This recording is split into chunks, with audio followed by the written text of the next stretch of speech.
I can't read the comic right now. I can't. We don't got time for this. I'm just gonna take a nice look. Okay.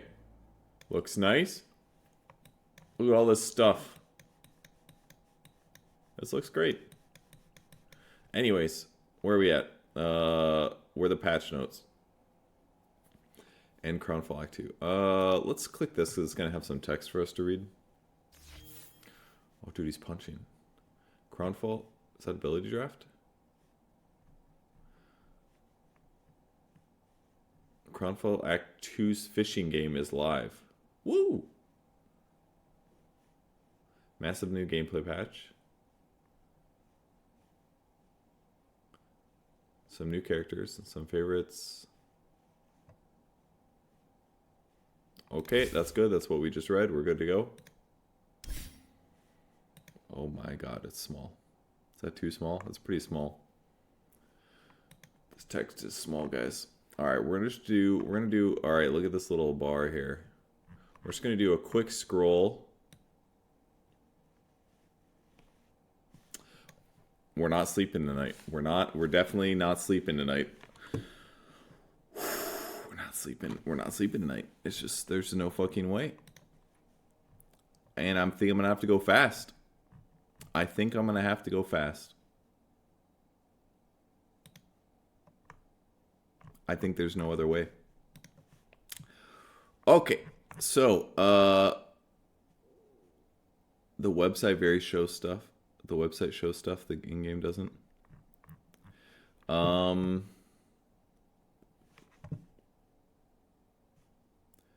my bitrate is mediocre, let me go to the website and see how good it looks. Do.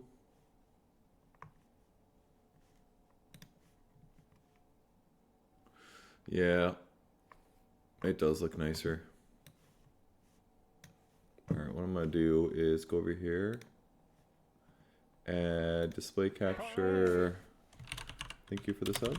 I appreciate it.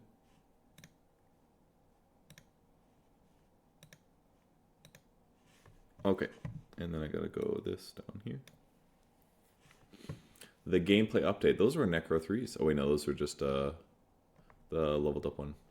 Innate abilities. Innates are abilities that are present on the hero for the entire game. From the very beginning of every match, every hero has unique innate. So there was speculation that this was going to happen because they added a couple innates, right? They added Mana Shield and things like that. So not a gigantic surprise, but excited to see how it goes. Break of Dawn innate ability. Some innates grant a hero a unique effect. For example, Dawnbreaker reveals the whole map to allies when the sun rises. Okay.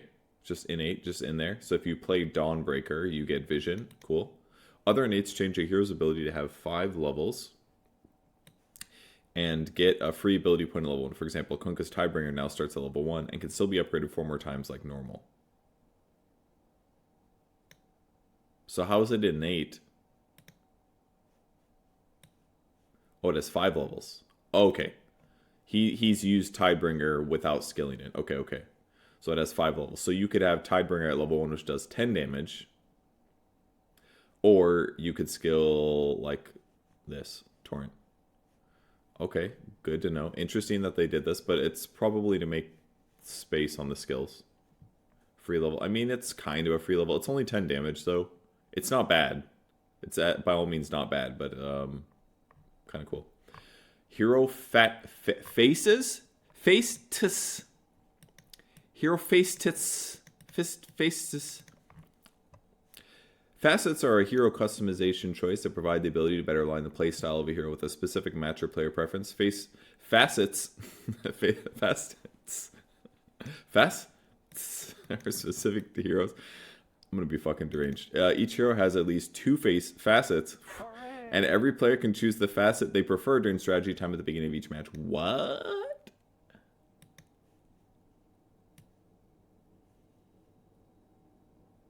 What? At least 2 facets, and every player can choose the facet they prefer during strategy time at the beginning of the match.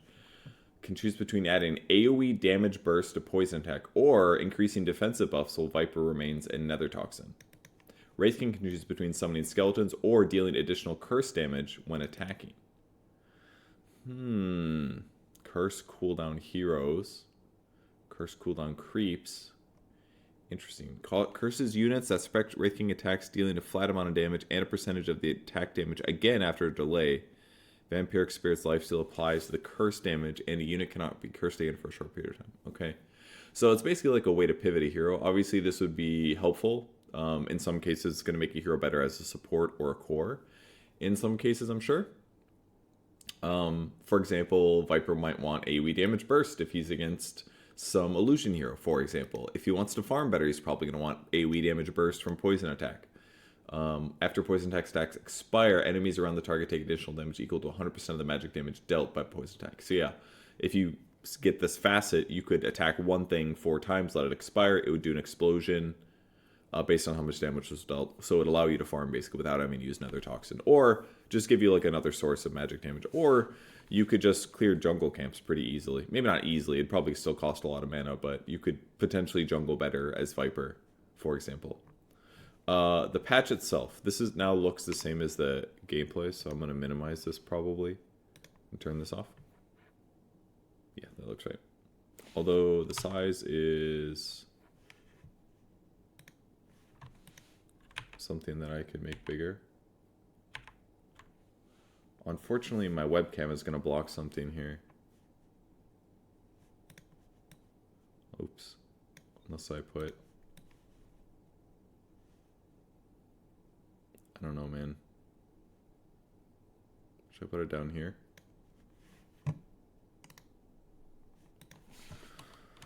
I do not know.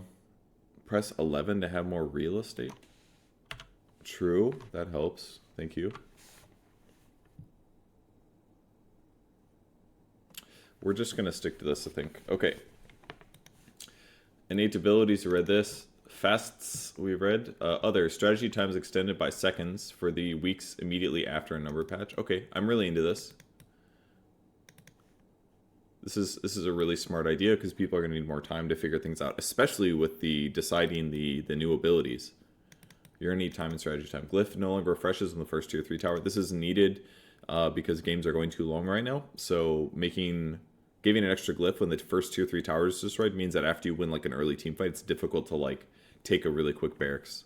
It's more likely you take the tower and then you don't get a range barracks, for example. A glyph now refreshes when the first melee barracks. Okay, perfect. So you can actually, if you don't have enough time, you can take a tier 3 tower and a range barracks. If you have a lot of time, you can take a tier 3, you can take the melee barracks, and then you won't be able to take the range barracks because they're going to have another glyph if they so wish. But you could hypothetically go through the base a lot quicker. Like you could win a gigantic team fight outside the base, kill the tier 3, and kill a tier 4. Although I think tier 4s give you a glyph, if I'm not mistaken. AoE bonuses now affect all auras and cleave sources. What does this mean? AoE bonuses affect all auras and cleave sources. Any clues? I got no fucking clue what this means. No idea. Dominated creeps no longer allow players to bypass backdoor protection. I saw this on Reddit. I saw some guy post like 4 different examples. Bloodstone? Oh, you're right. Maybe Bloodstone. I think that makes sense. Yep, I think you're right.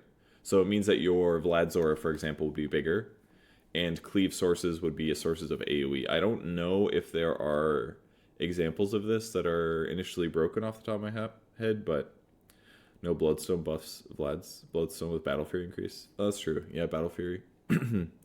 Not that you would really want to buy Bloodstone and Battle Fury, but hero denies now grant experience to the hero who created the deniable debuff. Okay.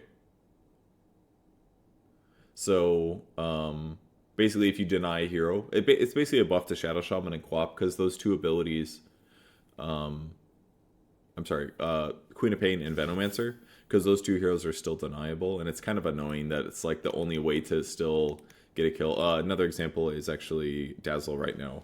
Dazzle's Poison Touch is deniable, and makes him a pretty shitty side laner in a lot of ways. Mid may be more playable, because it's just they're by themselves, but Dazzle side lane is kind of gimped for that reason.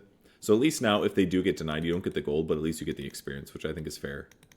It's kind of mana bars always visible for enemies. It's been a long time, but we're finally here, guys. People were arguing about mana bars for so long. that was like a year or years long battle. At this point in the game, I mean, this is going to help me certainly, because I literally still don't click on heroes very often. But yeah, it's definitely going to matter in some cases. In other cases, I just think this is, I don't know, it's better for weaker players basically. Is the reality of the situation, and at this point in Dota's life cycle, I honestly think this is fine because it will make weaker players better, me included. But it's good for the game. It's just going to encourage more people to play the game and be more likely to play the game because they can see the mana levels that their opponents have at all times.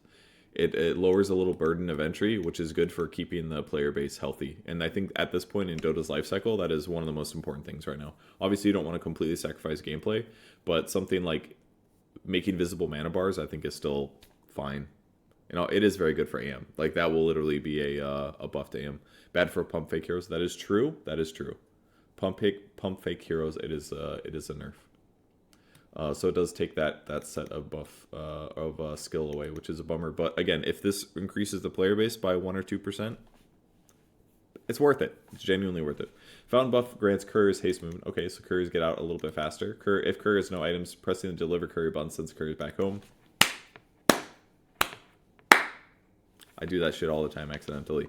Because I usually do select courier, I press return home to grab items, and I hold shift, and then I press the hotkey for send items to me. And sometimes I mess that up, and the courier flies to me with no items, and it makes me mad, because I'm like, no! Then I have to wait an extra like minute or two to get my items. Thank you for the subs, guys. And sorry about the ads, but they gotta run for the dollars. Okay, mana cost reduction effects no longer work on abilities that drain mana over time. Voodoo restoration, mana cost reduction effect no longer. Arctic burn with Egg Scepter. Okay. Ball lightning, chakram, pulse nova. So basically, Morphling's morph already work that way. Basically, if you have a mana cost reduction item like fairy trinket, the tier 1 one, and you use voodoo restoration, for example, it would reduce the mana cost of that ability. But now it doesn't do that anymore. I'm not really sure why they're doing this. Except for, I'm thinking like Arcane Rune maybe. It basically nerfs, the biggest nerf is Arcane Rune Storm Spirit. Because he can't use Arcane Rune and Fairy Fire. It's gonna hurt, it's just a straight up nerf to Storm if he gets Fairy Fire. And definitely a big nerf with Arcane Rune. But other than that, there aren't that many sources of mana cost reduction anymore. Unless I'm missing some major ones. Arcane Rune's got to be the biggest one, I think. So, attack speed display is no longer normalized to 1.7. That means heroes' max attack speed is always 700, and a buff that grants 20 attack speed will display is plus 20 always, instead of different number based on the hero's bat.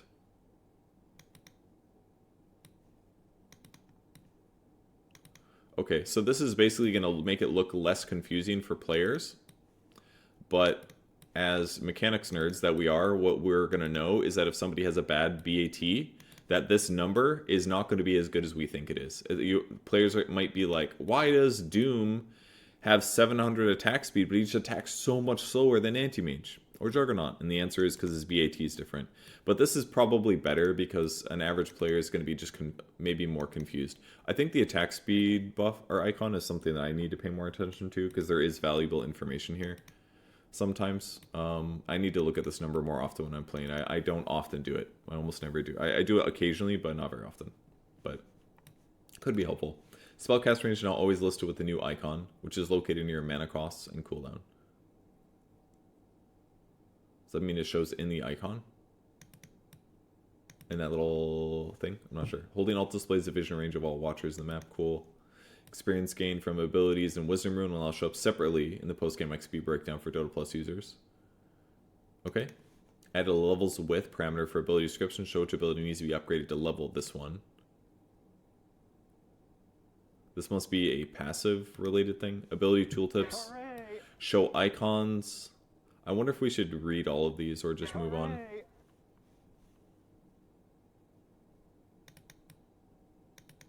This is a lot of like quality of life stuff. Correctly hide members of Dire that had their vision unlinked or not visible. This is spectating things. Pinging any items that enemy can't be seen. Currently no longer reveals information. Okay, yep, makes sense. Ability draft. Okay. This is very important, guys. Let's pay good attention here. I should scroll down more, sorry. Innates have the following rules for ability draft. Innate abilities that do not appear on a hero's ability bar will automatically be assigned to the hero when spawning in, but cannot be drafted. Okay, so that don't appear on a hero's ability bar. Give me an example. Alchemist's Grievous Greed. So basically, if you get Alchemist, you are always going to have Grievous Greed in ability draft, is what it's saying. Because it's not one of the hero's abilities. It's a passive that you don't level, is my understanding. So that it's technically a good thing, because in ability draft, a lot of heroes' value is based around like one core skill. In the example of Alchemist, his stat gains are pretty crappy because he does get gold at a higher rate than all other heroes. So in ability draft, when you get Alchemist, he's arguably worse than the live version for that reason, because it's like you're not necessarily getting a Grievous Greed. Slark is another good example. You kind of need Essence Shift to make his stats good, because his stats are atrocious. But Essence Shift is really good when you steal stats from people, so to make Slark good, you kind of want Essence Shift. But if he just automatically gets Essence Shift now, it would be a nice buff to the hero in ability draft. But since it's not, it is a hero ability bar skill, you probably will have to skill it in the case of Essence Shift. Innate abilities that can be leveled with skill points are draftable, but will not automatically assign when spawning in. Kunkka's Tidebringer. Yeah. All other innate abilities are disabled for ability draft. Okay, so that would probably be like Dawnbreaker's example, where it like becomes day for 5 seconds. So there's probably going to be a lot of weird innate abilities, basically, is what I'm expecting to see. Facets have the following rules for ability draft. You can choose any hero facet belonging to your assigned hero during strategy time. I assume this means that if I skill 4 different abilities from 4 different heroes, I can grab any of those 8 facets, 8 or more facets. So that way you always have a facet that adjusts one of your abilities. Facets that grant new abilities are disabled, okay? And facets that replace abilities... I'm so glad they updated ability draft with this, because this sounds complicated as fuck. Facets that replace abilities will work if you draft the ability that is being replaced. The replace abilities will work if you draft the ability that is being replaced. Okay. So, like, for example, if on Jakiro, my facet changes Liquid Fire into a better ability, I would need Dual Breath and Liquid Fire. Okay. If a facet has no effect on your hero, you can still select it in-game. The facet will notate it as no effect. Okay. So you can still make gigantic mistakes. Good to know. Item updates. All right. Roshan's Banner. Item rework. Now grants invulnerability to all allied Ling creeps and a radius. Effect radius is decreased, so it has a smaller AoE. And that they're invulnerable. And the creeps lose the banner effect once they leave the radius. Okay. So that means you're going to basically want to put it in an area where they're pushing. So you would basically put this in front of a tower. This would counter Glyph, basically. Because your creeps would go under tower. They would glyph to AoE. You would put the banner down to make them invulnerable. The banner lasts for 2 minutes. Melee hero attacks now deal 2 times damage to Roshan's banner. And the cast range decreased from global to 1200. So mostly for pushing and guaranteeing a tower kill, which I think is a smart way to do it. Basically, before, it allowed you to control the map a little better because the creeps would push across the map. But the problem was that the creeps wouldn't be that much stronger. You wouldn't really guarantee a tower kill. It would just help you with map control a little bit. But if players just turtle in their bases and it's difficult to go high ground anyways, it just didn't feel that good. But now, if you can guarantee that this banner is going to kill us a tower, once the tower's dead, it's a lot easier to take a Rax, basically. It's still dangerous, but at least you don't have to deal with your carry or the person that's frontlining also taking tower damage. So this seems pretty good to me. Did I skip the Dota Labs change? Did I? I don't think so. Not yet. Maybe it's not here. I don't know. Maybe it's on the... I don't know. Alright, Dragonlance can no longer be disassembled. So nerf to... Or even people disassembling Dragonlance. It's Blade of Alacrity. It's not the Ogre Club anymore. I'm not sure. I don't play carry that much, so. Eternal Shroud recipe cost increased by 100. That's it. This is a, I would say off the top of my head, having read almost none of the patch notes, this is an under nerf, big time. This item is very popular. It's very strong. I am surprised that this is the only nerf it got. Hopefully there's other impact later on. Something like everyone has less HP or something, but very surprised that it's only 100 gold. Sniper, Dragonlance, and Eggs. Ah, okay. That makes sense. Dragonlance, Eggs. Okay. Nerf to Sniper then. Thank you for that. The last 2 points above the AD change.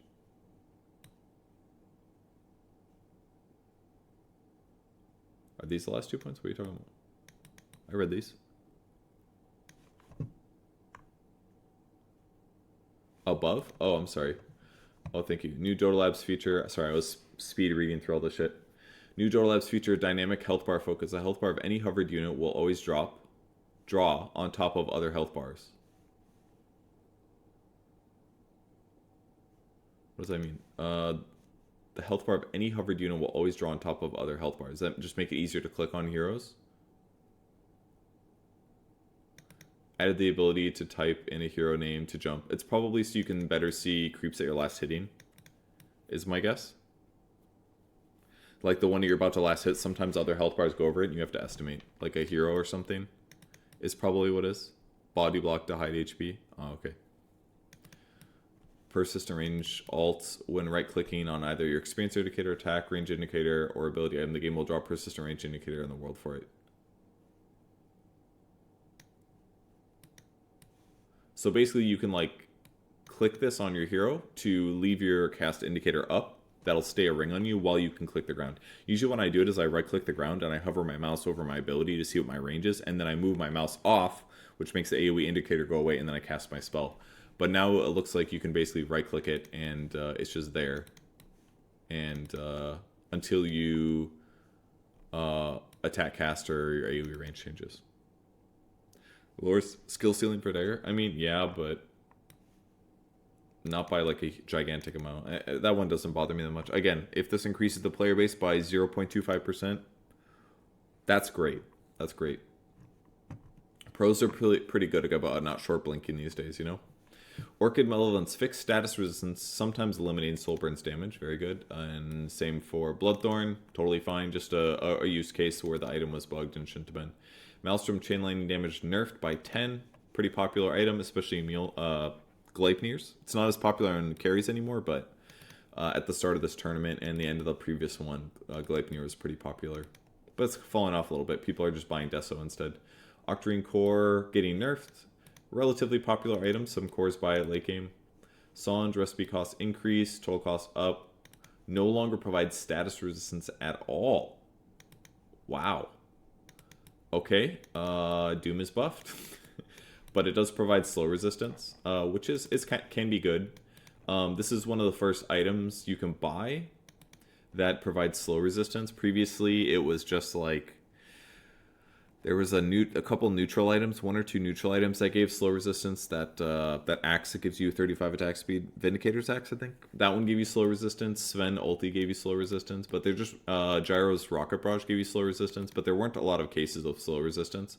This will still be useful against some heroes. Some melee heroes are gonna like this because some melee heroes just really get screwed over when they're kited by slows. Some melee heroes kind of rely on Radiance usually to deal with the fact that they're slowed all the time because at least they're still doing some damage, you know. But losing status resistance, we'll see if they try to solve it in some other way with a different item. But this is a little spooky against some heavy stun lineups or against a hero like Doom.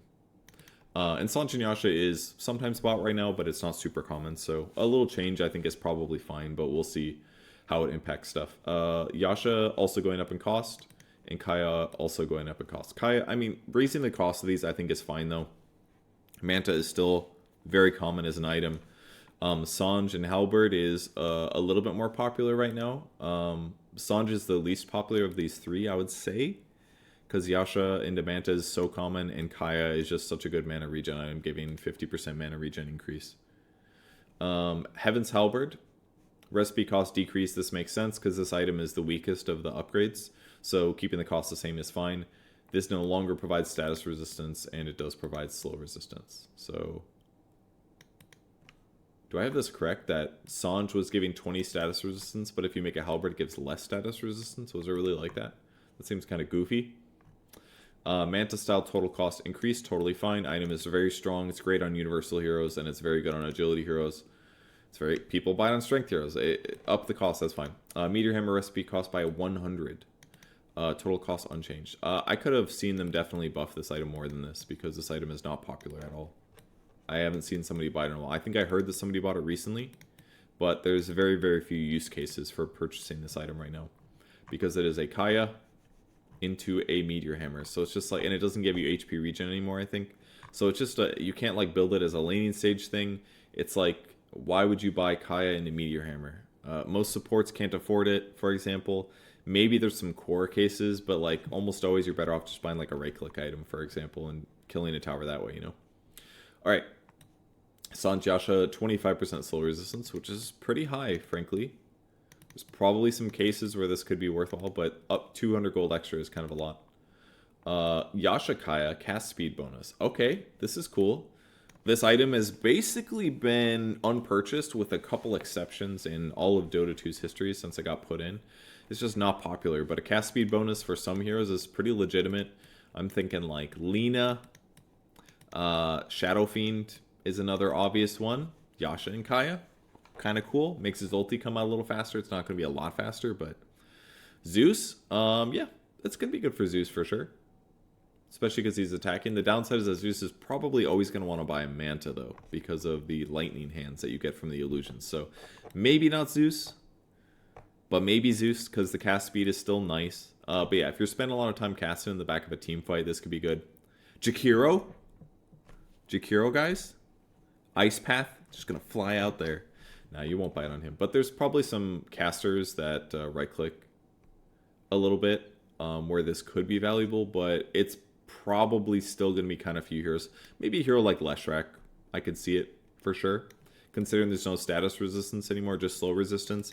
If you buy a Yasha Kaya on that hero, and that was at one point one of the few heroes that did buy Yasha Kaya, I could see it making sense on him, because then you're spending less time casting Edict and Lightning and Stun. Your Stun's going to come out faster, your Lightning's, you're going to spend more time running and right-clicking. Could be okay, for example. Kaya Sange. So this one's also going to be hurt.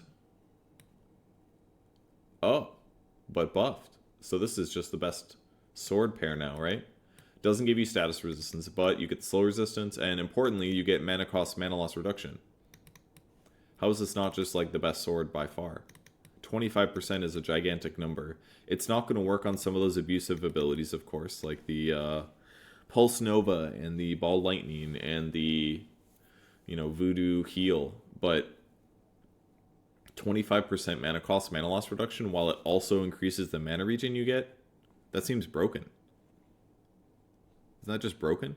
Sange and Kaya still give status resistance? What are you talking about? It says it right here. Sange and Yasha? Oh, you're saying right here it doesn't give status. Oh. So it says here that it doesn't remove it. Okay, that's clear. Alright, well, alright, I'm sorry.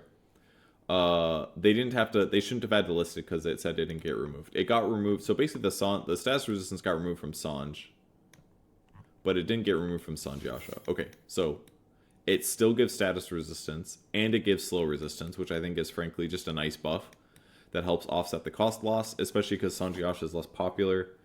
Alright, thank you for that clarification. That's helpful.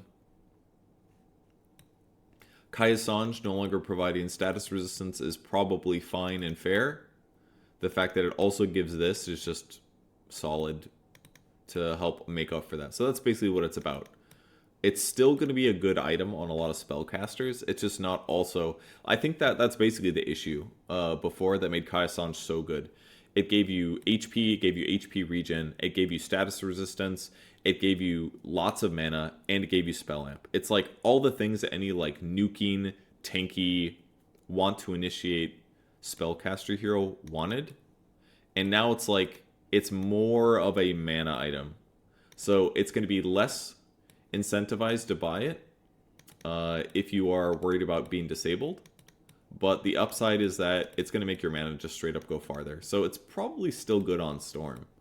Like, it's just got to be good on Storm, guys. Like, it doesn't work for Ball Lightning, but, like, he didn't have mana cost, mana loss reduction items before that either. Like, Fairy Trinket is worse for him, obviously, because you're losing that 5% or whatever. But now this item is going to lower the cost of all of his items, which can be a lot. We're talking, like, if he uses an Orchid, that's 100 mana. He just saved 25. Every time he uses a Revenant, what's that, like 100 mana or something? He saves 25. Every time he uses a Vortex, he's saving mana too. So, like, it's still going to add up. He's going to have more mana with this, actually. He's just going to have more mana. He just won't have status resistance, and it costs slightly more. And he gets slow resistance, which is fine. Not great for a Storm, but other heroes, still kind of good. So, I think this is okay. It's interesting change, the cast speed bonus. These are fun. Like, this makes me want to try things out. And that's really important for Dota, in my opinion. That I'm, like, trying to think about what heroes I'm going to try Yashakaya on to justify it. It's really expensive, so you should not be buying this on a support, you guys. Don't do it. But it also could encourage you to buy Yashakaya on a spellcaster who doesn't need that much mana regen, is what I would say. You don't get the slow resistance. That's basically the difference between the two. Okay, you don't get the HP, which sucks. But you don't get the slow resistance, and you don't get the mana cost, mana loss reduction. But you should be able to cycle through your spells more rapidly, which means you're spending less time standing still and more time running or attacking. So, I don't know. It has potential. It's probably worse than Kaya Sange still, considering that it probably just solves your mana problems for the rest of the game. But Chrono for Void? What? Cast speed bonus? No. Not worth it. Not worth it. Move on, please. This is clear. Is this your... Oh, I'm sorry. This is your first time in chat. I don't think... That makes sense. I'm going to do this a lot. I'm just warning you right now. New build by Sange and Yasha. Yasha and Kaya and Kaya. I don't know if they stack. Do you get that bonus? I don't know if you do. All right. Wind Waker, very needed. Cyclone cooldown increased from 13 to 16. It was getting ridiculous last couple of days. There was one game where it was like 70-minute game and 6 people had Wind Wakers, I believe. At least. It was kind of insane. Oakseal Totem. Oakseal flop now plays a flail animation while the hero's jumping. Thank God. Thank God. This really needed to happen. This really needed to happen. Is that a bat or a bird that I just saw? I think it was a bird. It is currently 3:09 a.m. here in Sweden. A bat and base damage decreased by 6. Okay, Universal Heroes are probably going to get nerfs across the board in this patch because they just generally do a lot of damage in the laning stage. There is a decent variety in hero types right now, but Universals are still pretty annoying for a lot of players, understandably. Alright, Font of Avernus. New innate ability passive can't be leveled up. Abaddon has a 10% faster respawn time. The respawn time's back, baby. 10% faster. It's not that big, but it can help, certainly, for supports. Base damage decreased by 6 is a lot, though. The Quickening, here's his facet. Every time a unit dies within 900 range of Abaddon, all of his cooldowns are reduced by 0.2. Dying heroes reduce cooldowns. Oh, it's a unit, sorry. Dying heroes reduce cooldowns by 4 seconds. Okay, so if one hero dies, you are better able to cast Aphotic Shield or... Is this only one right now? Or is Mephetic Shield? Oh, it's based... It has this icon because it's based on a skill. So that's one of his options. That's including creeps, by the way. And also that would include his ulti, it looks like. So if you're playing core Abaddon, this would still be kind of decent. Because while you get last hits, your ulti cooldown will go down. So, kind of interesting. And if your team's dying, better chance that your ulti comes off. Especially if you're playing support. That's kind of cool. Aphotic Shield. Damage barrier is increased by 50%. But no longer does a burst damage on expiration. Okay, whenever damage is dealt to the barrier, enemies doing 675 take damage equal to 80% of the absorption amount. So it's like a blade mail instead. Increases duration and cooldown by 2 seconds at all levels. So, interesting. The burst of damage on expiration for supports, I would argue, is not that great. For cores... The burst of damage on expiration is nice because you will usually layer it on yourself and then pop it again when you get in a creep wave. But it's going to be... It's just straight up worse in the laning stage, basically, is the problem. Because we are talking about... it's harder, basically, to do the damage. You'd have to cast it before somebody nukes a guy, more or less. However, if they do do the damage to the shield, it does more damage. If it does 50% more barrier, we're saying, let's say it does 100 damage, goes up to 150.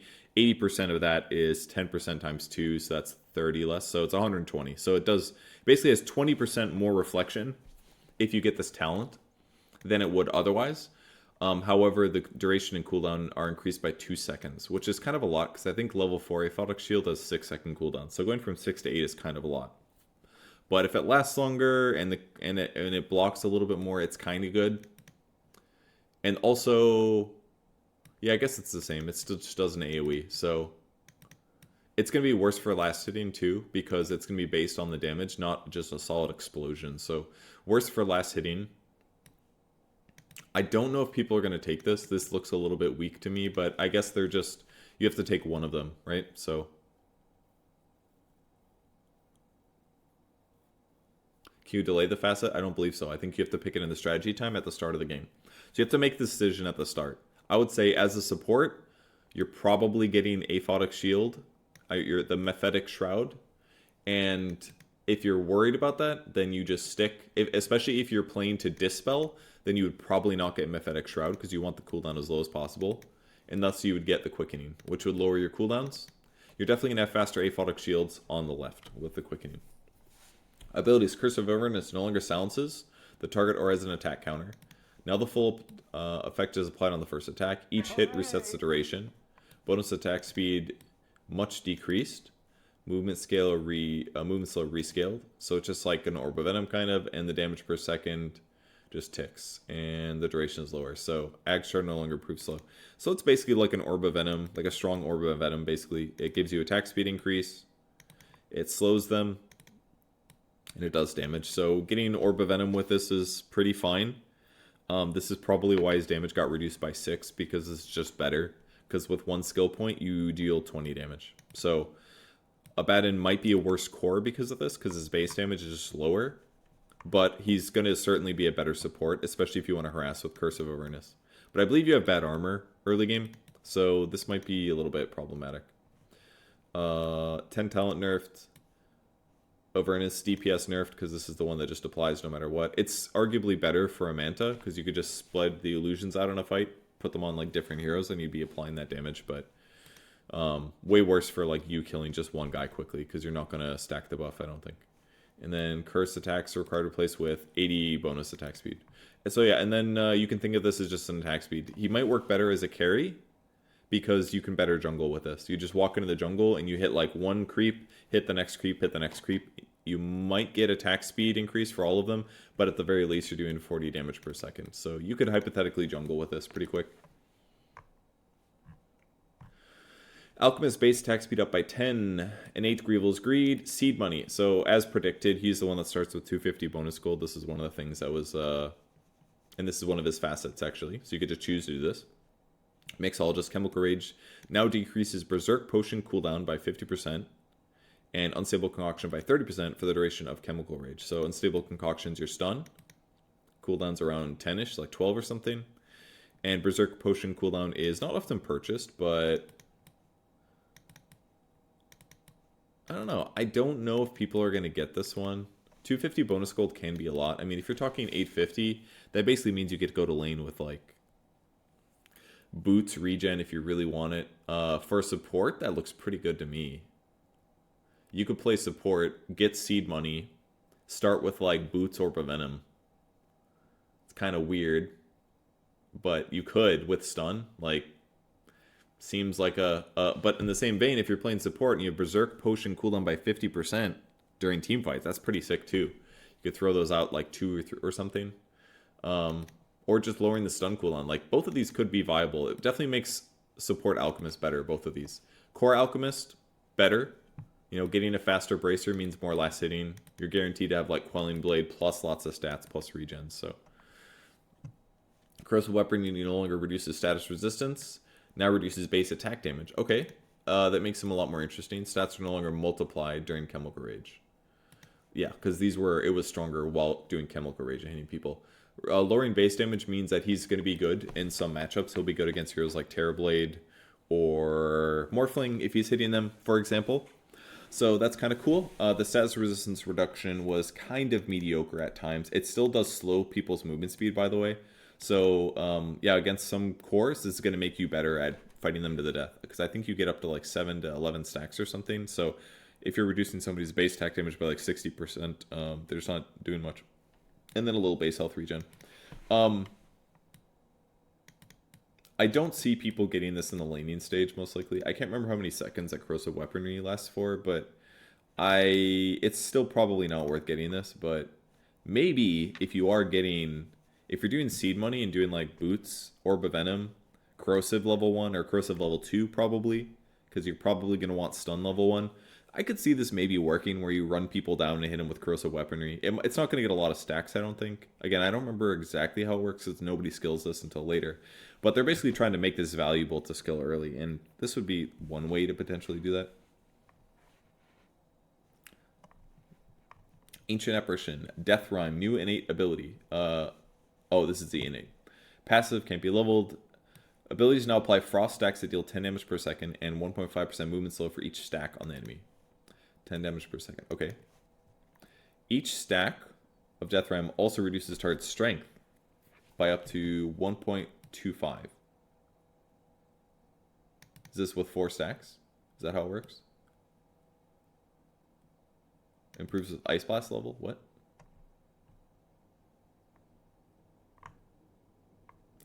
Why does it have 4? Because it's up to 4 stacks, I'm guessing. Do you cap out on 4 stacks? Yeah, so you pick before when the game starts. Let's look at exposure. Cold Feet deals Death Rhyme damage to all enemies within 400 radius from target. To all enemies within 400. So it basically makes Cold Feet an AoE damage ability, or at least partially. How do you get Frost stacks? His abilities? So if I Ice Vortex and Chilling Touch and then Cold Feet, they have 3 Frost stacks, I'm guessing. Which would lower the target strength by this many per stack, probably, is what it is. Which lowering their strength is good, kind of, because it lowers their max HP. It basically shortens their health bar and means that it takes less damage to get them to that the Cold Feet proc. Is most likely what it's going to do. But Death Rhyme, damage to all enemies within 400 radius, would definitely help with farming. Anyways, Cold Feet no longer deals damage on its own. Now it applies up to 8 Death Rhyme stacks. Okay? Still don't get this. Because there can be up to 8 stacks, clearly. So it applies up to 8 Death Rhyme stacks, which is going to be 80 damage per second. The stacks are dispelled when leaving the break area. Okay? And the break distance increased from this to this. And the stun duration increase. So it's better at level 1.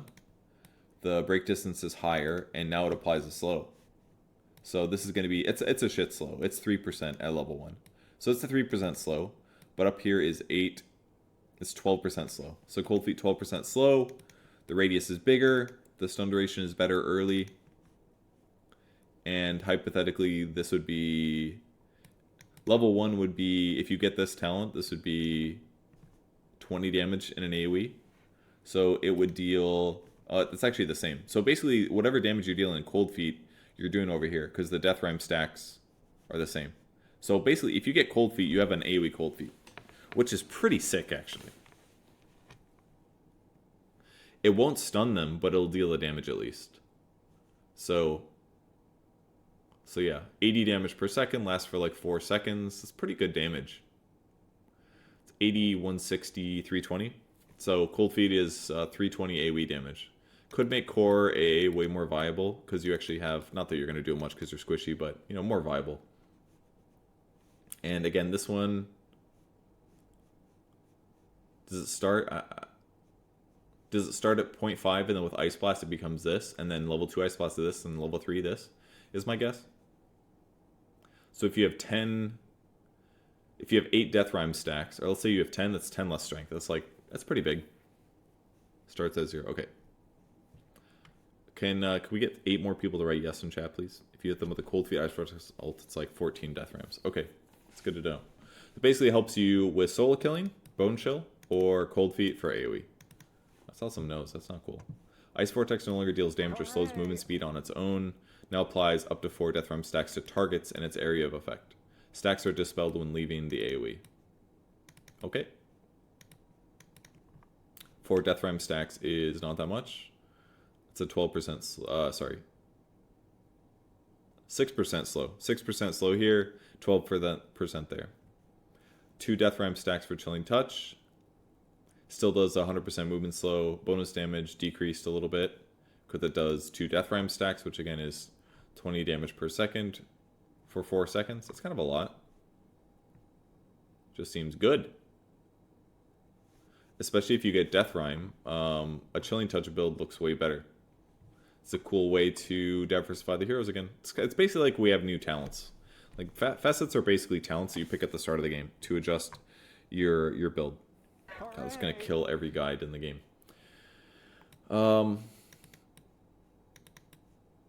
Mana cost is increased, which makes sense because if this is lowering strength by 1 when you hit somebody with a Chilling Touch for 4 seconds, like it's a little bit more damage. They're losing 22 HP before you beat on them.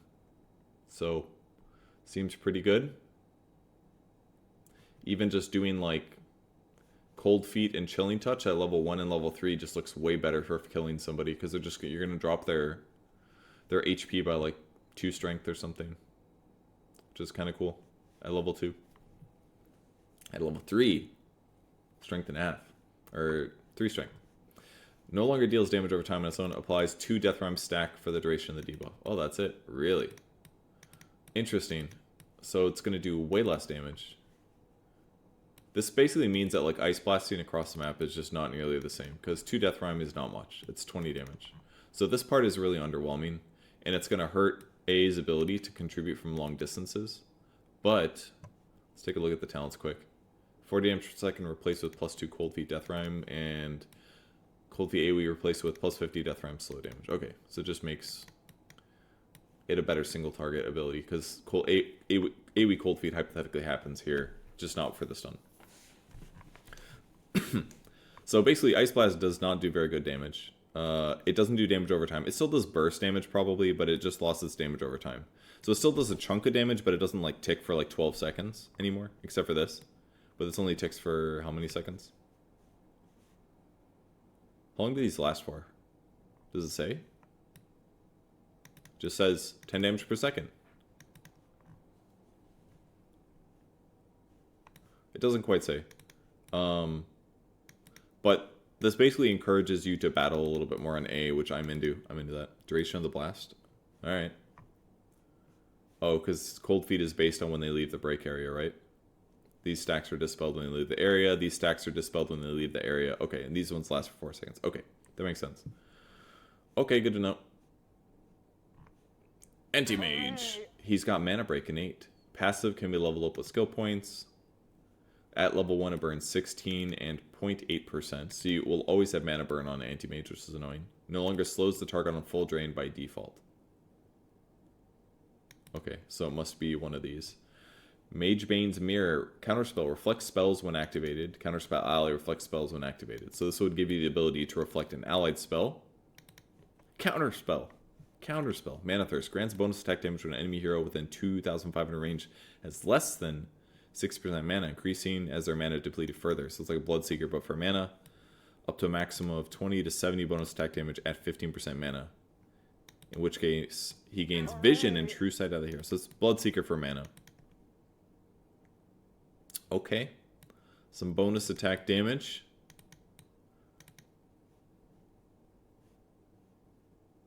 What are these? What is the scaling based on? Your ulti? Is the scale based on your ulti? What's going on here? What are these 3 numbers? I do not know. Support anti-mage is where it's at. I mean, reflecting a spell is good, but just because you can do that does not mean you should go grief your pubs with support anti-mage, guys. Blink mana cost increased. No longer reflects spells by default. Only blocks them. Oh.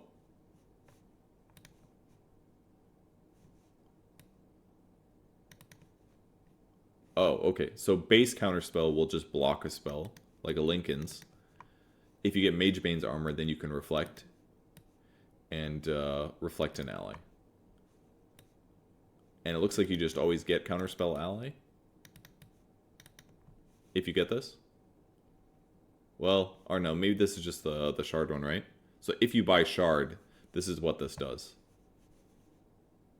So if you buy Shard and you don't have that, it will just block a spell, not reflect it. Okay, good to know. Blink Fragment. Charges decrease from 3 to 2. They basically just nerfed the Blink Fragment. All AMs were buying this when I saw AM games, so I'm kind of surprised they're nerfing this because AM was doing fine when he got played, but he almost never got played. 9 Strength replaced with Counterspell Magic Resistance Talent. That's going to make AM even harder for AM to fight. Blink cooldown replaced with 40% slow on fully mana drained targets. Okay, so the full slow is actually a 15 talent. This just seems like a lot of nerfs to AM. A lot of little nerfs. He doesn't get the slow in laning stage. Once he's 6, he does get... This is probably why. It's probably because of this, is why he got buffed. Or why he got nerfed so much. It's probably because this sucks, and this is really good. So everyone's going to probably get Mana Thirst, and when they hit 6, they get this bonus damage when people are low. They aren't going to get this free slow like they had before, but at least until level 15. But at least they're going to have vision and true sight of a hero. This makes you very good against a Brewmaster. Anti-Mage is now a Brewmaster counter in some ways. In lane especially, because now you can actually just kill the bastard. You don't have to worry about evasion. Because you're getting true... I'm sorry, true sight, not true strike. My bad. Okay, never mind. Excuse everything I just said. True sight. Decent against invis heroes who are mana drained. 2500 range is a lot, so you would be good against any kind of like bounty hunter or Ricky if you drain their mana, for example.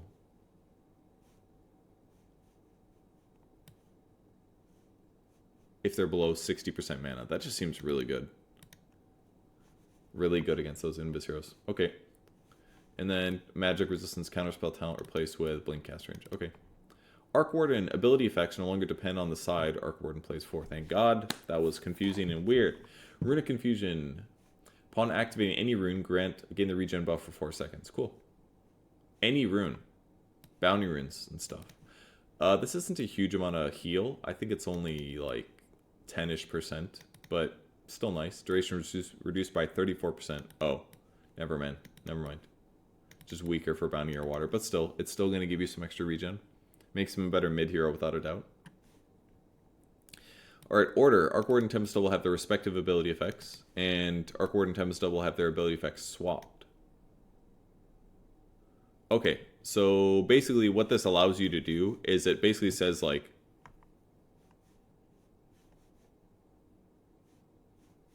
so rather than it being based on whether you're Radiant or Dire, it's always going to be one way. And that's, if you choose Order, it'll always be that way. But if you want it flipped, then you will pick Disorder. So for example, if you wanted to play the Dire Arc Warden on the Radiant side, you can now do that. But now technically it is Arc Warden ordered and Arc Warden disordered. And you can choose which one you want. If you want more slow or a faster activating Wraith, then you can do it however you want. No target ability, creating the field set around its caster. Easier for players. No longer affects buildings and creeps by default. Okay. Now always pushes all enemies away from the bubble when created. Okay. Easier to play. No longer provides magic resistance. Increase the radiance. Change the speed of attack projectiles. Okay. Tempest Double duration increased to 60 seconds. Okay. Distance penalty now increases incoming damage instead of reducing outgoing. Okay, so it's easier to kill it. And but it does more damage, unlike before. Cooldown increased by a lot. Now restarts the ability cooldown if the double is killed by enemies. Restarts the ability cooldown. Okay, so huge punish for it dying. Number one, it dies way easier. It's taking 75% more damage. And if it's killed, the ability cooldown gets reset. So this lasts for 60 seconds. So if this thing dies right before it's about to go away, your shit gets knocked back to 100. That's really painful, right? That's super painful. That would basically mean this is an 160 second cooldown. So this means you can't play super aggressive with the Tempest Doubles anymore. You still can summon them, probably long distance or whatever. But, kind of fair. It's going to basically mean the Tempest Double needs to play with the Tempest, with the main hero more often, is what this means. And you actually have to protect it a little bit, or you have to worry about the cooldown being long. It's going to make Midas weaker, for sure, I feel like. The uptime is... I mean, I guess the uptime is still, like, up in the air a little bit. Maybe the Midas build is still fine. Nerf to split push arc, yes, that's very clear. That part's good, because that part of the hero is kind of annoying. But yeah, killing it's going to be way easier, but looks like Magnetic Field is just easier to use. It'll be interesting to see how it plays. When I was in Malaysia for ESL Kuala Lumpur, people were playing Arc Ward in almost every pub. And once I left Malaysia, it was like everyone forgot the hero existed. Tempest double duration replaced with Magnetic Field affects building and creeps. Okay, and you can't choose building defend anymore, which is good. We're now on Axe, still on the Ace. Code of Blood. How much time do we got? 3:32 a.m. I got about 6 hours till I need to take a shower. Code of Blood. Innate ability. Passive can't be leveled up. Whenever Axe kills an enemy, he gains 1 permanent armor. Kills with Culling Blade give 2 times that amount. Okay. So it's going to feel less bad if you mess up your chops. One-man army. Increases strength by 60% of his armor, as long as there's no allied heroes within 600 radius of him. Okay.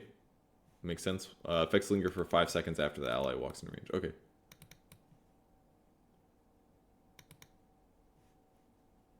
So that means once you like blink initiate, you're just going to get a bunch of strength.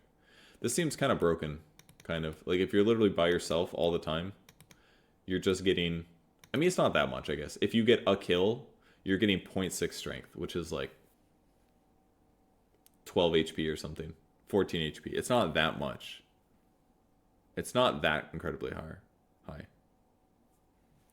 Call Berserker's Call, increase bonus armor by 5. Taunted enemies get plus 45 attack speed for the duration. Oh, that's kind of cool. And that's all enemies. This could be really good. So if you call somebody in a creep wave, you are spinning like crazy. Like crazy. Against illusion heroes, this is the better choice. If you're struggling, if you're like one-man calling people, this is just better. This is going to make Blade Mill really good. Really, really good. Giving them 45 attack speed. Maybe not Blade Mill really good, but it's just going to make your spin better, basically. Because before, when you solo call a guy, your chances of getting more than one spin is just, it's low. You know? But the fact that this works at the start of the game is kind of cool. I'm kind of into this. This one is really appealing, of course. But it looks a little goofy to me. I don't know. I guess if you have 50 armor, then you're running around with... And 50 armor is a lot. Let's say you have 30 armor. Then you're running around with like an extra 15 strength. When you're by yourself. Which is fine. I imagine this one's probably better because it's going to lead to more kills, is my guess.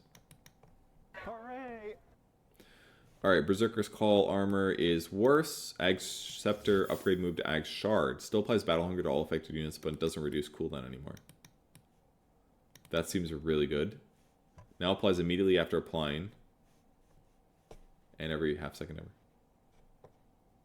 Okay, so that means when you cast Battle Hunger on somebody, it'll break a blink dagger right away. Instead of before you cast it, they could blink away. Ag's Scepter no longer provides armor to Axe. Now makes multiple Battle Hunger debuffs stackable. So you could basically blink call to apply Battle Hunger, and then you could also cast Battle Hunger on the same guy to put 2 Battle Hungers on the same person. But the Battle Hunger should still do... God, I don't remember what Ags did. It used to lower their armor and give you armor.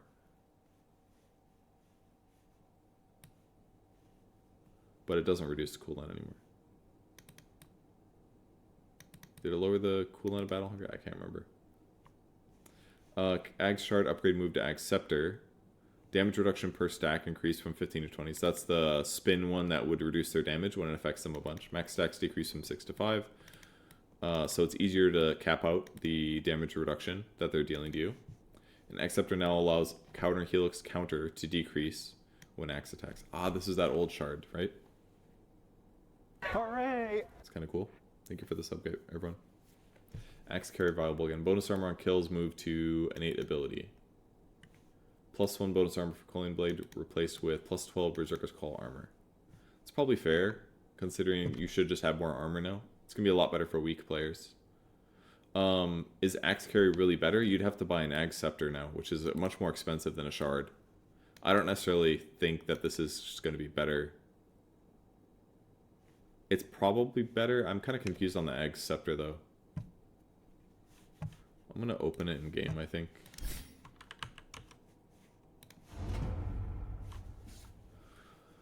Half the axe. Coming here looks apply stacking debuff, okay.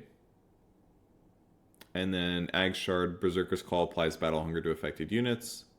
And multiple instances of Battle Hunger. So the Shard doesn't lower their armor and give axe armor like it used to. It was like every person you had Battle Hunger on would lower armor, you'd gain, and then Call would also apply it. It's just going to apply Battle Hunger to everyone you call. It's going to make the 10 talent a lot better, the movement speed per active Battle Hunger, because it's going to be way easier to get that. So the left talent is probably better right now, because you're going to blink Call, do like 6 Battle Hungers, and have more movement speed. If the creeps die, I guess they're dead and then you don't get movement speed. So maybe it's weaker, but even just to be able to put 2 Battle Hungers on the same guy is kind of good. So that could be appealing. Shard definitely looks better. And I just feel like no one's ever going to buy Axe anymore. Maybe there's some cases where it's good, like against some cores, but I feel like it's debuff them. I feel like you can remove it with BKB. So I feel like it's probably a little unreliable is my guess.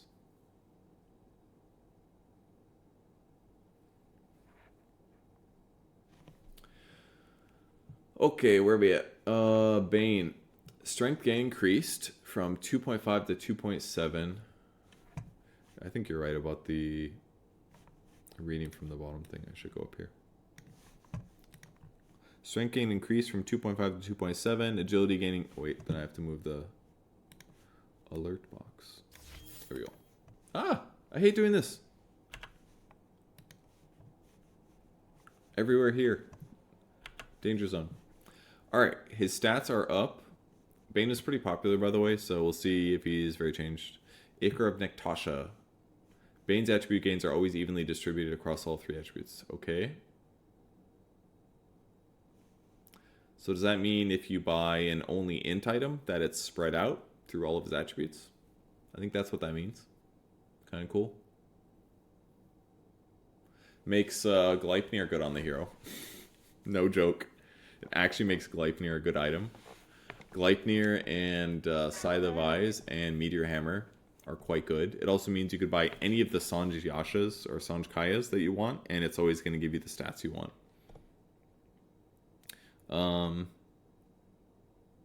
Means buying... You can basically buy any item on them, and you're happy.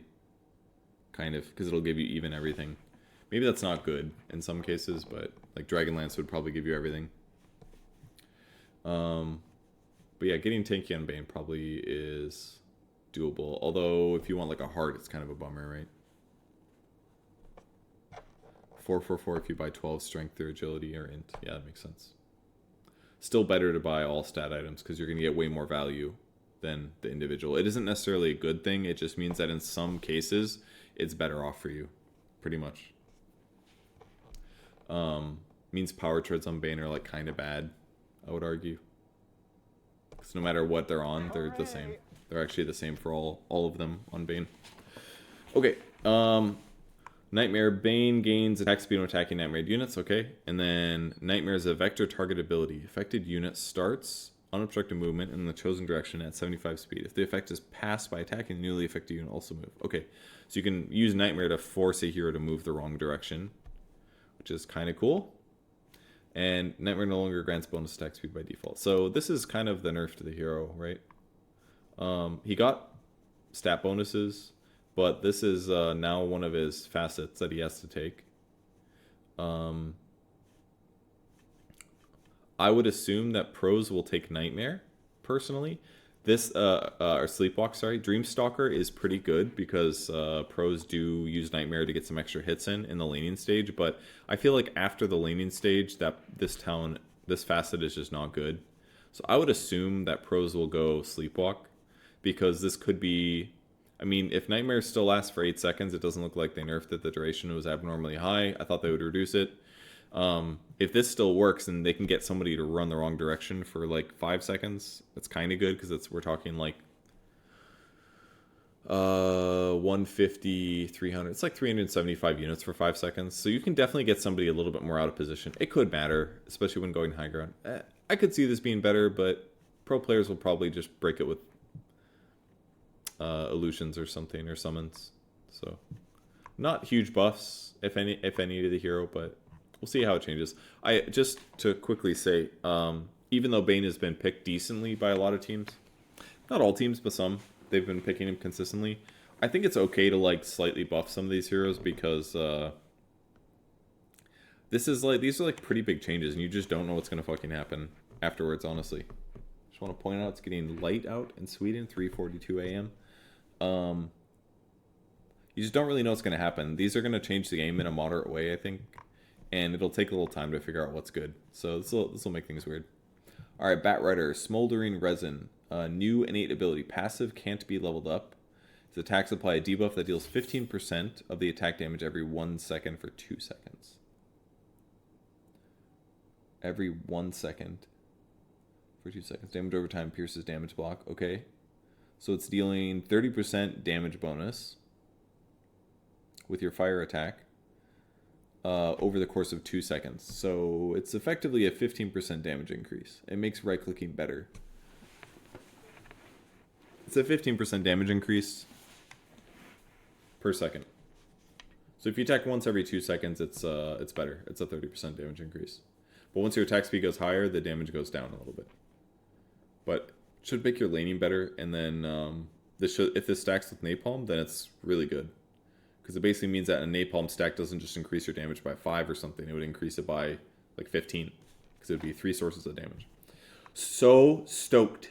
After using an ability or an item on an enemy hero that applies a force movement, gain bonus movement speed and 8% spell amp. Okay, so this would be like you lasso a guy, and when you do this, you run faster. If you use Flame Break, it would also give you movement speed and spell amp.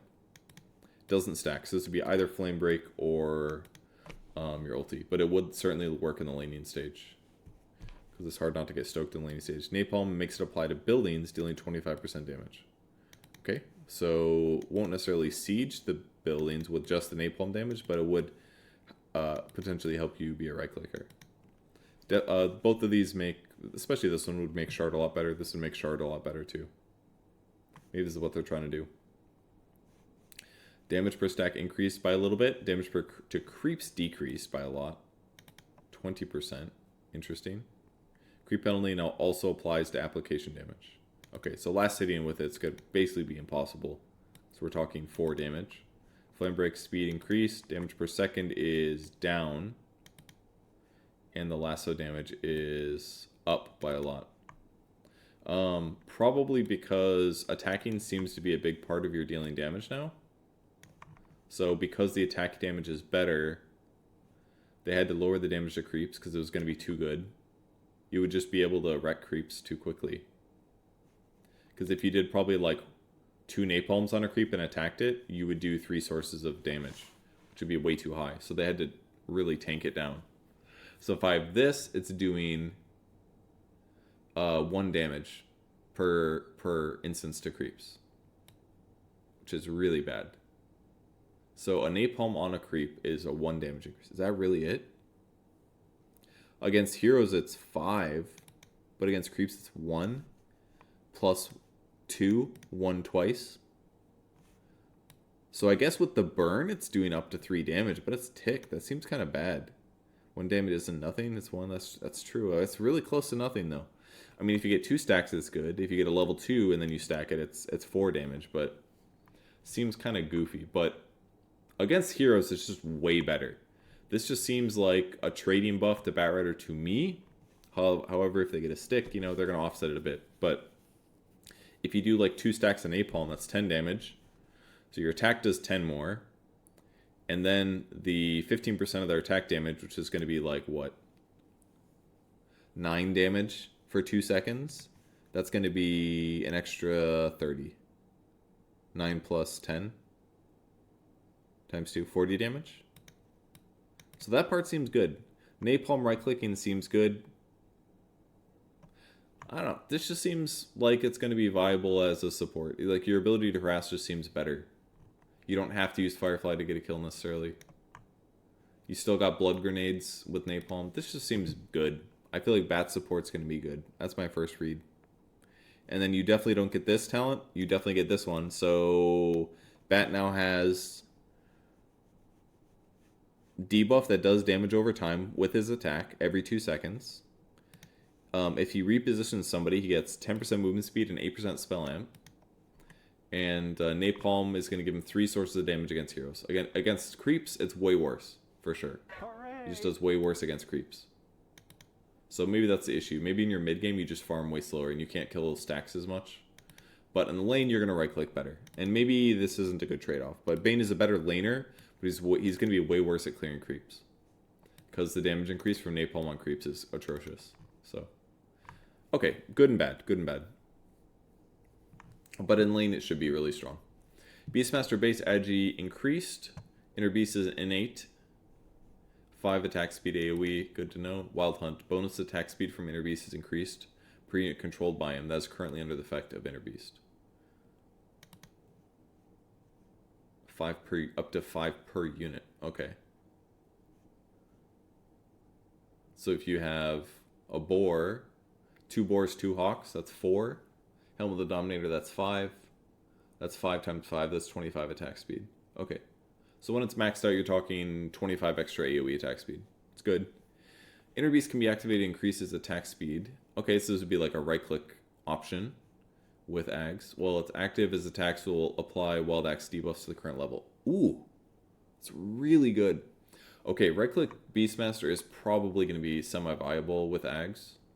Because if you just activate this to give yourself bonus attack speed when you're killing a guy, like with Roar, for example, just seems good. Like this just, I can't imagine that Beastmaster isn't a good right-clicker now. Like he's just going to be able to solo, he's going to solo kill people. Wild Amp damage per stack reduced slightly, 30 damage talent replaced. That's at least one good way. 5% Inner Beast Aura magic resistance. Wow, very nice. And then 20 Boar and Hawk damage replaced with 30 damage to Beastmaster and his units. Wild Axe cooldown replaced with no Wild Axe cooldown. So that's back. I just feel like his right click's going to be really good with this. And this is based on you leveling it, right? So it's going to give you 55 attack speed when you have it maxed. When you activate it, it gives you an extra 40. The duration is only 6 seconds on a 20-second cooldown. So it's a small window, but it's basically like you run in Roar a guy, and then you run and attack somebody with 95 attack speed. And every time you attack, you're getting 10% more damage with the next attack. Like, applying Wild Axe debuff is bonkers, guys. Because if you apply that with, like, a Deso or something, people are going to get shredded. They're going to get fucking shredded. I would probably even consider, like, an Echo Saber, maybe. It's probably crazy with, like, Treads or Phase and Deso. Because this 10% extra damage is just going to stack so quickly, I feel like, when somebody's roared. Abyssal, nah, you don't need lockdown. You want to do as much damage as possible in 6 seconds. You can already stun them with your ulti. I would just do, like, Treads and maybe a Drum to up your attack speed when you go in. And then you need a damage item. It's probably Deso is the best. Or you could hypothetically go like an Echo Saber or something. Or Ags. One of those items. Ags would work really good too. Because the more damage the Ags does, the more heal you get. So Ags would make you tanky, but I'm sure a Deso build is really fast. I'm just going to try it really quick. Let's slow the stream down.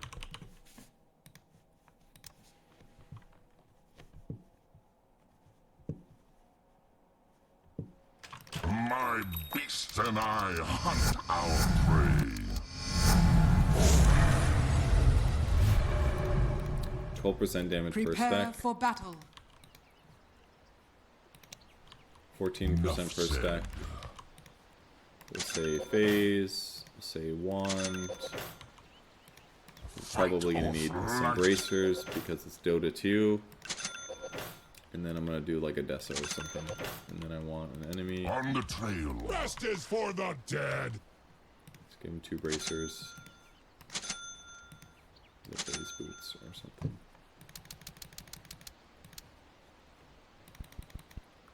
I will let him do his damage to me. On the track. Okay.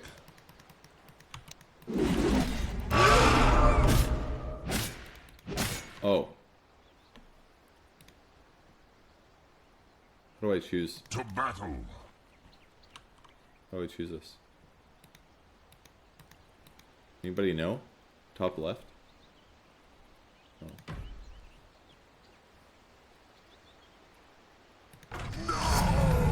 The beast grows. Gotta read by my item stain.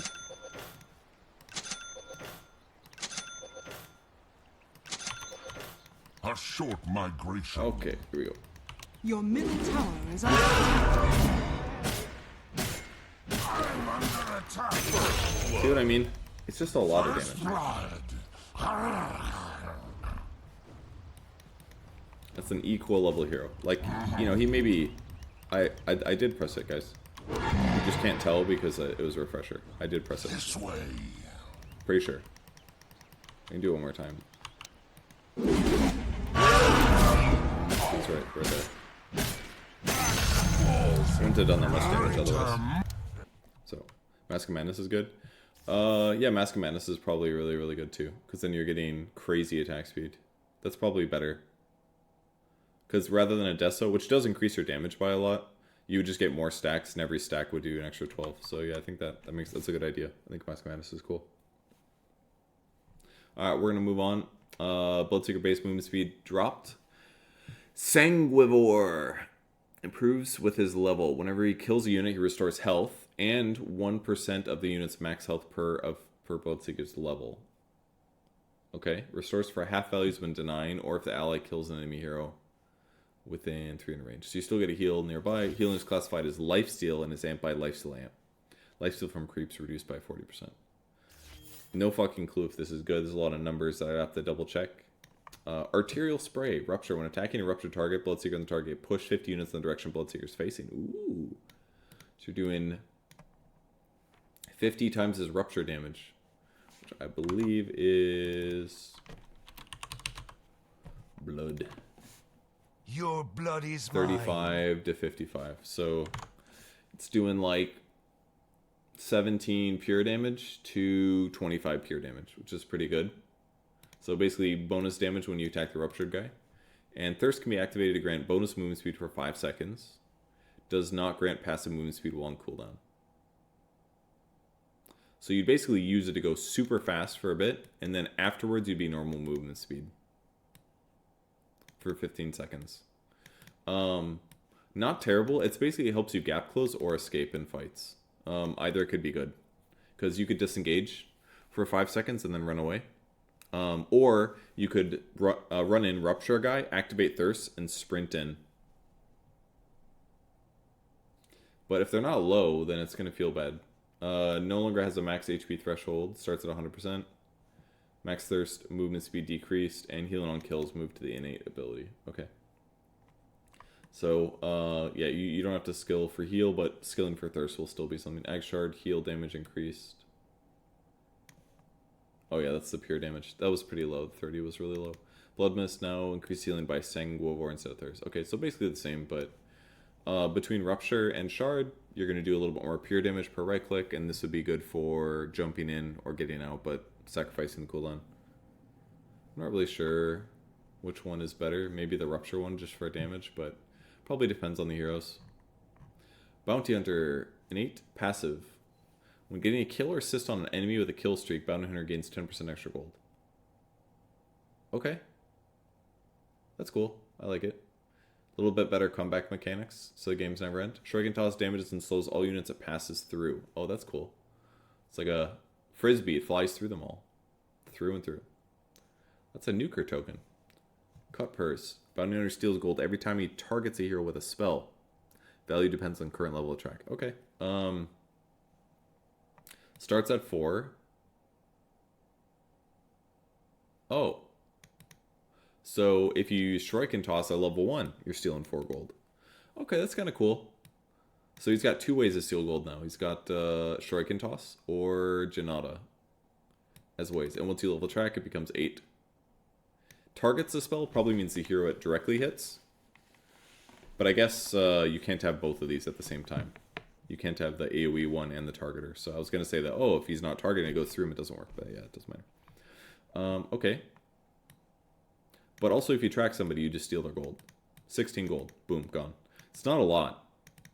But, you know, could be an extra 100 or 200 throughout the course of a game. But surely, like, ganking somebody and using track, that's 8. Using Shuriken Toss, that's another 8. Using Janata, that's another, like, 8 to 16. It's not bad.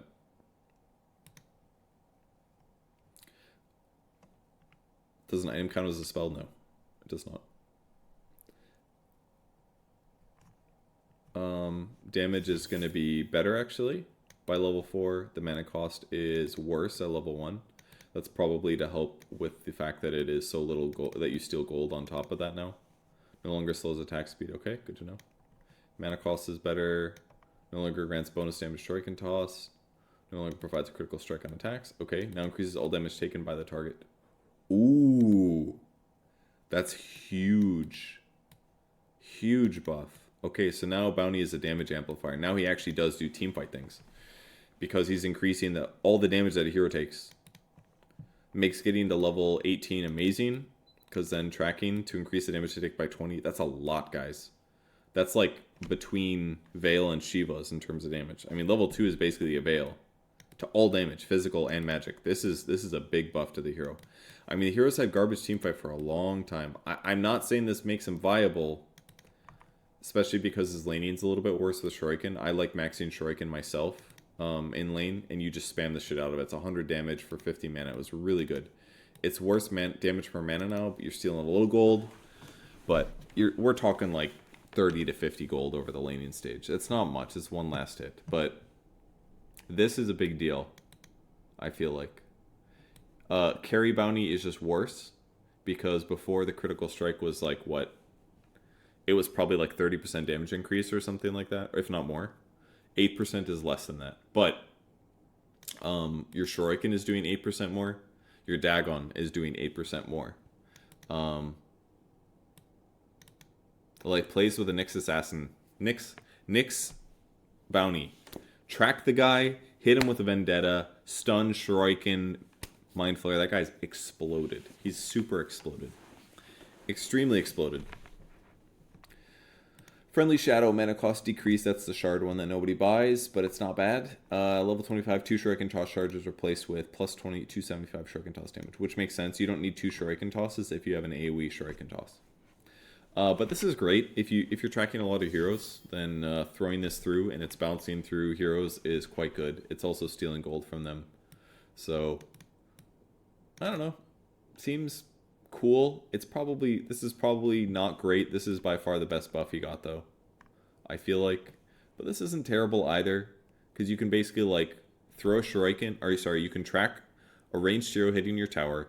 You can throw your Shuriken into the creep wave, which will bounce off a creep wave and bounce towards the tracked guy and do a Shuriken Toss nuke in an AoE for 310 damage. That part seems good.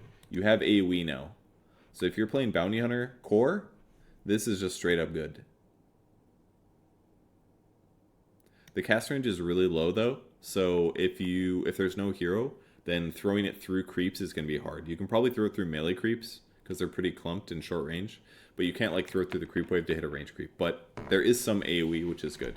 So it's probably much more viable to play Bounty Hunter as a core because of this, because you actually have AoE. You don't have to just like lane abuse. You can lane abuse with this hero, but slightly less before, but it's still probably fine.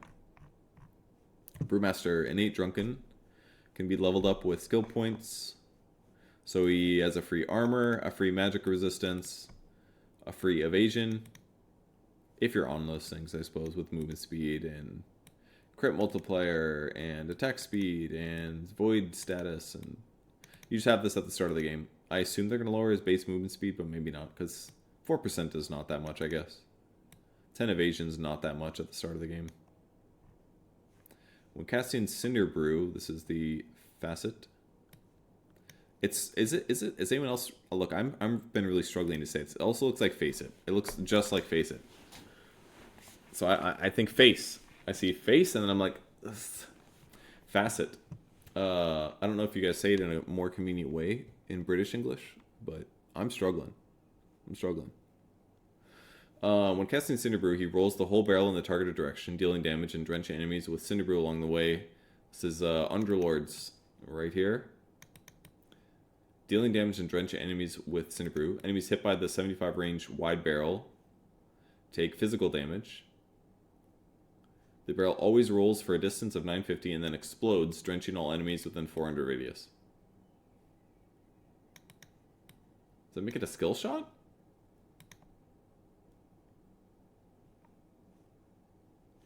We're going to open that up and check it out, because I don't get this. Unless it's really fast, then it's fine. Drunken Brawler. When brewed up, Brewmaster moves with a varying amount of movement speed. Ah, the old one. 20% slower and 50% faster. Okay, yeah, we're going to...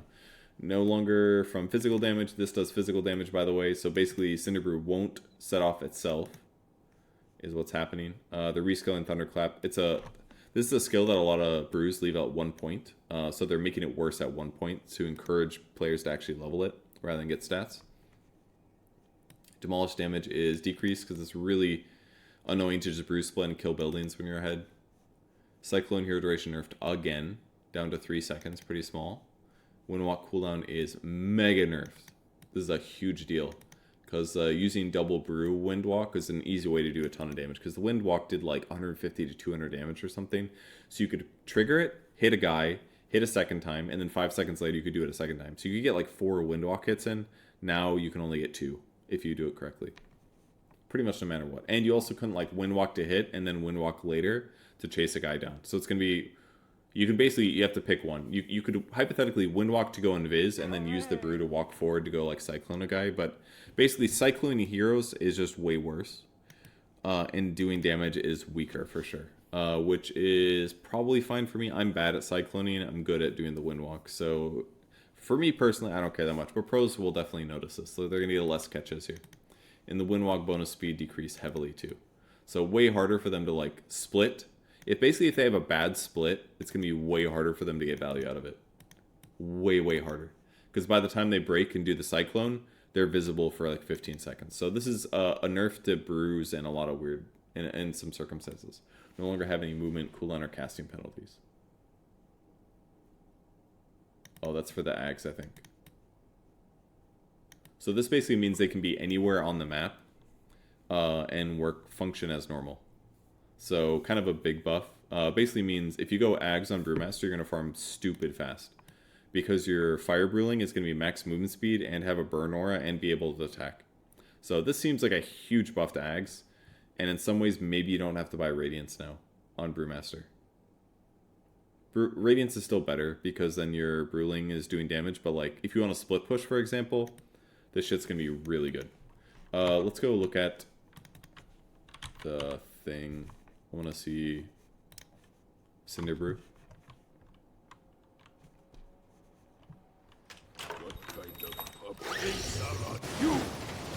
Okay, so it's kind of a... Prepare for battle. Onward. Axe rise. Enemies need killing. Axe charges. Have another. Cease.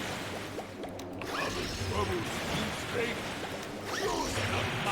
So way harder to use, way harder to use. Because before it was just an AoE that hits right away. That was a pretty fat AoE actually. And then obviously it, if they do another source of damage. See, it hit differently because it hit this guy first, but... Okay. Harder to apply, basically. It's more delay. In a straight line. Only the explosion does damage, but the fact that it's harder to land, but it does little damage is kind of cool. And it labels physical. Why are there nuker icons on everything? I don't know what's going on. Anyways, I'm going to move on because I don't have a shitload of time. Bristleback base damage decreased by 8. This hero was doing pretty good. Warpath is an 8. Passive can be leveled up with skill points. Okay, does that mean it's not his ulti anymore? Or does that mean it... Okay, he just has his ultimate from the start, I guess. That's what it looks like. So 5 damage per stack, which is why they increase his damage by 8, because now you're going to have to cast Quills to get 5, for example.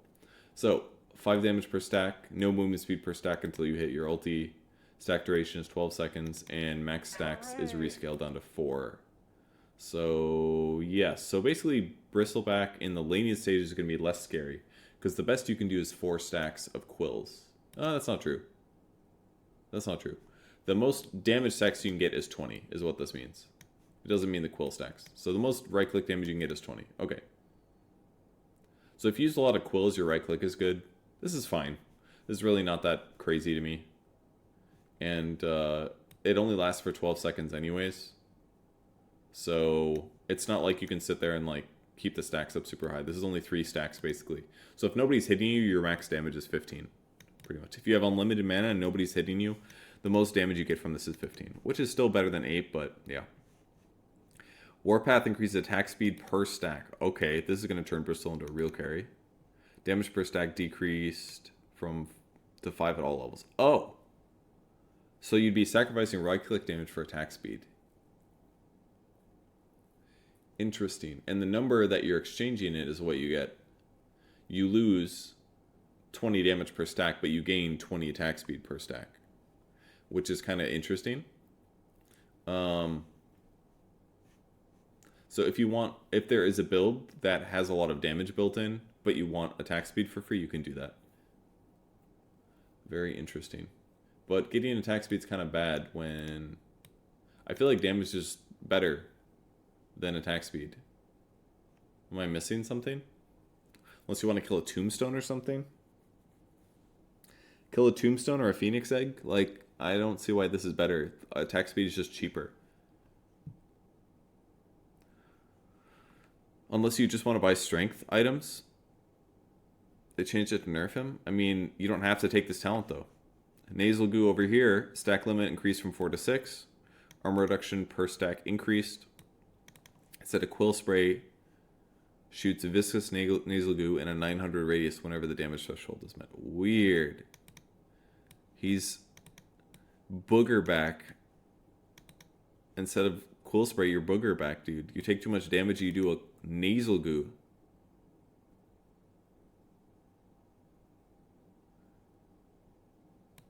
No, guys, Boogerback is definitely the best one. No one's going to beat Boogerback. There's no fucking way anybody is going to beat Boogerback right now. There's no way anybody's got something better than Boogerback.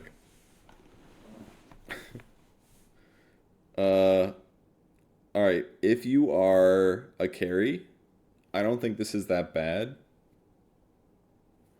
I actually don't think this is that bad, guys. If you are right-clicking people, this is not bad. Because you're going to be lowering armor by a lot per stack.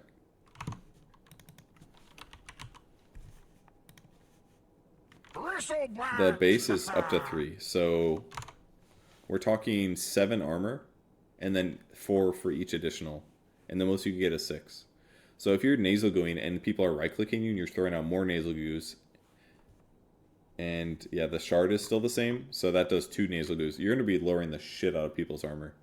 Like, you could genuinely go... You're not going to have attack speed here, but you'll have damage still. Damage per stack still goes up to, like, 25.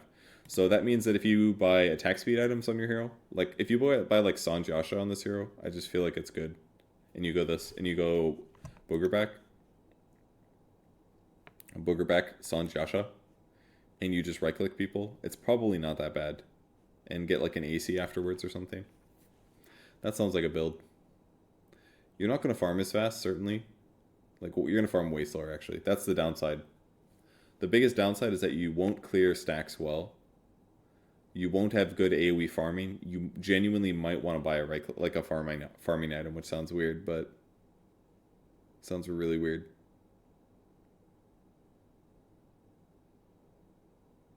Sounds kind of weird.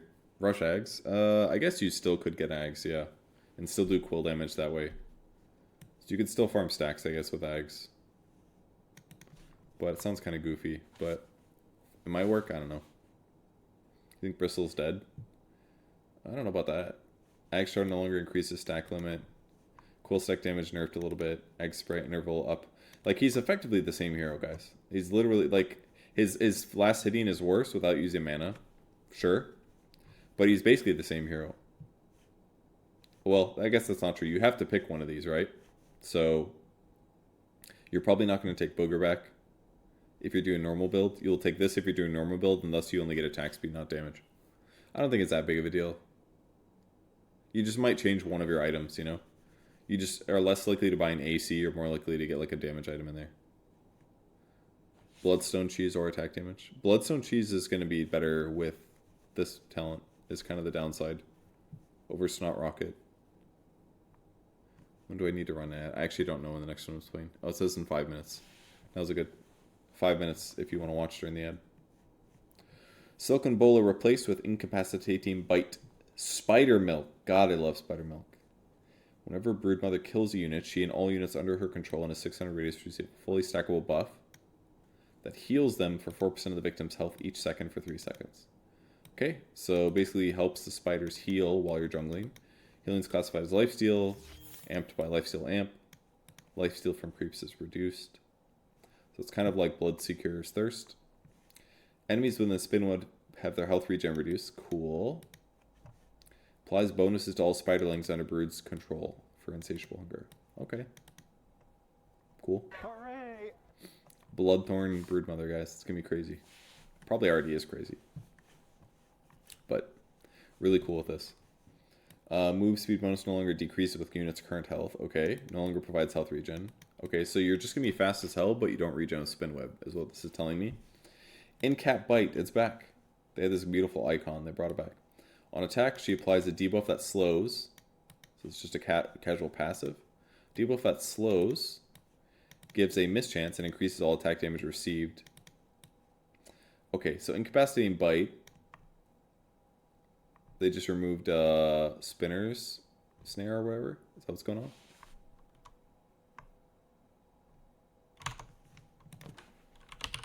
But they don't say that they do this.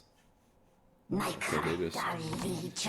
Incomplete tooltip, guys. Where's Silken Bola or whatever? Or where's the previous skill? They just pretend it's not there anymore. Just say new basic ability. Didn't say removed XYZ. Anyways, this is the old classic passive. It was seen as a kind of shit ability, but I mean, when Brood does fight you, you do want True Strike, I guess, but it'll be good in ability draft. It amps the damage that they take from spiders. But you're getting no regen now. You're gonna have to rely on insatiable hunger to regen. Spinweb won't do that, which is probably fine. But you're gonna be really fast now. I can't help but assume that your right click is just gonna be mediocre. It's very much like a spider base build. Could be okay. I mean, you're getting some slow on some supports or whatever, but might be alright. Especially with Shard, because you're giving bonuses to your spiders. Spinweb's kind of cool for the laning stage. It's only like 15% for most of it, though, to reduce their tango amounts, but later on in the game it might be really good. Isn't the spiderlings change kind of big? Are you referring to... Oh, I didn't read this one, actually. Similar spiderlings instead of spiders. Yeah, that's big. Now also slows the target by this amount for 4 seconds. I just didn't read this one, my bad. Spiderling health decrease. So basically, Spiderites had like 140 HP or somewhere in there, less than 200.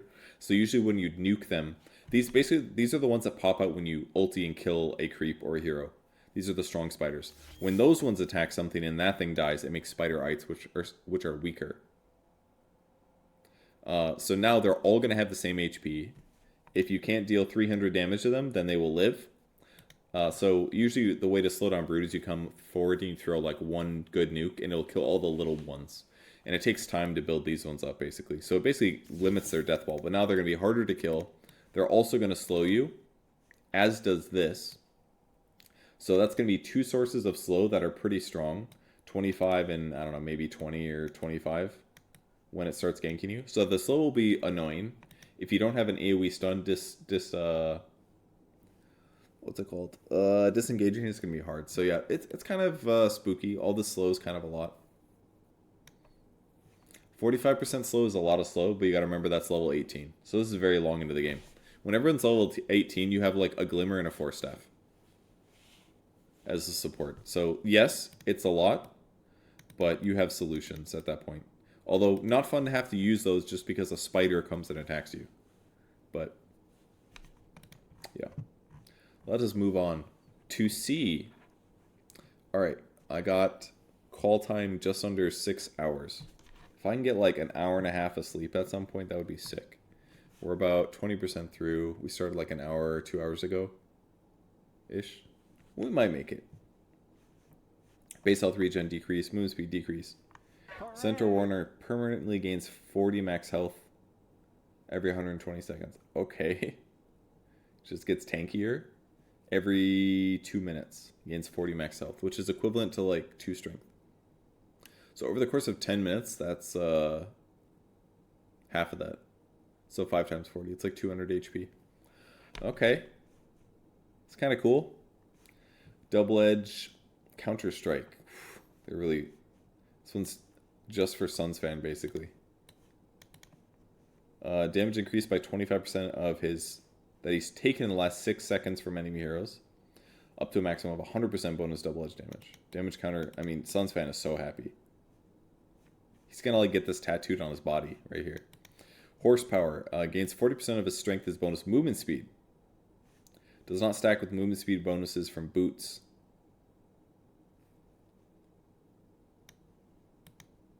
So you don't need boots? And his max movement speed cap is increased. Okay, so he just doesn't need boots? Alright, let's go see. If it doesn't stack with boots, then you don't need boots. The tournament is I mean, he is a horse. War Chief. I die untamed. Okay.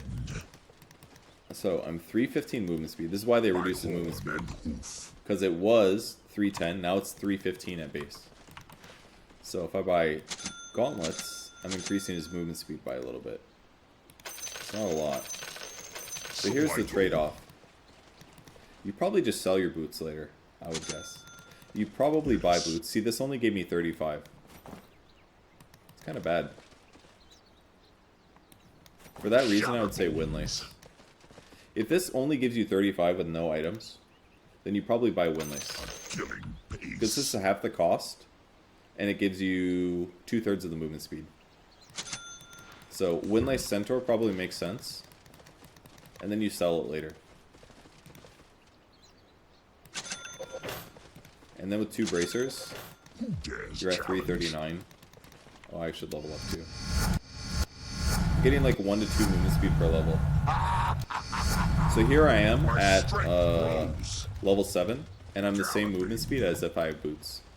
So Windlace is probably the move on Centaur. Obviously Phase is good as well for the armor and stuff, but the fact that you don't need boots anymore makes it kind of bad.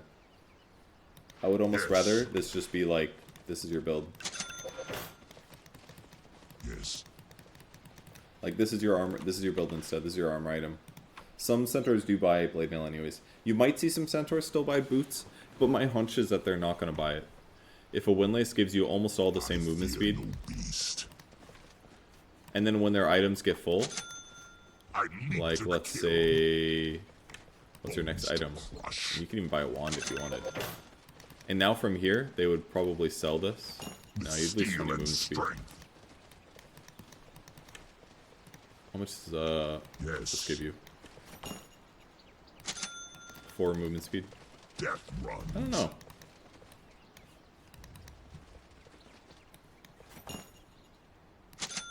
That's 17 movement speed for boots. At this point, it's like actually just worse to have boots. So I just don't think boots looks that viable to me on Centaur anymore. I legitimately think a Windlace is better than boots on this hero. So you'll get your first couple items faster. You'll have Windlace. You won't need boots. You won't have Phase, which is a bummer, because you could definitely get blocked by things stampeding. But you don't want Tranquils. Tranquils are bad on the hero, number 1. And number 2, the regen's going to be interrupted all the time. There's also a movement speed talent at 10, which looks a little better now. Yes. So, kind of cool.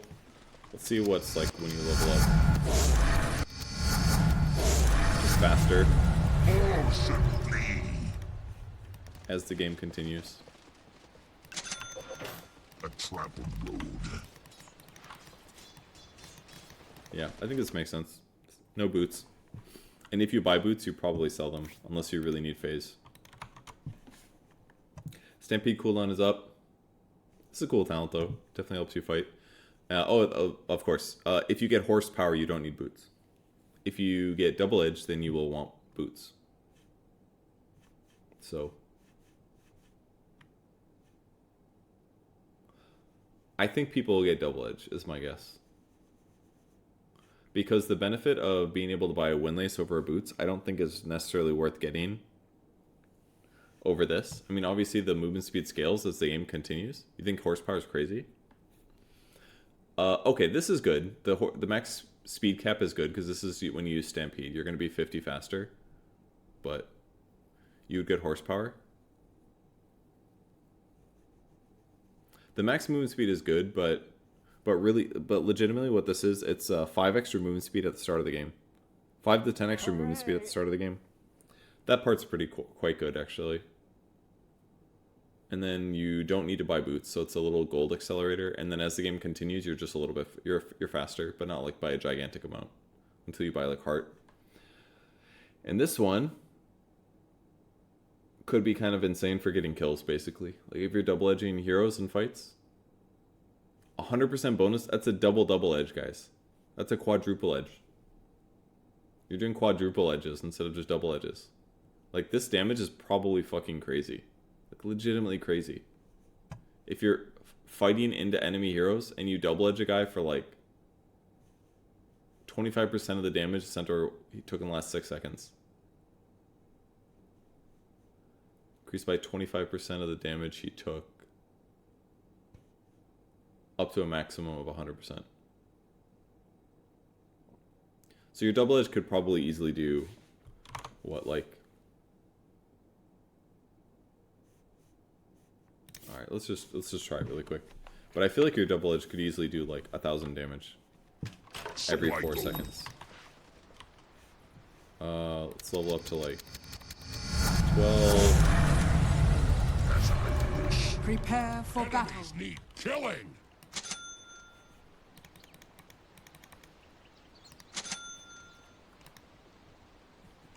No.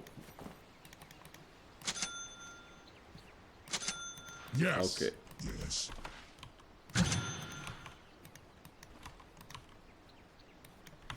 Did it again. Good day to fight. Always attack.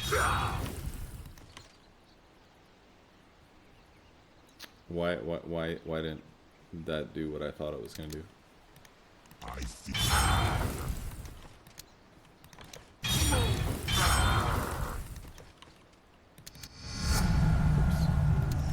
Sweet sings my blade. To battle. Is it only physical?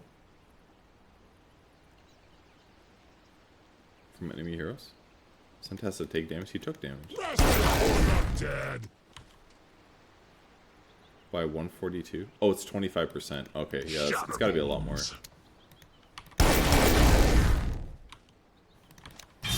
Okay, it's a lot less than I thought it would be. Also, it still does more to yourself, huh? It's only 25%, so if you want to double the double edge damage, you have to take like 2,000 each, 2,000 damage. Because my double edge damage is going to be like 400 something. Yes. So, less good than I thought it would be. Yeah, the boots sounds better. I think you guys are right. This 25%, that's to quadruple. You have to take 1,600 damage to do 400 more. And by doing so, you take 400 more damage. So it's kind of iffy. Okay. Good call. Grants invulnerability to the mounted target. Oh, so center would be this. This makes Ags way better, and no longer ends when blinking or teleporting. Okay, so now you can like hitch a ride, grab a guy, and like legit blink away or teleport away with them. So another save for Centaur. Seems good. Just straight up Centaur buffs, without a doubt. I mean, he loses 1 regen. That's it. He gets more movement speed, and Stampede's slightly worse, but hitch a ride's better. It's probably just better with the movement speed difference. So, okay, Chaos Knight. Whenever illusions of them are created, there's a 50% chance that an additional one will spawn. Cool. Phantasmagoria. It's going to be so much shit to remember. All illusions created by or of Chaos Knight are strong illusions. Okay. Including illusion runes or manta. Or by allies. Additionally, his illusions within radius have 20% damage reduction. Okay. So they're strong illusions and they have damage reduction. Good. That's if you do this one. Reality Rift adds an equal chance to apply whether break or disarm. Or nothing. Break, disarm, or nothing. 33% disarm, 33% break, or nothing. Okay, deal lasts for 50%. Okay, kind of weird. It is chaos-like, alright. Good against carries. Break or disarm are pretty much always good against carries, either one. So I'd say very good anti-carry ability. If you get either one of these, 66% chance that it's good. And that goes through BKB, right? Egg Shard no longer increases cast range, that's going to hurt. Shard Illusions deal 30% less damage, that's going to hurt. Cast point improved. Illusions from the ability are no longer strong illusions by default. Okay, so that means you have to get this one to get strong illusions. Otherwise you're Omega dumpstered by a Lion or a Pugna Shard. Good to know, because this one's quite good. So if you're playing against some like Bristleback or something, or some carry that has things you want to deal with, then you would have to get this. But if you're playing against a Lion, then you have to get this one. But strong illusions are still pretty good against. I mean, you're gonna get strong illusions, and your illusions will die less often. You'll have 20% damage reduction, which is good. So, as a whole, this is probably better. Because breaking or disarm, like supports, doesn't really matter that much. Okay, this talent is replaced with strength, because this was probably similar to 20% damage. But if they don't have good AoE, this is just a buff. Good enough. Chen, let's see how he gets nerfed. This is one of the top 4 most broken heroes in the patch right now, at pro levels. Active, levels up with Holy Persuasion, improves with his level. Summons a convert to fight for him. The convert gains bonuses from Holy Persuasion, with the exception of health, which is set to 200 plus 80 times his level. Only one convert can be summoned at a time, and it dies if Chen dies. Mana cost 50, cooldown 30. Cooldown starts once the convert dies and automatically refreshes on Chen's respawn. Which creature is summoned dependent on the chosen facet? Ascent. Oh. Damn, he gets 5 options? That's cool. A Centaur. Early game Centaur Courser. Then the big one. Wolf Creep. Alpha Wolf. This is a really cool change. Hellbear or Hellbear Smasher. Troll Creep, Hill Troll, or Dark Troll Summoner. Or the Satyr. The downside is you can't choose Mind Stealer to stop, you know? Like if you want a Mind Stealer the whole time. Anyway, so basically you just always get to summon one of these. I assume most people will get Centaur or Wolf Convert. Hellbear Smashers are not that good right now. They do an AoE nuke, which is fine, and it slows, but they don't give an attack speed aura anymore. So that means that you don't really want that always to be there. I would say Alpha Wolf is going to be the most obvious because it's a really powerful aura. It's a 30% damage increase. So you probably will do Wolf Convert almost always. And these are the hardest to find probably because it's a medium camp, whereas large camps are a little bit easier. The troll ones aren't bad either. Dark Troll Summoners, you could basically split push all game. Guaranteed with the Dark Troll Summoner.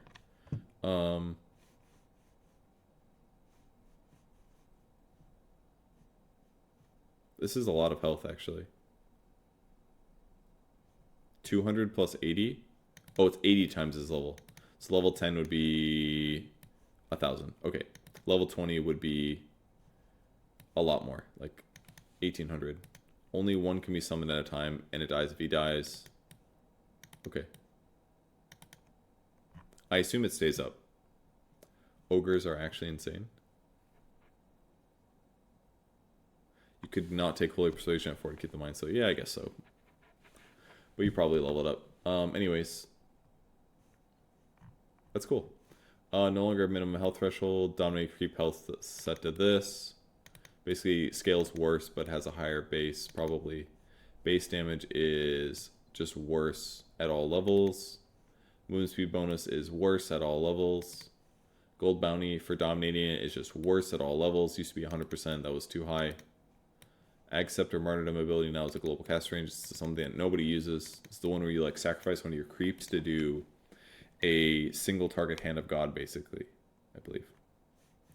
And then armor bonus for Divine Favor, which you activate, is way worse early, slightly better late.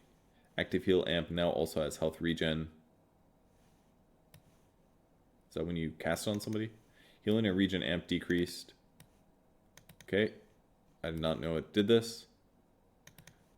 Makes health regen aura global and affects all allied units. It's okay. It makes the Ags better, because then you get this as well. You get the martyrdom thing, and everybody on the map gets 4 extra HP regen. It's not great, but it's a little bit. But this part's good. Health regen aura. Yeah, just the aura. So you don't get the heal or regen amp. You just get 4 HP per second with the Ags, which is, again, not great. It will affect the map a little bit in terms of pushing, though. And, you know, team fights, it's going to be a tiny bit. It's gonna change the game and a couple kills here and there. Who is Chen? The most broken hero in the patch right now, believe it or not. A lot of micro, though, so most players don't play it. I think this looks cool. This is great. It's going to be way easier to resummon once you lose all your creeps, which pro players will not do very often, but I will. Not that I play the hero much. Okay, Clinks. A bone and arrow. His death and some of his abilities can summon skeleton archers. Okay. They deal percentage of his damage. Similar. Okay. They have duration here. Cool. Okay. Enemies hit by attacks from strafe get a debuff. Causes them to miss their attacks. Debuff stacks. When applied from different sources, Clinks and his skeletons. Stacks expire 1 second after the strafe duration is concluded. Miss applies to buildings as well. Okay. So this should make him even easier, like even better at killing buildings. Because him and his skeletons are attacking all the buildings. And applying multiple miss chances. This number's not huge though, and there's not that many skeletons early. It starts at 2, I think, and it goes to 3 and then 4. So the max is like, what, 25? From different sources. So it basically just helps you 1v1 carries as Clinks and not have to play like a coward as much. Which is fine. Good against towers, obviously, applies mischance. And that's by strafe, though. And strafe is not super high uptime, if I'm not mistaken. An arrow lights my way. So 3.5 duration. It's not a lot of evasion. At max, it's 15-second cooldown, so more attack range bonus with this. Casting Death Pact makes him take place of the Consumium while leaving Skeleton Archer in his previous position. Okay. It's kind of cool. So it allows you to teleport, basically. It makes you counter Mars, basically. You can get out of Mars Arena. You can get out of Kinetic Field. But that's only if there's stuff outside of where you want to go, basically. If there's a creep wave, you can get away. Looks quite good, I would say. I think this looks really good. The major bonus here is you get extra 100 range, and you're applying mischances to towers or enemy carries that you might be fighting to the death. So if you're worried about manning up against other carries, this one's good. But I feel like players would take this one. Lower death pack charge time looks really good to me. Goes from 40 to 30. So that ups your regen that you get from Death Pact by 25%. You're just going to be using it more often, I feel like. This one seems better, but it looks like you always take the place of the consumed unit. I don't know if you can control this, like turn it off or not. But if it's just always, that could be a downside, because sometimes you want to Death Pact a range creep by a tower, for example, but not teleport there. Okay, this is buffed for Skellies, mana cost is better, and then cast range reduced. So this is a moderate nerf to the hero, slight nerf, somewhere in there. Clinks is running for their lives are going to die a little bit easier, but maybe they can teleport, so it's worth it. I wouldn't necessarily say it's a Clinks buff. It's like barely any change. These are kind of cool, but they're pretty mild differences. This one's obviously can be impactful in some cases, but not common. Clockwork Armor Power. New innate ability passive can't be leveled up. Outgoing damage is increased by 0.3% per point of armor. Huh.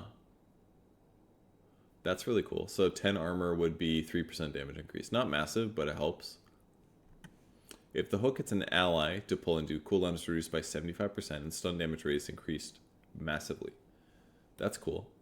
So if you accidentally hook an ally, better chance that it still hits somebody. Like if you have a melee hero in front of the enemy, you can hook the back of your ally. You're probably still going to stun and damage them. And the cooldown is really reduced. It also means that if you hook on, if you have like a melee hero that also goes in, it's just better. Because now you can hook your ally, still have a okay chance of stunning and damaging your opponent, and the cooldown is heavily reduced. So this could be really cool. This is a clockwork buff right here, in some cases. Especially if you play it that way. A lot of cases in pros, he's always the one hooking first, but still, it's cool. Power cogs are formed in a radius increased by 115. Cogs have a smaller trigger radius, but they can affect enemies inside, pushing them towards the center. That's cool. Sounds quite good. No longer provide a magic damage barrier to allies. They're not destroyed by his attacks, and are pushed instead up to 1,000 distance. Oh, that's really cool. So basically you can like cog and attack them to launch them at your opponent 1,000 distance. Destroy trees inside the cogs when cast. Okay. So if you get sprouted, you could probably power cog to get out. But yeah, you could send them at your opponents and they'd probably hit your opponents and push them back. It's kind of cool. This is really cool. Yeah, like hockey or something. It's a good way to describe it. Yeah, no more magic bear, so it's going to be lower HP. This is sometimes very useful. Generally will be kind of mediocre. And then the higher radius power cogs. I mean, you are increasing your damage, though. Like, you're just going to have 3% more damage than before. This is probably overall a buff, I would say. CM base mana regen nerfed by half. Rough one. Never mind, it's better. New innate, she has 50% mana regen amp. Every time she casts a spell, ally adheres within an aura's close radius receive a percentage of the mana spent. Okay, cool. And then increases her cast range and provides an AoE bonus. So that'd make her ulti better. I wonder if Bloodstone CM is good. I wonder if it makes the explosion radius bigger. The AoE. Do you guys know if it does that for Sand King? Is his like Ags AoE Burrow Strike's bigger with Bloodstone? And if so, it's probably Bloodstone's probably kind of good on CM. The downside is it's not a stun. It does make the ulti bigger for CM. I mean, I'm sure it makes the AoE bigger, but does it make the ice explosions bigger is what I'm saying. That's my question. Anyways, cast range increase is pretty cool. This is probably based on your ulti, I think. Really strong, just super expensive. That does make sense. Frostbite no longer has bonus duration on non-ancient creeps. Okay, deals 4 times damage to non. Okay, so it doesn't last longer, but it just shreds them. Hooray! In some ways, that's better. 4 times damage. That's 200 damage per second. So 1,200 damage in 3 seconds. Maxing this out like one shots. Ancient creep or large creeps. Tick interval increased. Doing ancients is worse though because it doesn't do bonus damage to non-ancients. So you can't jungle ancients at all with shard, but everything else it'll be really good. Tick interval increased. More correct damage at level 1 and 3, sure. It's fine. Self bonus factor for the mana regen is removed. She receives close mana regen bonus, which is also amplified by the innate ability. I don't know what the math is, I'm not going to do it, I don't have time. No more armor for freeze and field, attack speed slow increased. Okay. So if they've got BKB, they are going to murder your ass. If they've already thrown your attack, they are going to murder your ass. But you do slow their attack speed more. So definitely weaker, but kind of good. Crystal Clone can be aimed where she will slide. Cool. That's nice. You don't have to do that weird like turn the opposite way and press it. You can just slide now. So it should be a lot easier to like juke and stuff. Clone is still mandatory, I think. And it's even better now. And this is fine. Weaker against Chen, Enchantress. So that's one nerf to the hero. She's not going to be as good at that matchup. But she will do a decent amount of damage. She's still going to do like 600 damage to the creep. So weaker creeps earlier on, she'll still be able to kill them. Darkseer's int cannot be lower than either his strength or his agi. If any of these are higher, he gains int to match them. So if you build strength and agility items, like say 6 dragon lances, you will get free intelligence. And he's a universal hero, so this is pretty good. But he's got really high int gain, so I don't know if it matters, but hypothetically you could buy a Sanjasha if you wanted to. And maybe it would give you intelligence. I don't think this matters that much, though. Unless he's playing against a silencer. You get your int drained as a Darkseer, you just don't care. You're like, whatever, it'll come back. I'm too strong. Darkseer gains attack speed for each point of int. Okay, so you can like actually right-click on this hero now. Like, right-click, Darkseer is finally here. He has really atrocious agility gain, so attack speed is always a bad point for him. But this is really good, guys. Because 1 point of agility is 1 attack speed. So now he just gets half of that bonus as an int hero. And again, you don't have to build int. Alright, I gotta look at his stats. This is too exciting. Base movement speed decreased, but he gains 8% of the movement speed bonus of all heroes within 900 radius. What? That's wild, dude. 8% of the bonus. 10% is like 30 or higher. So 8% is going to be like 20% less. That's like 24. So he's getting 24 movement speed for every hero nearby, assuming they have 300 movement speed. About. So if there's just a hero nearby, he is faster. If he's running by himself, you could use this to figure out if there's an invisible hero next to you. Because within 900 radius, your movement speed's going to go up. You're still going to want to buy boots. But this is definitely interesting. You're going to be potentially really... Basically, it makes it so you don't have to surge yourself in team fights. You can surge other people instead, most likely. Because if there's just like 4 heroes, you're running fast. So basically, surge allies. Shard is going to be better.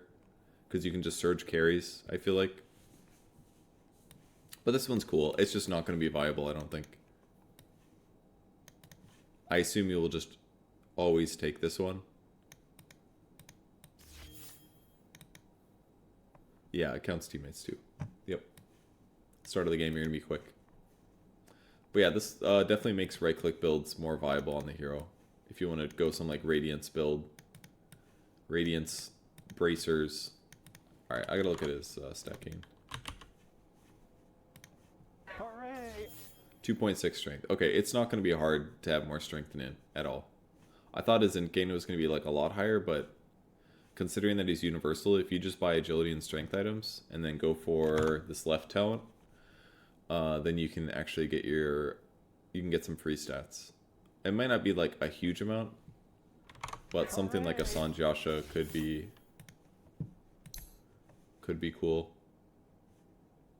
I shouldn't open the screen in case there's new items, but attack speed, status resistance, movement speed, slow resistance, strength agi would give him int. It's kind of cool. It would end up like a Sanjasha. How many subs? Thank you everyone for subbing. Appreciate it. Sanjasha would end up giving him like 36 plus 8 attack speed. It's like a 45 attack speed item. It's kind of cool. It's still kind of bad, but it's kind of cool. I don't know if this is going to be very useful, this quick wit thing, but it's probably bad. You'll farm faster. That's the upside. Is that at level 1, you are just going to farm faster. You're going to have 10 attack speed at level 1 extra. So you probably just trade way better at level 1. So that's the trade-off. Do you want to beat him up basically? At level 1, you're just going to be way better, you know? Buy 2 bracers and have quick wit, and you're just going to have like 15 attack speed right at the start of the game for free. And extra int too. It's going to be like bracers on Darkseer. Just with this, just seems like you're going to farm really fast.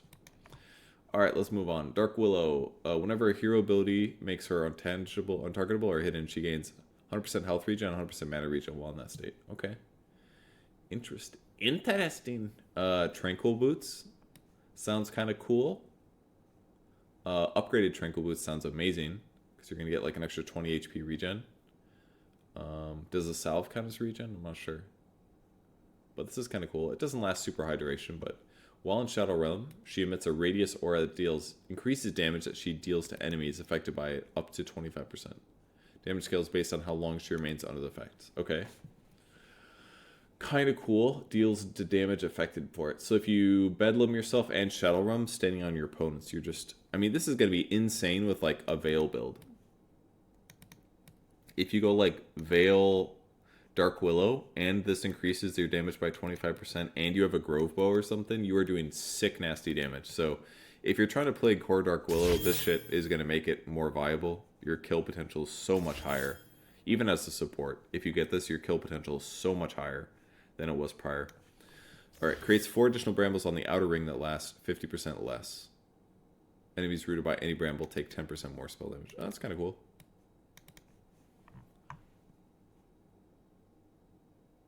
Yeah, it's just 4 additional. So instead of it looking like an X, basically, it's going to look more like a circle, I assume. Hooray! That's cool. Thank you for the sub Thursday. I appreciate it. Curse Crown backswing improved. Very nice. Good for weak players. And the cooldown decreased a little bit. It's just all buffs to Dark Willow. I feel like it's going to get picked tomorrow with this. Some teams do pick it and play it. But these are just all buffs.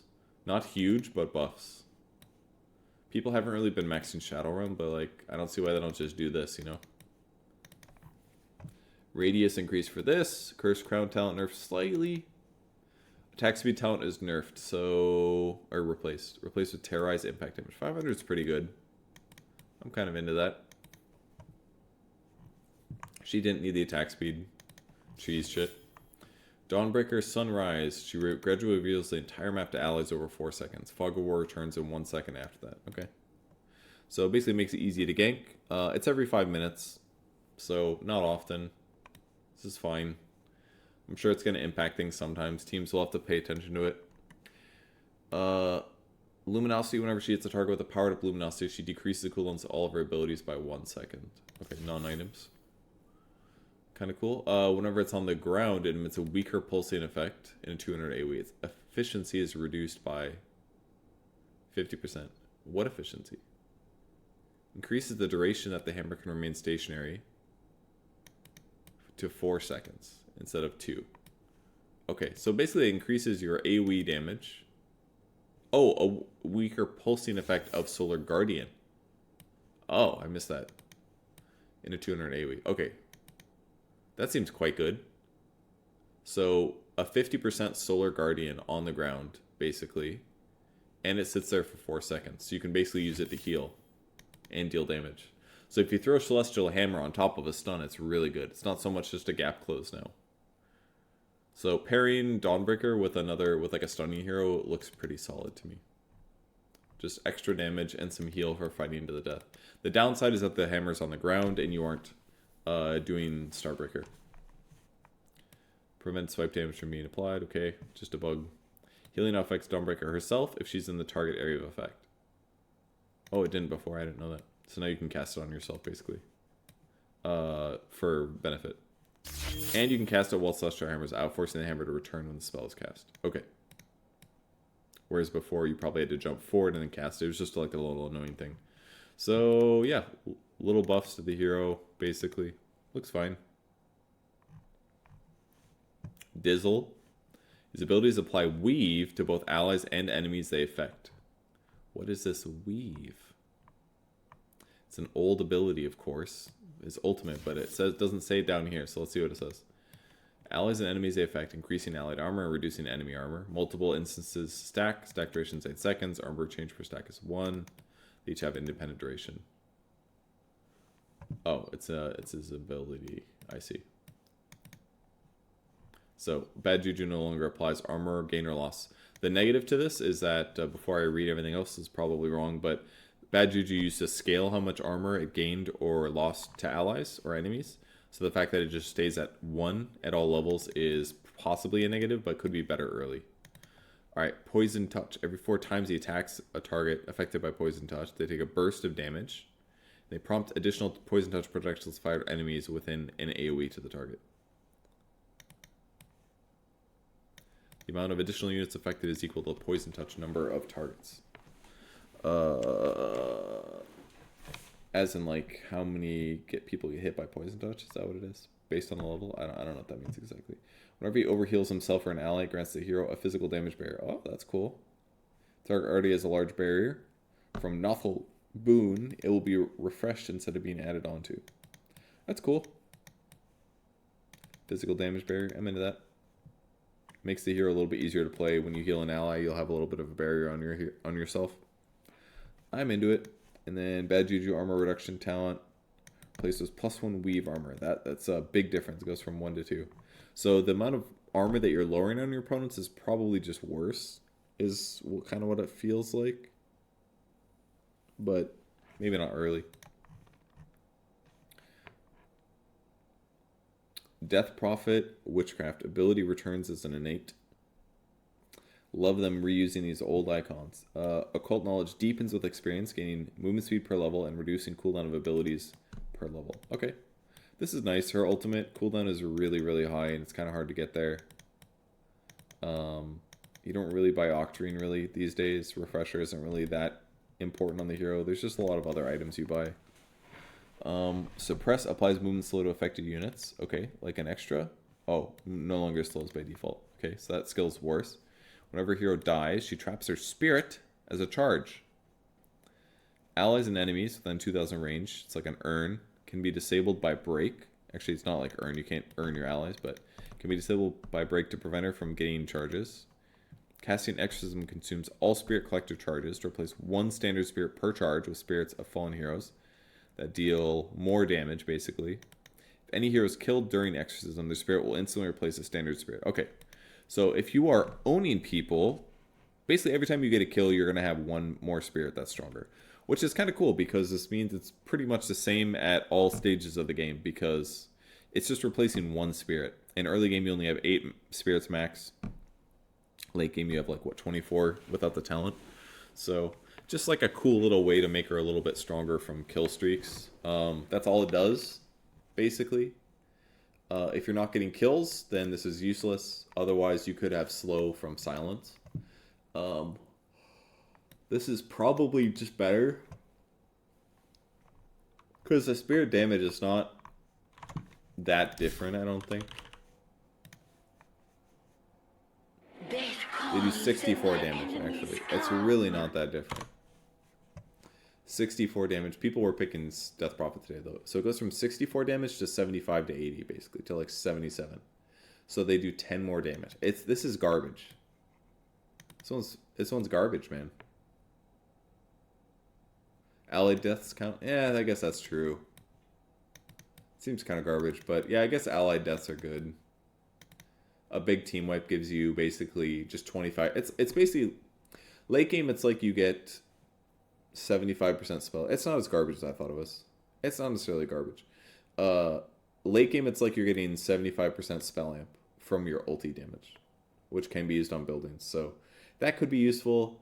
The problem is that you're using your ulti often enough that it's not like you're really picking up a lot of charges. When you use this ult, you're probably just... It's not going to be 75% spell amp increase. Because that's 1 spirit of like 24, right? So for 1 out of 24 of your spirits, you're getting 75% more spell amp. But averaged over the course of 24 spirits, it's so small. You're dividing that number by 24. 1/24th. Or multiplying it by 1/24th. It's not going to be good. I feel like this one has to be bad. Yeah, you maybe get some kills and you trap some souls. But what if what if you already have your ulti active and you get like 2 kills? And then the spirits become the spirits and then your ulti ends. It's like you don't even get that benefit, I feel like.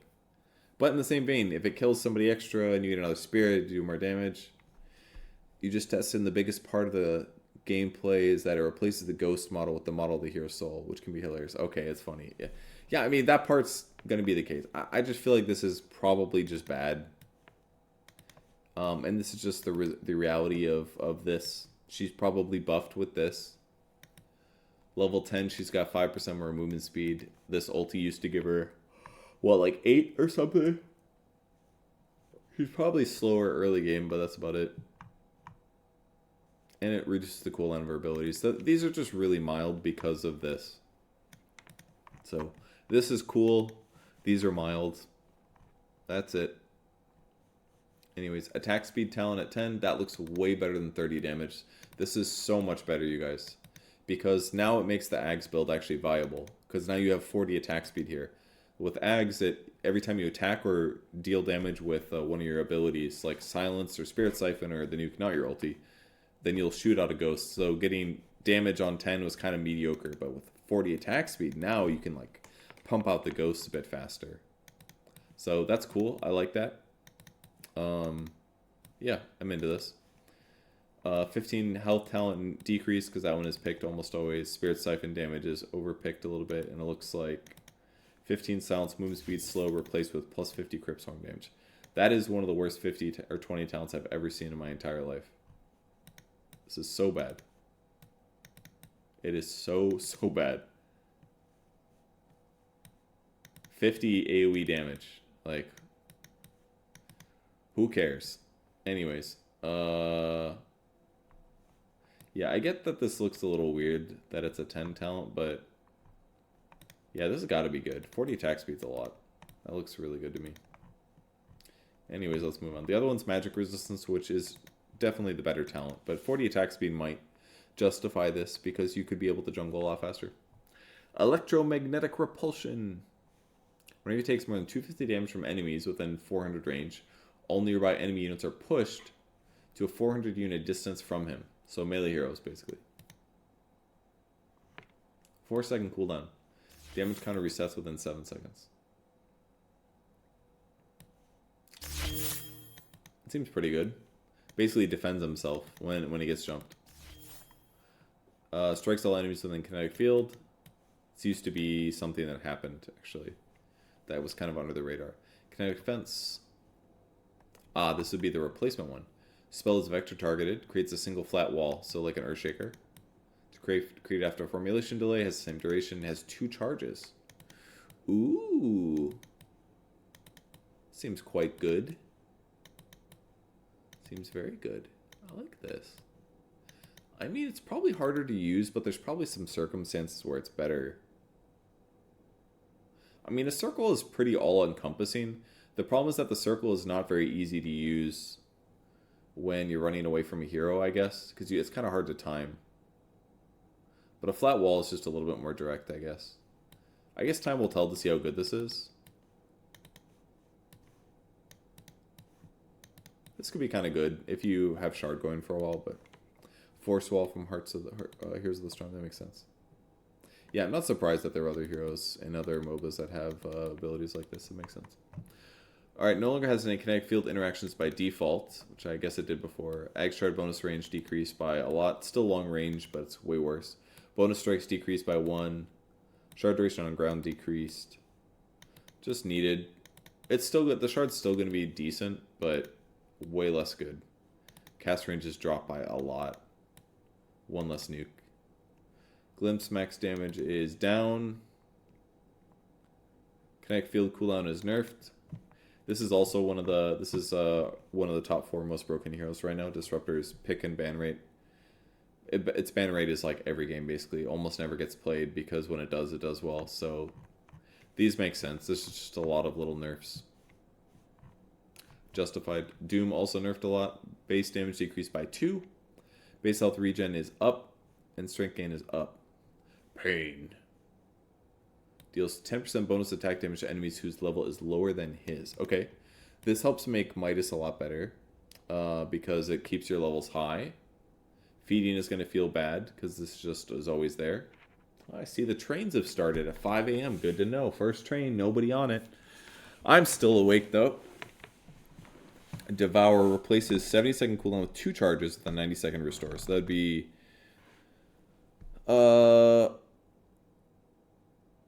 2 charges with 90. Is that better? No, not really. In the short term, yes.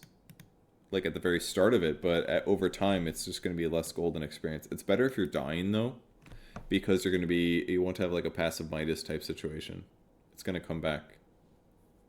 Or it's going to be recharging while you're dead. Also, this is kind of cool. Okay, this doesn't give you armor anymore.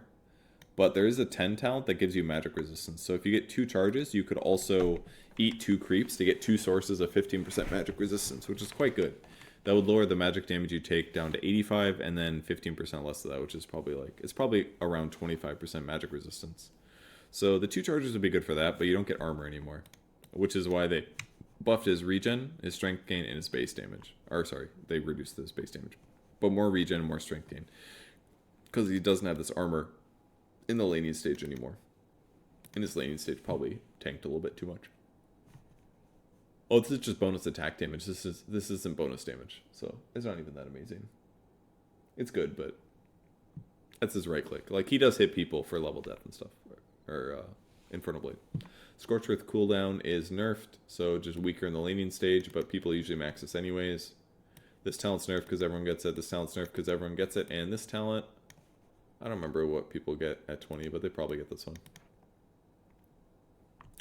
Yeah, oh, I didn't read this one. Items sell back for 90% of their price, but buyback costs 15% more. Okay. I'm into that. Yeah, selling Midas would be the obvious one. This is cool, actually. I mean, the fact that the 2 charges on the left one doesn't lower the duration of Devour is kind of... It, like, increases the... I mean, the stolen creep abilities are upgraded by 1 level, but, like...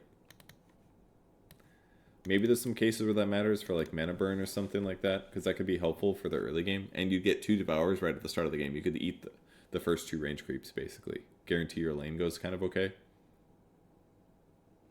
But, so there's some upsides to this, but I guess here's the downside over here, that this doesn't do shit for the vast majority of the game. This literally only matters when you start selling items. I could see some justification for building like lots of bracers early, for example.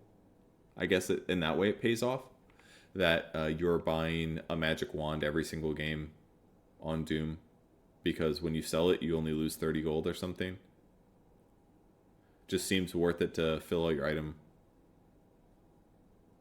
So you just fill your inventory really quickly. You could fill it with ironwood branches, for example. The 15% on buyback sounds like it hurts. I mean, sure. Just don't die, though. Skill problem.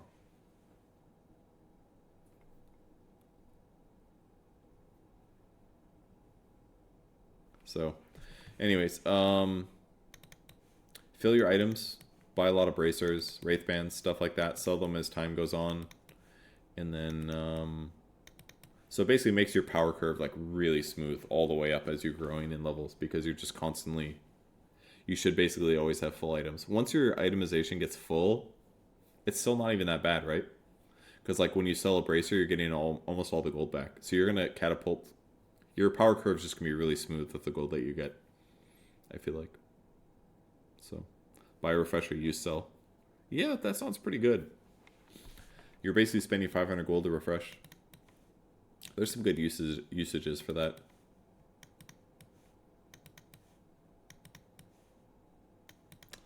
Cool. Monopoly is far worse. Monopoly is 50% when you mortgage things. Far, far worse. Dragon Knight, add a new ability, Worm's Wrath. Places Dragon Blood, providing upgrading his attack modifiers set by Facet. So his Dragon Blood innate is health regen and armor. They're increased by 0.5 with every hero level. Okay. So he just gets 4.5 health regen and 2.5 armor at level 1. That's pretty good. And he gets bonuses in Dragon Form. This makes break a lot better against him, I assume. I assume this is breakable. It should be. Worm's Wrath. In human form, attacks apply poison. Does this damage per second. And reduces the target's armor. Okay, this is basically versions of Elder Dragon Form, I guess. So basically before, when you get your ulti and you were in human form, you just did that damage, that like 20 damage per second from the corrosive dragon. But now, if you don't have a lot of points in Worm's Wrath, it's not as powerful. And it does damage per second for 3 seconds, and it lowers armor by up to 4, which should affect buildings. So it's slightly better if you max it. You can't necessarily like get shitloads of health and armor because it's based on your levels now. So by level 6, you only have 2.5 extra armor. You've got 5 armor and like It's still decent. It's just you can't like max out your armor stupid fast. Not that any pros are really doing that right now. They're getting a lot of breathe fire. Some I see have had dragon blood kind of low by mid game. Anyways, human form attacks have cleave. Wow. Just cleave Dragonite. Carry Dragonite's still on the menu, I guess. And in dragon form, the cleave increases another bunch, all the way up to 50%. Turns into splash damage. Okay. Human frost. 35% movement speed, attack speed by 35. That's crazy high. And all health they restore is, so it's basically like a Scotty. This is really good. Seems really, really good. Oh, I'm sorry. These are, you have to pick one. Of course. Of course. Okay, this is cool. I was like, if this is just always, this seems broken. Okay. So what do you want? Do you want a slow, movement attack speed slow, that also limits regen? That's pretty good. All reductions from frost are increased. There's no way you do green. Seems, well, the poison damage would be better. 60% more is not that good. It's like 2. -2 armor with some more damage over time. I feel like you don't do green. Green is really bad. I mean, you get an AoE, but like this armor reduction is not high enough to justify it, I feel like. Red is quite good because you just have cleave human form. With that said, you don't really need it. This is like a rare case where this hero has so much AoE already, you don't really need this. You're like a shitty Sven, basically. You're better off to just farm with Elder Dragon form and Manta, I feel like. Or Breathe Fire. You just Breathe Fire to AoE. Which does pretty good. Cleave's not terrible, but maybe it allows for different item builds. So I assume red is the best. Because obviously it would give you a lot of farm potential. You could also not level up Breathe Fire. If you didn't want to. You could just go red. Fire Dragon and just like cleave stuff with right clicks. Yeah, an extra splash with dragon form. It's kind of cool. But this slow is crazy. 35%. So high. And 60% slow from this. It's like an extra, like 17, 18. You'd be doing 50% movement speed slow with your transform. This seems really good. Anyways, let's read. Yep, we got this. Illusions can't fly. Okay. Here's the big change. So you can't do Manta Elder Dragon form anymore. Illusions can't apply the attack modifiers. So Manta Dragon form is broken, or is, I shouldn't say that word. It doesn't work anymore. Upgradable with Aghanim Scepter, which I assume Ags will increase this to make this the next level up to level 4 is how it works. Improves attack modifiers of the chosen facet. Yeah, which would go from like here to here, plus the other stuff it does. No longer changes dragon type with each level. The dragon form depends on the chosen hero facet. Ah. Okay, so there's actually a reason to get green then. Increases the attack damage by 20, 60, 100. And the black dragon form no longer increases magic resistance. Okay. So the level 4 one just kind of sucks a little bit, but you do get a higher percentage, a higher number. So basically, if you take green if you're playing mid DK, is what you do. If you're playing mid DK, you're going to go green because you're going to want to take the tower and transition into ganking a little bit. If you're playing carry DK, red looks pretty good, as does blue. If you're playing offlane DK, who knows?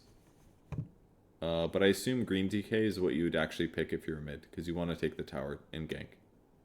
And lowering their armor by a little bit is good, and you get bonus damage now from Elder Dragon form, so I assume you do some like power treads with green to lower their armor and do a bunch of damage. Maybe a Deso build might be viable then. I think this is cool. This is a really cool way to make the hero very diverse. Because this is like 3 different builds. Like your itemization is different every single one of these that you're getting on Dragonite. It's really cool. I think this is a cool way to diversify the game. And I like that it's just locked in. It's not like It might be at some point. At some point, people might be like, "Look, Fire Dragon's just the best one by far, and you have to get it every game." And people do, and the build is always the same. That might happen, but as the tweaking comes and the switching up happens, it's gonna be really interesting. I think this is this design change. I think is really cool. I'm into this, Valve. All right, it's 5 a.m. I'm gonna go drink some water really quick, and then we will continue. Let me take a small break. I'll run ads. Having a great time. Hopefully you guys are too. We're about 33% through. I think we're gonna make it. Can you see the enemy facets at the start? Facets at the start. I think so. God, I keep saying facet.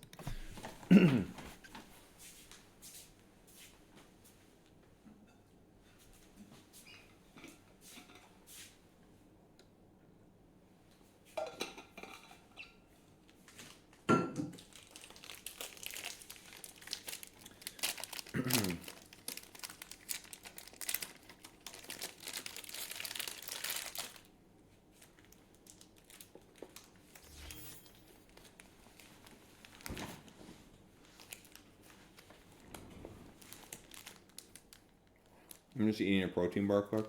Then we'll keep going. Hooray!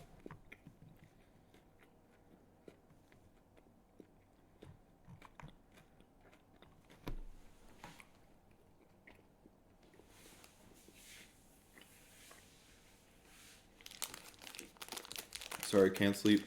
Gotta read. Hooray!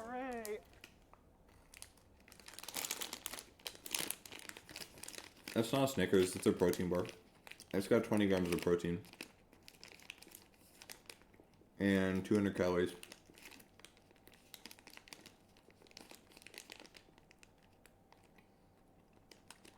.8 fat. 17 carbs. 20 grams of protein.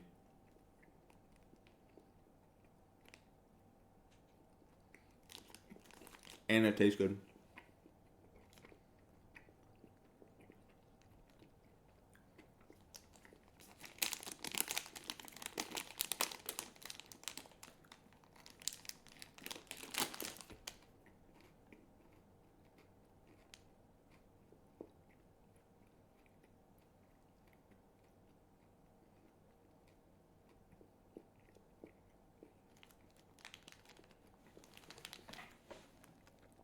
Facets are picked at the start of the game. And so far, there's no way to change them. From what we've read.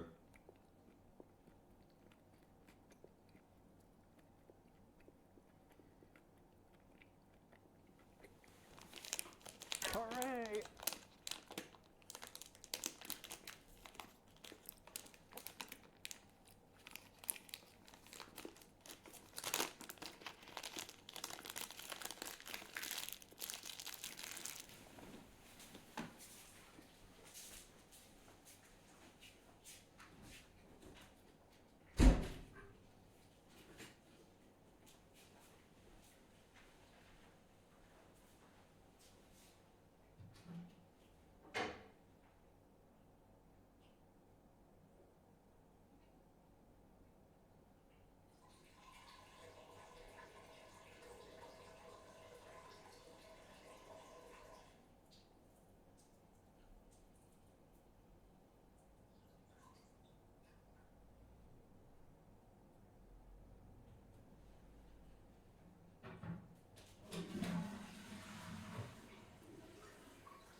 Okay, let's go.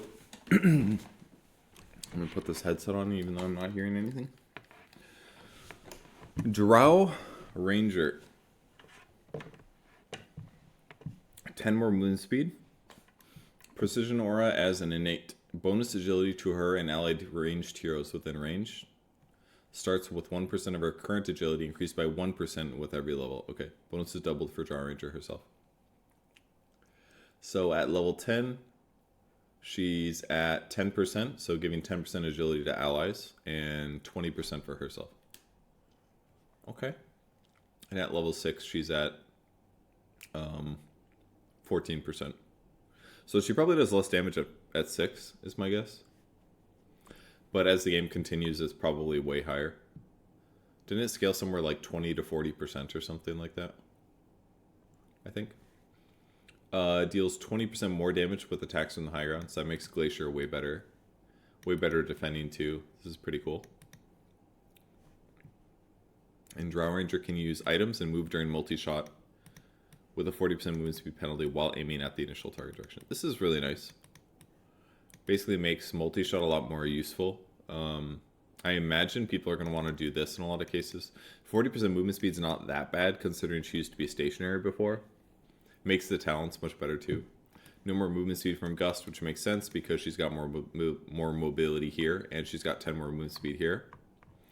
Movement speed slow is decreased, probably because this plus this was like way too good for running people down.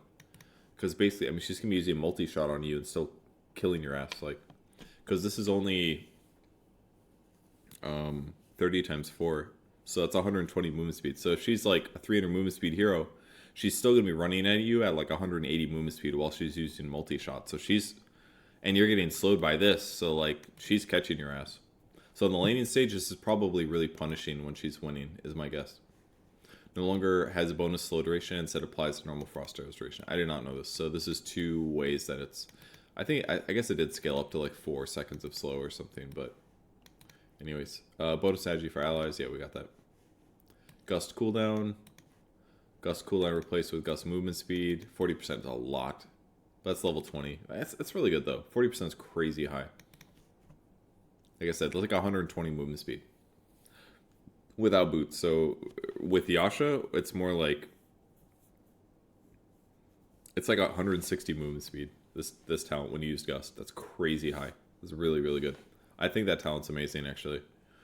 The fact that it's just like a 20 talent now. I think the other one is the multi-shot cooldown or the multi-shot damage talent, which is also really good, but this is so much movement speed, it's like crazy.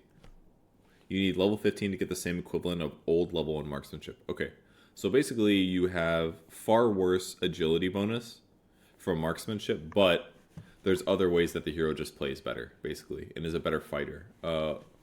But certainly I see your point that she's going to be weaker for farming. However, if you have Vantage Point and you farm from high ground to low ground, which isn't always possible at all, then you'll probably more than make up for the damage difference. So, and the fact that you can use multi-shot while moving, you can probably more consistently, and the fact that you can aim it better, right? Sometimes you use multi-shot and you're like, oh, I fucked it up. One of my arrows just doesn't hit. Now you can adjust. You know, you can walk left and right. So it probably increases your farm speed and your damage against heroes and a lot of things like that, you know?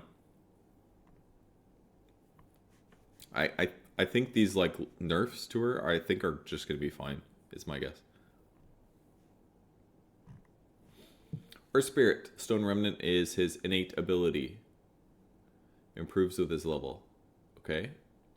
Here's his options. Remnants have duration of 60 seconds, 7 charges. Additional +1. This is basically old one. Magnetize. Each magnetized stone remnant gives Earth Spirit bonus attack damage. Does not stack. What do you mean it doesn't stack? Why does it say each but doesn't stack?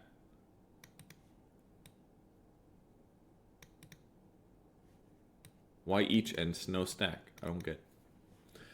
Stone Remnant's duration of 20. Does not use charges and has a cooldown of 4. Oh. No longer destroys stone remnants. Interesting. Can't refresh? Is that it? That's all that meant?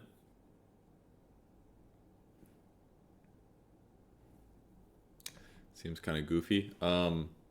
Obviously, this is much better for weak players. I would have to talk to an Earth Spirit specialist. I'll ask Effie about it tomorrow, obviously. But no longer destroying stone remnants is kind of cool. Basically means the remnants are just going to be in the fight a lot longer. They should still die to magnetize. Doesn't magnetize destroy them? Oh, this costs mana though. I didn't notice that.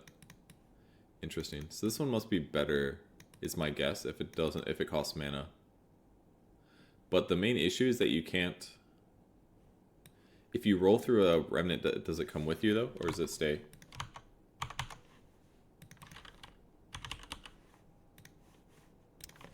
I don't know how it works base, so let me figure it out. My spirit accretes from a higher plane.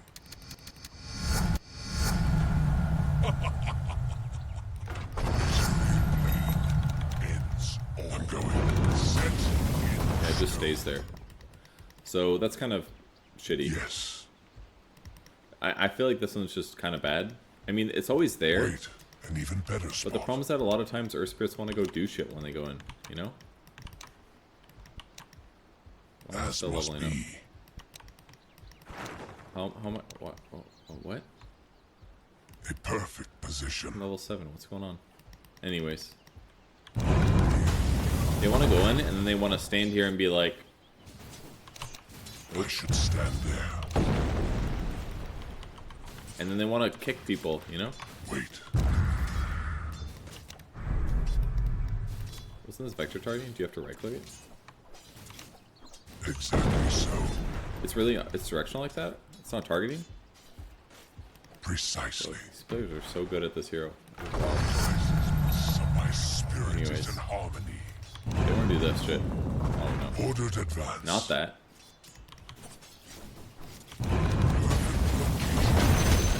That's basically what they want to do. You know, they want to roll in and like boulder smash, and then like ulti a guy, and then boulder smash through. You know, target where you want to go That's a good spot. when you stand near a remnant. Okay. Very nice. Well, like, Covering. okay, so they can target. All right, gotcha. I was just clicking too close, but what I should be doing is clicking like faster. Okay. My Anyways. understanding I is just feel like this one's way better, unless there's like a playstyle that feels better for having not limited, because the restore time of 18 is kind of high. I don't know. I just assume, I don't know. I don't play Earth Spirit enough, but I just feel like this one's just worse. This one just seems worse to me. Because it's just not low enough. You need to like do things. The hero's like balanced around doing shit. Maybe it's more active. Yeah, I guess you could like roll around more often, but like you can't use both of your skills, you know? Like if you're rolling in without your boulder, then without your stone ram, then sure, like okay, I can roll in and then I can do a boulder kick or something, but it just seems goofy. I guess what you can do is you can rolling boulder in and you can punch somebody back, like a hero back, is one thing you could do. But like, it's just weird, man. You can kick while rolling, as in like, kick while rolling over it, is what you're saying? I think that's what you mean. Like, while you're rolling over, since it doesn't destroy with the stone remnant, you can roll over a remnant and then kick at the same time you're rolling over it. So it would come with you, basically. So it sounds harder to skill shot, but you could do both, I guess. And then you could ulti, and then 4 seconds later you could put another one down. But and then I guess if you punch it through them, then you can pull it back afterwards. So if you land your skill shot, it's okay. Harder to combo, but then you would always have boulders, I guess, is the upside. You can already do it with the old version, kick and boost. It's very hard, okay. Or you can wait 4 seconds. I mean, I don't know. Magnetic grip, more damage late, cast range buffed, remnant refresh explosion radius is up, and this town is up. Kind of goofy. I don't know, is this even better? Each magnetized stone remnant gives him bonus attack turns. This is probably based on his level, I assume. So, yeah. So he gets 40 right click. Basically good for core Earth Spirit when he goes in and right clicks with treads or something.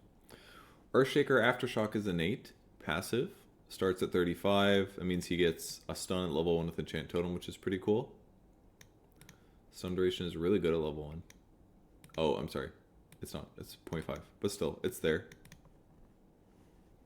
Radius increased by 50 with every 10 hero levels. Oh, that's a lot. Isn't that so huge? 50 with every 10 hero levels? I mean, look, Earthshaker doesn't get picked much, so maybe this is a buff, but like 10 levels is 500 radius. That's gigantic. Isn't this just huge? Oh, no. 50 with every... Oh, okay. All right. It's not 50 with every hero level. Thank you. It's 50 with every 10 hero levels. Okay. Balanced. That was going to be crazy. I was like, 500 is like the whole screen. What's the... Need to know the base AoE. Base radius is 350, so it goes up to 400. Feel the earth. I don't know what the previous... This was 200. So now it's going up by 125. Just by hitting 25. So you're getting a lot of the talent just by leveling up with this. Okay. Echo Slam cooldown reduction is quite good. Killing an enemy with an empowered attack will send their body flying. Woo! Dealing 5% of the killed unit's max health as damage to all enemies it passes through. That sounds fun. Its damage is increased if the killed enemy unit is a creep. And way more if it's a hero. Okay. Obvious core Earthshaker ability. And obvious support one. I just... 5% of their health. So a creep is like 600 for melee. So we're talking 30 HP plus 50. So this is 80 damage. It's okay. Like you could last hit a creep with this and do 80 damage. It's kind of cool. It's probably not bad. Might be better than this. Just hitting a creep for 170 AoE is kind of cool. But you're probably just better off hitting the hero. It would really help with farming though. You could just level up Enchant Totem and just hit a creep and one-shot it and like blast the wave a little better, kind of like Caustic. So Enchant Totem, the Slugger thing's pretty cool for farming. Definitely makes farming a lot easier for any core Earthshaker. And transition's kind of okay too. Demo it? Nah, I'm good, sorry. I'm sure it's really... It's probably really cool. Alright, let's do it. Love this loading screen. It's beautiful. Grounded. One step back to dust.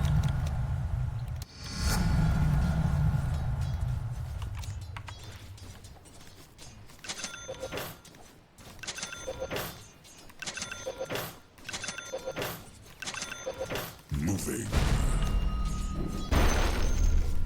That's nice. Yes, indeed.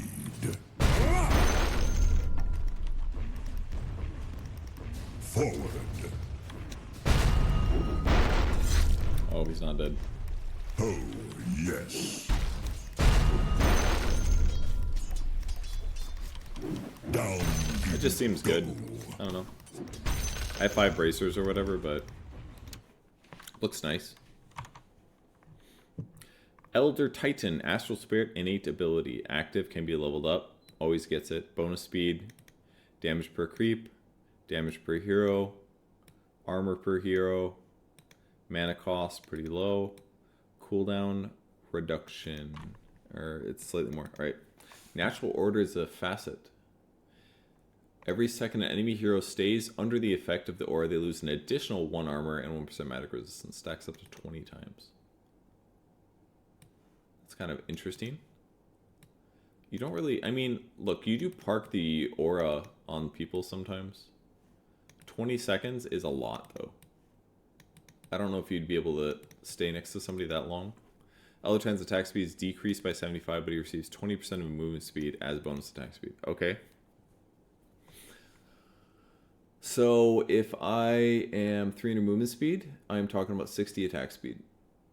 So if I'm 300 movement speed and I've got 60 attack speed, that means with this, he is 15 attack speed weaker at level 1. But if you get a boots, that is another 9 attack speed. That would be 6 less attack speed. So this with boots is 6 less attack speed, but for the rest of the game, you're basically just better. Especially when you get an Astral Spirit in you, which is going to give you a lot of movement speed. Up to 8% per hero that you catch.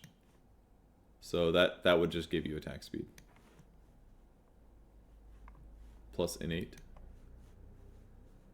Yeah, that's with the Astral Spirit. So, it's pretty good. Attack speed is definitely a place where the hero struggles. So this would allow you to buy attacks, like, if you get like a Yasha or something like that, it's just going to be nice. It's like Yasha's an extra 6 attack speed basically on the hero. If you do want to go right click. Or drum. You just buy drum and activate drum, and you're going to attack stupidly fast.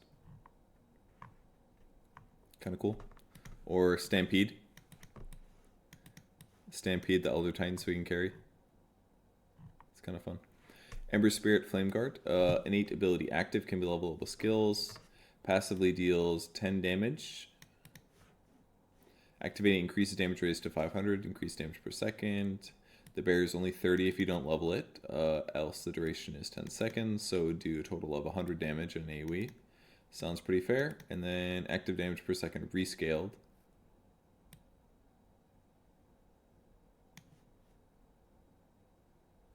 It just always does damage?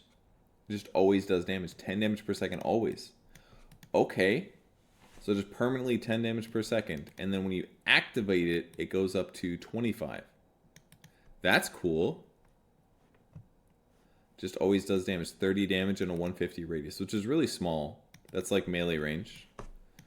But it's like the cloak. It's like that neutral item. It's cool. I think it's a good idea. Well, you know, it sucks against Nyx. It really sucks against Nyx. Nyx is just always going to be able to spike to carapace your ass. Always. And you literally can't stop. You just can't stop it. So Nyx's win rate against Ember Spirit is going to go up, like, for sure. Sleight of Fist, when connecting with 2 or more enemies, the enemy close to Ember will be attacked a second time with damage reduced by 40% at the end of the sleight. That seems good. 2 or more enemies, enemy close to him. Okay. So it helps you control killing a single person with Sleight of Fist. 40% more is great. When Searing Chains to cast, are also cast around each fire remnant. A target will not be hit by chains from multiple sources. Unit count increased from 3 to 4. Okay. This part alone is quite good. Because Searing Chains last for quite a while right now. Not be hit by chains from multiple sources at once. Okay. So you can basically use this. You can throw down a remnant to do Searing Chains instead of having to use Sleight if you want to. It also means that if heroes are spread out, you can be like remnant, Sleight, Searing Chains, and hit all 4 people. Kind of goofy, but probably good. I imagine most people get Sleight of Fist because it's just more attacks, which means more Maelstrom proc type things. It would make like a Deso build just better because you're getting 40% more damage, for example. Although the enemy would have to be with something else. But, you know, in a team fight, you're probably going to hit 2 or more enemies and thus get that extra attack. Seems kind of good. But most of the time it'll be the tanky guy, but still. The cooldown is better. So this just seems good. Slight builds just seem better than they were. Flameguard DPS replaced with 100% Flameguard DPS. Cool. So that would be 30 more passive. That talent just looks fun. You just go from 30 magic burn to 60. And then this 55 goes up to 110. So 110 plus 60. That's crazy. It's 170 DPS from Flameguard with this talent. That's really cool. And Searing Chains target replaced with plus 60 Searing Chains damage, which would be really good. 60 times 3, I think. Is there a talent for duration? I think there might be. Enchantress, also pretty heavily banned. Forest Freebie. Whenever she's about to receive a neutral item token from a neutral creep, she gets 1 more if available. That is the worst innate ability I think I've ever seen. But you know, when a hero is top meta, you have to give him some shitty food. You have to be like, sorry, you're really fat right now. Protein bar. This is so bad. It's so bad. It's like the tiniest use cases. It's like, how often is Enchantress? I mean, Enchantress does kill neutral creeps sometimes, but like, it's so bad. Anyways, whenever she takes more than 250 damage from enemy heroes, 1 wisp appears to heal her for 4 seconds. Can't have more than 4 at a time. So it's kind of like a way to keep her alive when she's getting killed. Spellbound gains additional attack range when attacking enchanted enemy heroes. Cast range increased on enchant by a little bit. Seems fine. I mean, it's going to increase her impetus damage basically because she has 200 extra attack range. It kind of depends what they want to do in the Enchantress games. I assume a lot of the time they'll get enchant because it's more cast range for enchant as well. It'll make it, especially this one. This one's crazy. 850 level 4 enchant cast range. What an amazing way to remove like double damages and stuff like that. So that looks really good, but this one's kind of cool too. Let me look at her heal numbers really quick. So we can do a little bit of math. What an enchanting day for battle! Do you guys like my set? I almost never play this hero. 16 heal per second at level 4 for 4 seconds. So that is 64 HP. So if she takes 250 damage, she will heal for 64. So not amazing, but if her heal's pumping out, that's good. And she can have max 4 at a time. So she'll be taking damage. It's not like a solve all problem or anything, but in the laning stage, if she's only got 1 point, it's not much. It's 16 HP of 250. It's pretty garbage. But considering it's just free heal, it has to be really mild. Both of these are quite mild, and they will get maybe buffed in the future someday. But right now they suck. No longer deals damage per second to heroes. Okay. She receives 50% of the experience bounty of the enchanted creep instead of 100%, right? Or did they get buffed like Chen? If so, nice change. Enchanting a neutral creep now guaranteed to drop a neutral token if available. Okay. This makes more sense with this. It's less garbage.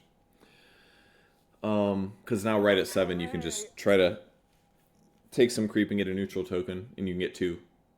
Like right off the bat, like at the moment, which makes her an even like a better early game hero. Right at 7 minutes, you enchant a neutral item, you get 2 neutral tokens. That part is nice because sometimes it takes a while to get those neutral tokens. Creep bonus health is decreased, so they're a little bit weaker. So, this is gonna matter certainly for her gank potential. It's gonna just be less damage, period. This is gonna affect her levels a little bit. This is gonna help her early game a little bit. It's like the only buff to her hero, basically. And this is like a tiny little baby nerf. And these are a tiny buff. The tiniest little buff and the tiniest medium-ish buff. Smallish buff. I would say small. Small and tiniest buff. But it had to happen, you know. Instead of bonus wisp, it's bonus heal, which would be good with this talent. It's going to increase the heal by a lot. Because again, they were healing for 16 per second. So they would do 24 per second times 4. Which is about 100. So that means with this at least, you would get around 100 of the 250 damage that you take within 4 seconds. Approximately. If you're taking like way more than 1,000 damage in 4 seconds, then it's not going to keep so many wisps, and the amount of heals isn't going to be good, but it's going to be Timbersaw-esque, and she is already hard to kill. Enchanted creep health and damage replaced. Oh. With 150 health or 25 damage for enchanted creeps. Okay. Then 20 nature's sense heal replaced with 12 wisps. Okay. I don't know why it's like this. Probably because they put the heal here and they put the number up here. I mean, I'm sure it's like a crazy amount of heal if you want to get it, but... How many do you get? 8. So it goes from 8 to 12. Or 8 to 20. And 16 to 24. Okay. Would the wisp heal your ally? Yeah, probably does. They might look different. So it's called an overprotective wisp. And it doesn't... I don't know. If it heals allies as well, yeah, it's gonna kind of suck, but... It is heal. Gravity Well. Allies near Enigma have a damage reduction bonus. That gradually increase with proximity to Enigma. Damage reduction bonus. Effect starts at 0%. Increase up to 15%. Is it enemies?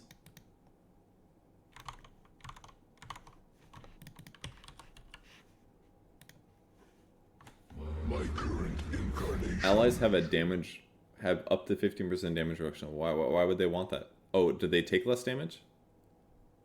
So allies near Enigma take less damage? Is that what this is? When they're right next to Enigma? They have a damage reduction? Okay, that's kind of good. I mean, they had to be really specific with these words, because damage resistance is probably not the term they use. Enemies in a 600 radius have a 15% movement speed slow while moving away from Enigma. Okay. Which doesn't really happen that often, but, you know. Event Horizon. Whenever he takes more than 350 damage from any source, he spawns an Eidolon. These that have reduced golden experience bounty. Okay. If you're going like a Helm build, this looks good to me, because then you're just summoning more things. But generally, this is quite good, obviously, because a lot of times people do actually run away. This is actually going to happen all the time in the laning stage, actually. This looks really powerful to me. Because in the laning stage, people are at 15% movement speed is boots, guys. It's a lot. It's 45 movement speed. This seems broken to me. It seems really broken. This Event Horizon thing. Because, like, if he has Eidolons, you're not going to win the trade. Thus, you must turn and run. If you do, you're slowed by 45 movement speed, and you're getting Malefist. And you're going to right-click. By Overvenom? God, no. It's not good on range heroes. Don't do that. So, this seems really good. And then if you just play next to your Enigma, you take 15% less damage, which is not bad either. So, seems pretty good. Midnight Pulse, more mana early, who cares? Black Hole Ags, more percentage damage, who cares? Maleficent instance damage, buffed, one of the weirdest talents of the game. Don't care that much. Demonic Summoning Eidolons decreased a little bit. Still good, but this is the talent. It's very good in the laning stage. Past that, less good, certainly. But if you do some like Blink, Midnight Pulse, Maleficent, they're also going to want to run from you, and it's going to keep them in Midnight Pulse longer. This just seems cool. This talent just seems really good. This one has potential if you are tanky, but if you're just like squishy, low armor Enigma, I just don't care that much for this. I'd rather you have like a Helm with a Dominator or something to make this feel valuable. So, Faces Void agility gain increased. Alright, it's almost 6 a.m. That means I got about 3 hours left. 3.5. That's plenty of time. Plenty of time.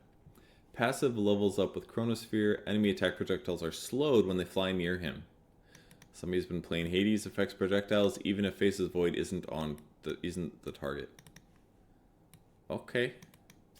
Interesting. Interesting. Buy Witchblade to counter the Faces Void. Should give him more time to time walk. 500 radius. That's a lot. That's a lot. And to Manta dodge, actually. Should make it easier for him to Manta projectiles. Any projectiles. So like magic missile and stuff. Sucks to be a projectile right now. 40% late game. That's a lot, guys. Isn't that bad against enchant? Kind of, yeah. But that Death Prophet ulti is not a projectile. It's like a unit. See, actually, I can't see how many hours I'm at Hades because I've been playing on my Steam Deck without Wi-Fi. I'm probably around like 25 runs right now, though. Temporal immunity. Faces Void is guaranteed to backtrack any damage for 1 second after casting Time Walk. Whoa. That's really good for bad Faces Voids. Guaranteed to backtrack any damage for 1 second. So he's just damage immune for 1 second after you cast Time Walk. That's pretty cool. I mean, it's going to be really good for bad Faces Voids. And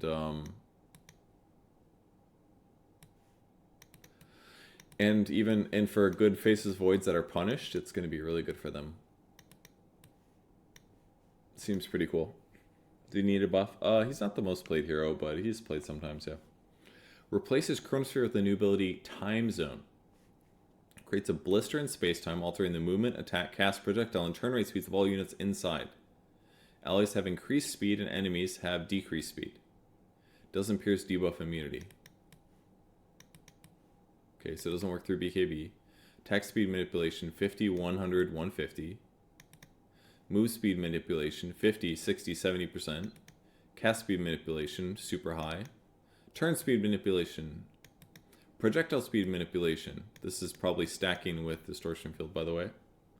Radius 800. So it's like Chronosphere like, but it doesn't stun. And if they have BKB, they just BKB. Duration, mana cost. Similar cooldowns and numbers as Chronosphere. But basically you could chrono your team and amplify them. So it basically makes Void playable with different heroes, is what it does. So if I want to play Faces Void with like a mid who's a melee, it's just better. Because then you could just cast it on the enemy team. Their movement speed is pretty darn reduced, as is their cast speed time, and their turn speed time, and their projectiles. And your team can just wail on them. But generally Chronosphere is just better. It's going to be spooky to grab an entirely new ability. And you probably just don't want to pick Void if you're going to deal with Chrono. Like, Chrono's so good. And I just don't see pros skipping Chronosphere. Chronosphere guarantees kills on heroes. They can't cast their spells. They can't use their items. They just die to right clicks if you're farming well. Time Zone seems like an ability that's going to make bad Void players better. And that's about it. To me. That's what it feels like. Is the duration higher at least?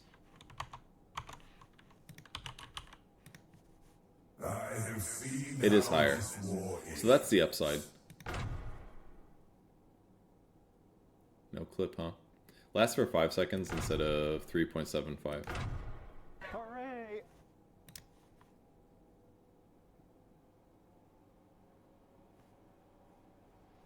BKB does kind of right, yes. That's big. It's really big. Prepare for battle. I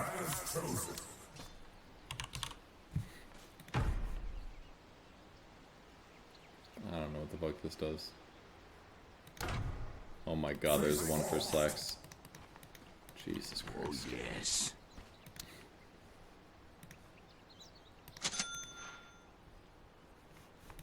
The river. Oh, I got the wrong one. A path for feeding.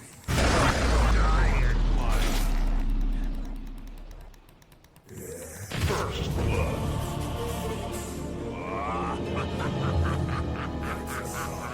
What the fuck? Why is this guy melee damage? What the fuck? What was that? What the hell? Alright, let's go back to the patch notes. I'm clearly spoiling myself. My pattern emerges. We're close to F. Oh wait, line? That's an hour away. We'll find out in an hour, guys. Alright, time dilation mana cost is increased. Just makes it a worse 1-point skill. Grimstroke Ink Trail. Adds an effect to his attacks that cause enemy heroes to leave a trail of ink behind them for 4 seconds, gaining a vision over them, but not over their surroundings. Okay? So you'd better be able to attack them and then cast spells on them while they're running. Also, you could attack them and better cast your silence on them. Inkswell is a facet. Inkstigate adds the new Ink Explosion sub-ability, allowing Grimstroke to manually trigger. Buff duration is 4 seconds. Okay. Stroke of Fate makes ability vector targeted to curve Ink's path trajectory. Increases bonus damage per target. Okay. Now applies Ink Trail effect on hit. Cool. So Hooray! gives vision here, gives vision here. So it's attacks and with this. Phantom no longer destroyable when turning. Okay. Which means it comes back always. You don't like lose the cooldown reduction. Buff duration decreased from 5 to 3, so it does less damage. Grimstroke is moderately popular. It's played some games, so I'm not surprised to see this getting nerfed because Inkswell is just too good. But this has kind of been Grimstroke for a long time, that this hero's almost entirely buffed around played around Inkswell and his ulti. And to fix him, or to make him more fun, they have to nerf Inkswell and then buff up his other skills. So hopefully this does that. But less damage for Inkswell, that's less time for them to like potentially use Shard to like dispel somebody. And can no longer be manually triggered by default. You would need the Inkstigate talent, which people probably still will get because it'll give you 1 more second of Inkswell. But, alright, I gotta see what this looks like. And then Stroke of Fate cast range replaced with Stroke of Fate damage at 20. So you could basically become a nuker much earlier. And then Stroke of Fate damage replaced with Stroke of Fate speed and travel range. Okay, let's try this out. I want to see what it looks like. I'll paint this world as I see fit. Is it gonna curve or is it gonna do like a 7? Long have my people suffered for my ambitions as your end draws Yo, near. that's beautiful. Prepare for battle. This looks beautiful, guys. Many over This is so cool. Holy shit. with Like, look at this dripping shit. brush. Isn't that Going. awesome?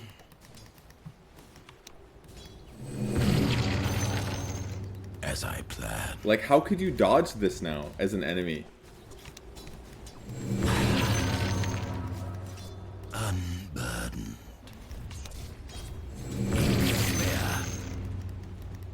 This looks so cool. So we begin.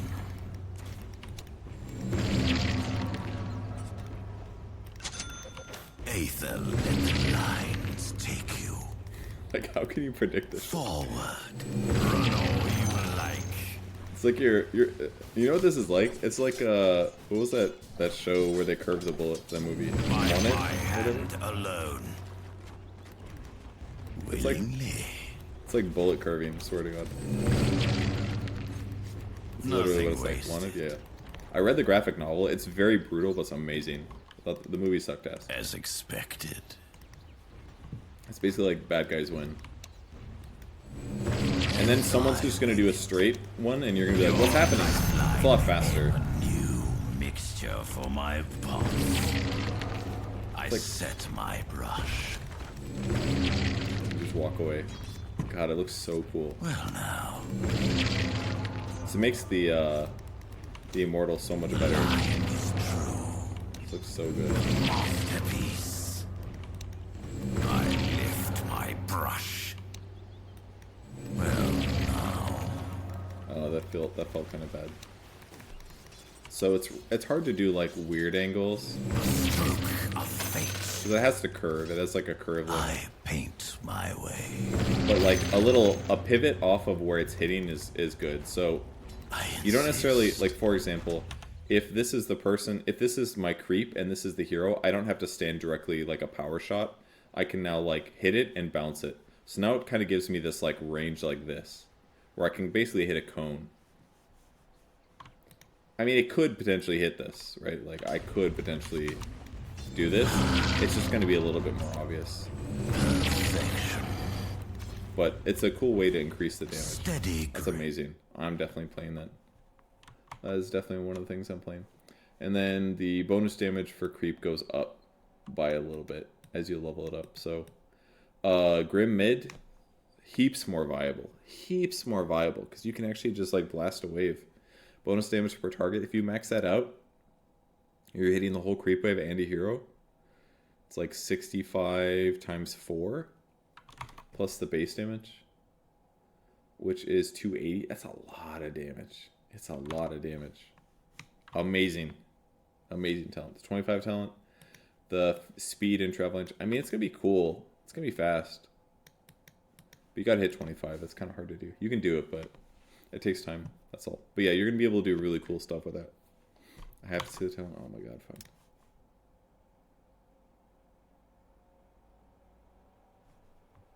My kin grow restless. Today I don't want to hit the level up shall next more to because join I'm worried it's going to get metal. Prepare for battle. Oh yes. Run all you like. Yeah, looks great. Stroke of fate. I know it's going to be able to predict this one. It's going to be so cool. Lift my brush. At last. It just looks so cool. Masterpiece. By my hand alone.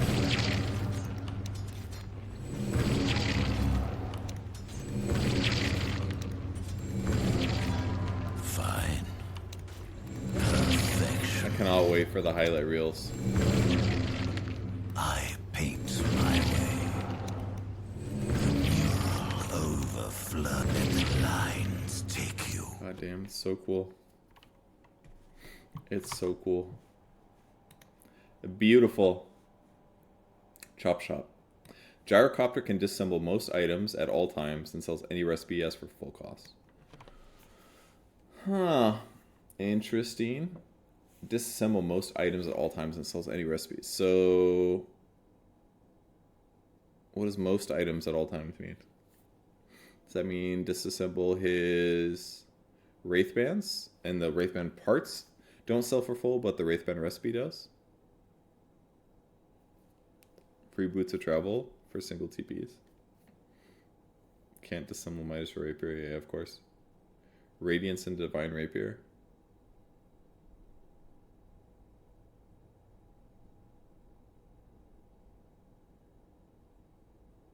Guys, you can already disassemble Radiance. Why are you guys saying Radiance? You can literally already disassemble Radiance. Why? Why is everyone saying Radiance? Vladimir's offering? You want to go Vlad's Gyro into Satanic? Is that what you're saying? I mean, it's fine.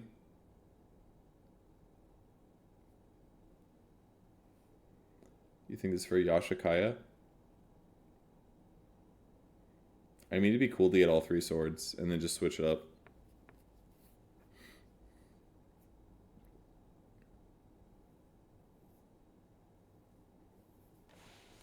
Butterfly for Swift Blink Satanic. Yeah. Yeah, you could. I guess the Butterfly one is pretty good. The Butterfly one's really good. Because Butterfly is one of those items where sometimes you buy it and you get your value and then your opponents buy them KBs and you're like, now I got a Butterfly. But now you could disassemble the Butterfly and turn it, like you said, into Swift Blink and other things. The Butterfly one's kind of cool. Alright, call down decreases strike interval to 0.8. If enemy hero gets hit, another call down missile is called that tracks the target. Sounds pretty good. Has 200 impact radius center on them, deals 50% of the damage. Only one tracking missile per cast. Seems kind of good. Good slow. Every successful hit increases the movement speed by up to 4. Buff duration 4 seconds. That seems quite good. Really good on support gyro. Locked and loaded. There's 10 rockets per second for 3 seconds. So we're talking a lot of seconds, guys. So after 3 seconds, you've hit one, what did I say, 30? 10 times 3, 30. So you've got 30 movement speed with 1 rocket barrage, and then it debuffs after like 4 seconds. But with 4, you're talking 120 movement speed. It's like a lot of movement speed. So with like a Yasha, you're going to run stupidly fast on Gyrocopter. Might make the Yasha build even better if you want to fight with Rocket Barrage and stuff. Like you're just going to be able to run circles around your opponents. And you're getting slow resistance from Rocket Barrage too. So, oh, did they remove it? They did, yeah. Which makes sense. That would have been way too good to have slow resistance and movement speed. But it kind of solves similar things, right? You're getting movement speed here. That means it's good even if they don't have slows. Whereas this was only good if they had slows. And sometimes you don't want to use Rocket Barrage that way. But it's probably amazing with Shard, because then you're probably getting double Rocket Barrage and just stupidly fast. Like actually dive bombing people. It seems like the better one by far to me. It's probably the one they're going to get. Alright, movement speed during Rocket Barrage replaced with homing missile damage.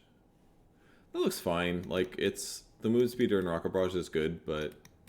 And with this it would be really good, but... Homing missile is a little bit of damage. It's not much. It's going to be like 75 damage or something. That's 80. It's not great. That's more than 80. It's like 80... It's like 90. 90. Yeah. It's 90.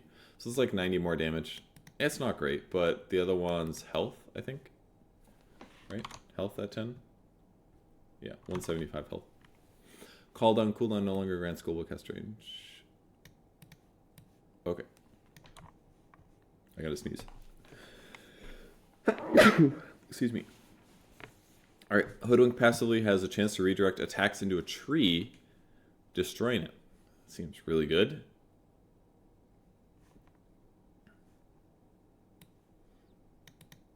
Did they get rid of her evasion? Yeah. Okay. No longer increases attack and cast range by default. Okay, so it's going to be harder to cast attacks or spells. This hero is really popular right now. So this is effectively evasion, but if you're standing near an ally, you're also going to protect for them, which is kind of cool. And then when it's active, she gets attack and cast range. I think it gave default and bonus when active, if I'm not mistaken. I might be wrong, though. And then... Or maybe it was just by default. I can't remember. I thought it was when it was active. So this is Go Nuts.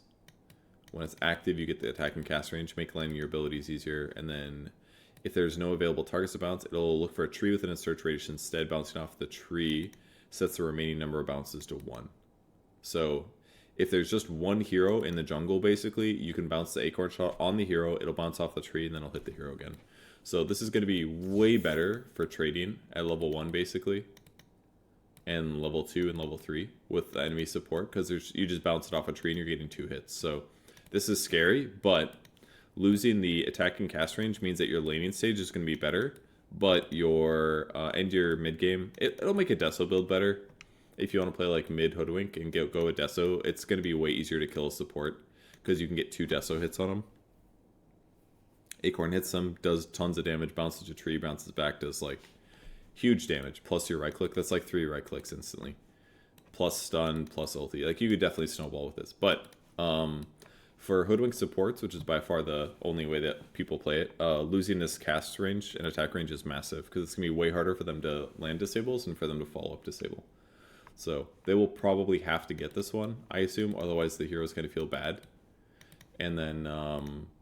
but there's potential if you want to play like core Hoodwink that you could do it, I think. Scurry duration at the 10 talent. Bushwhacker radius replaced with Sharpshooter pierces debuff immunity. Okay. Huskar. Huskar doesn't have any mana. This is what I thought was going to happen last patch when one hero had 0 int. I thought it was going to be Huskar. Mana costs of items and abilities are converted into health costs, of course, which are considered as magical damage and can be reduced with magic resistance. Which are considered as magical. He doesn't have any mana though, so that means AM multi is useless against him. Mana cost items and abilities are converted into health costs, which are considered as magical damage and can be reduced in magical resistance. Okay, so if his magic resistance is high, it lowers the costs of his spells. What happens if he has items that give him mana though? Nothing? Just give him nothing? Aim gets no bonus for his house. Huskar heals goat. Alright, let's see. Spills Huskar's blood and 500 units around the target, applying its movement and attack speed slow to all enemies. So it still slows, but it doesn't damage them all, but it's an AoE slow. And Life Break heals all Huskar allied units within range from the target you jump on for 100% of the damage dealt. Okay, that's kind of cool. I like that. Support Huskar, we're here. It's not going to be support, but you have some like cool play. Interfire no longer disarms. It silences. And the mana cost is replaced with the health cost. Cast point is way worse. Okay. Can't just use it to last hit as well in the laning stage. So it's going to be way worse in the lane. Health cost goes up for Burning Spears. Magic resistance is up. So easier to cast spells when you're low, but it's going to cost you health. Magic resistance during the leap is up. And 25 talent deals pure damage replaced with +6 Burning Spear duration. Okay. That kind of makes sense because going pure damage at some point is kind of weird because it like changes your build a little. Like what if you have a Grove Bow or something? Losing magic damage can be bad. But maybe this is just better. I will move on. Invoker. Mastermind. New innate ability passive. When Invoker denies a lane creep, he gets 15% of the experience. Okay. That looks pretty good. Lane control, basically. You have really high damage with Exhort. So... gives him away, basically, without... he can basically keep up with levels. More so than before. If you're not in lane and you're like trying to jungle or something, it's a little bit worse, but... I haven't played Invoker since they reworked him, to be honest. But I've heard that he is more annoying APM-wise, because you pretty much always want to go to Wex after you cast your spells every time. Because you want the cooldown reduction. He's a little bit more straightforward. So let's see what changes here. Passively adds a debuff to his attacks that deals damage per second for 2 seconds. Okay, passively grants attack speed. And basically it changes. And passively grants bonus attack. So it's kind of similar to the old one, except that this does a damage over time ability, which is be really good with Cold Snap. Because it's like an urn built into your Quas. Attack speed is obviously good. And bonus damage is obviously good. Active orbs grant no additional bonus. What does that mean? Passively adds a debuff. Does that mean active orbs grant no additional bonuses? This is just added to his attacks at all points of the game. I'm gonna read this one quick and then I'm gonna check it out. Oh, they're like actually changing shit. Okay. Active Quas orbs imbue his attacks with flat lifesteal. So this is just added to his passive, as is this. So if you just max out your Quas, you're doing 21 damage per second with all of your attacks. You just have attack speed and you just have bonus attack damage. The active orbs don't grant bonuses. So what that basically means is that the hero is more fun to play. Because the complaint that I heard was that you always have to switch back to Wex. So you have to do like caster spells back to Wex, caster spells back to Wex. So this would basically allow you to not have to do that. You're agnostic, right? Your orbs can be whatever the fuck you want them to be. They only matter when you're switching spells, basically. So that would basically make this hero just easier to play. Way easier to play. You're getting debuff, you're getting attack speed, you're getting damage. Easy. Elitist, however, these would give you lifesteal per orb. So yeah, this is, elitist and agnostic, really. It's like, if you're bad, you play this. If you really like Invoker, you play this. Movement speed per orb on Wex. Attacks apply a debuff that increases spell damage the enemy takes. So this plus Grow Bow would be really, really good. And then this does lifesteal. So if you want to heal, this is your attacking for lifesteal with your orb up. If you have 2 points, you're talking 12% lifesteal. This is literally just movement speed. And this one is just spell damage on the opponent. So you could apply an attack with triple exhort. This looks a little bit crazy. You'd probably apply an attack with triple exhort, and then you could switch back to anything else if you want. It's not percentage, it's flat. Oh, okay, thank you. So 3 points would just be 12. Okay, that's not much. That's probably way more balanced.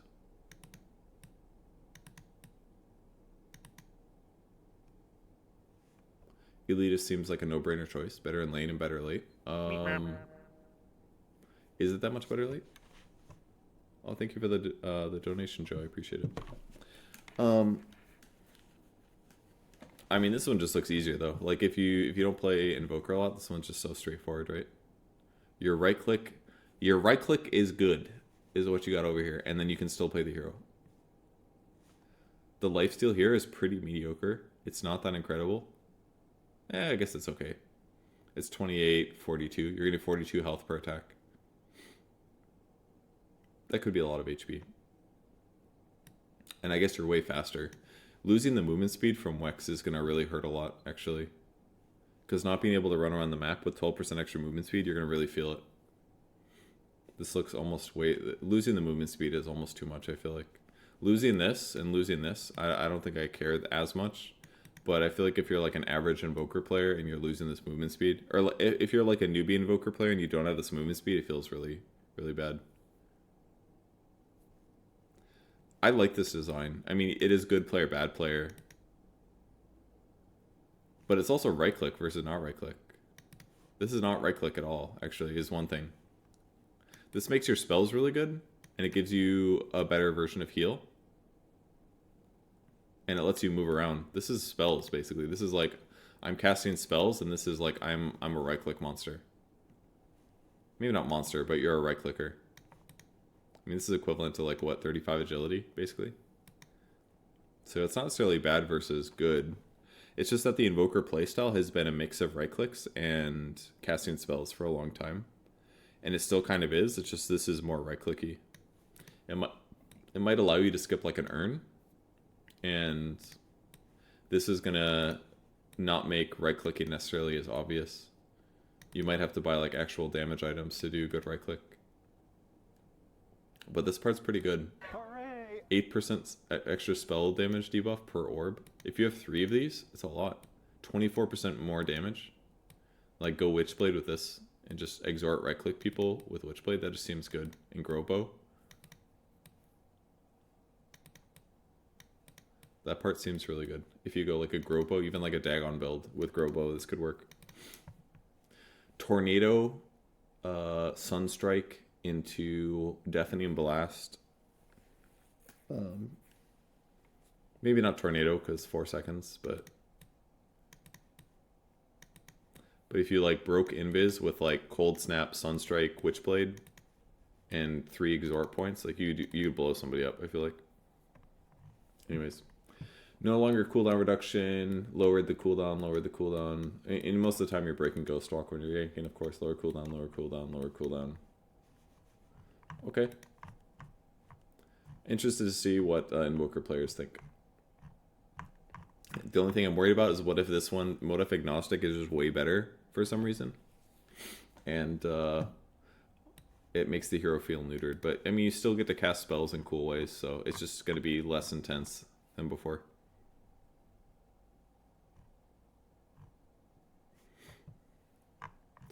All right, Io's team takes one less second to channel Watchers. When Watchers are under control, its vision radius is increased by 300. That seems quite good. Watchers are pretty valuable. 300 extra radius is huge. But if there's an Io, I just feel like I'm going to make this mistake all the time. You know, if anybody actually picked Io. Grants attack speed and spell amp, which is normal. This one's armor and magic resistance. Cool. Metagun and Crits Creek. Is this all just references to Team Fortress 2? They are the Team Fortress 2 medical weapons. Okay. Armor and magic resistance is cool. You're still going to be providing heal. I just assume that almost every IO is going to grab these. But because if you're picking IO, you're picking it with some combo. You're not necessarily picking IO just to like save a guy, but I mean this is a lot of armor and magic resistance. You could definitely save people with the old Medigun.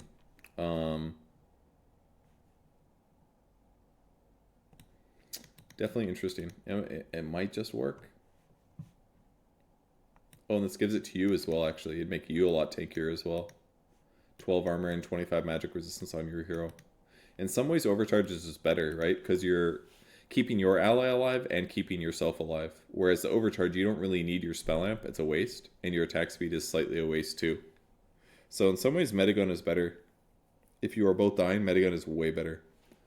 But if you want some offense, obviously Overcharge in the laning stage is a lot better for the attack speed. So, Carry IO gonna love this? I mean, no.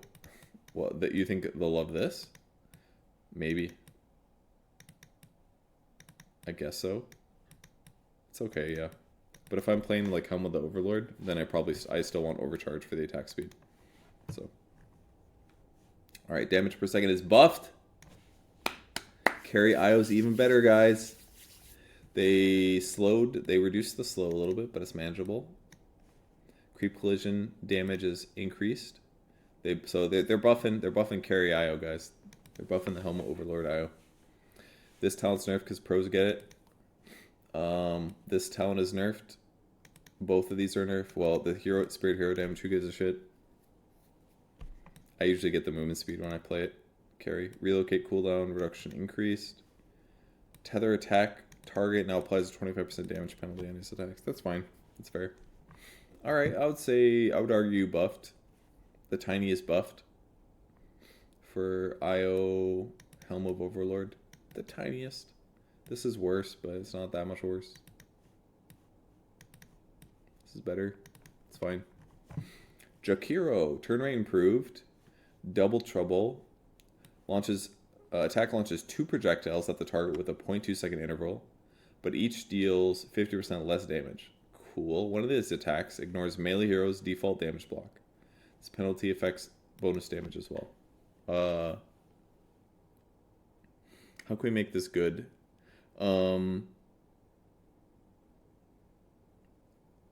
There probably isn't a way to apply Maelstrom. Maelstrom, yeah, you're right. Maelstrom is one. It has a chance to proc. So it'd be Javelin, Maelstrom, Basher. Exactly. Good against Refraction, yeah. It's cool. Good against Refraction. Good against Phoenix Egg. Good against Tombstone.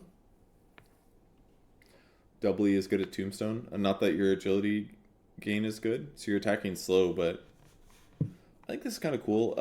It might make last hitting a little bit harder.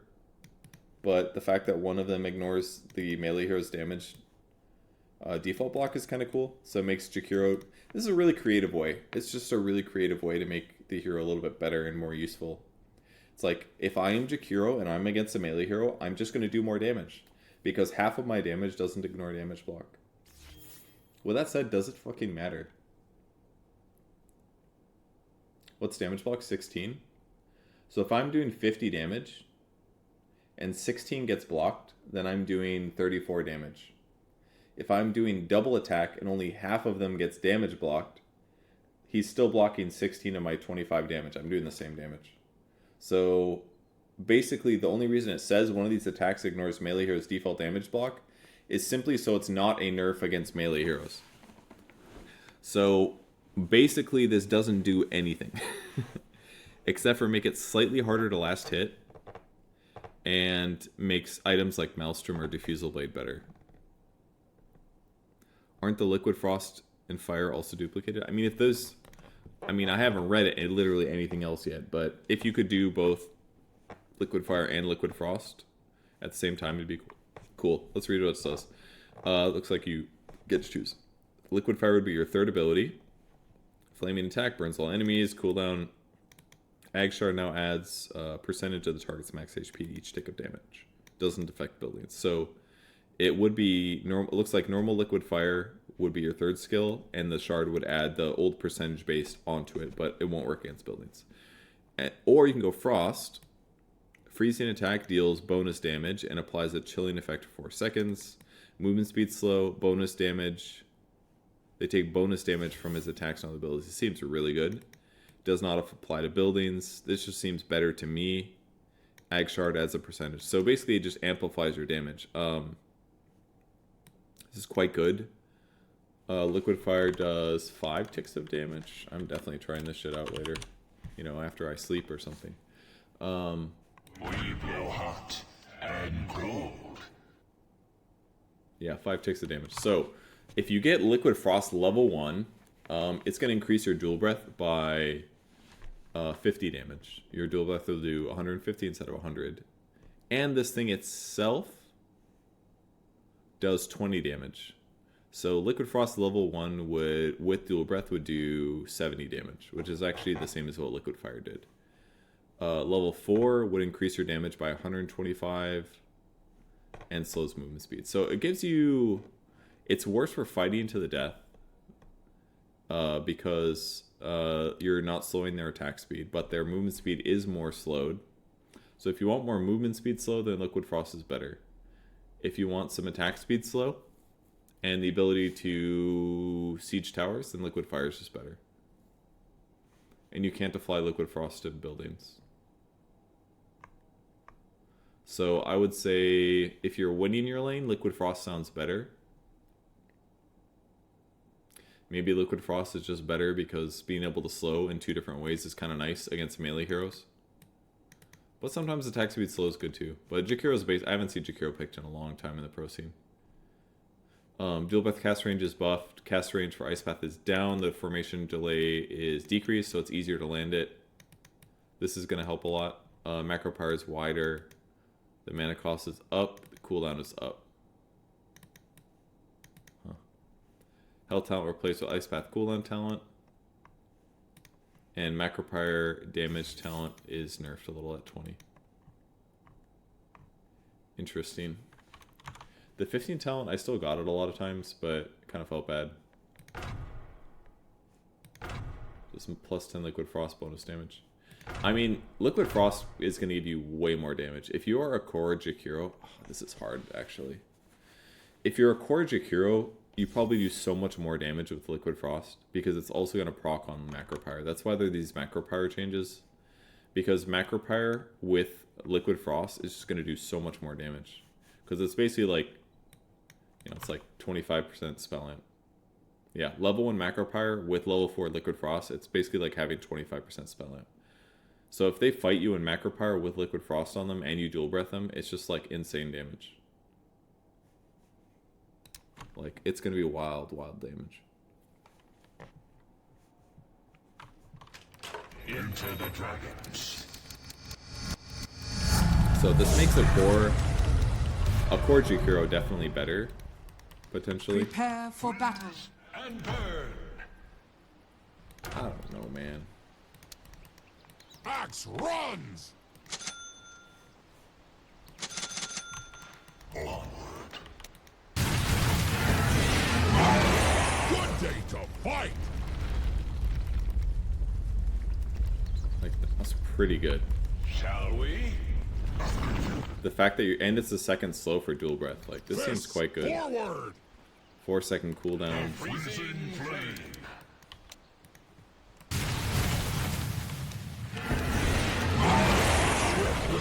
And that lands faster. And I should just be reapplying this Into actually. war's teeth!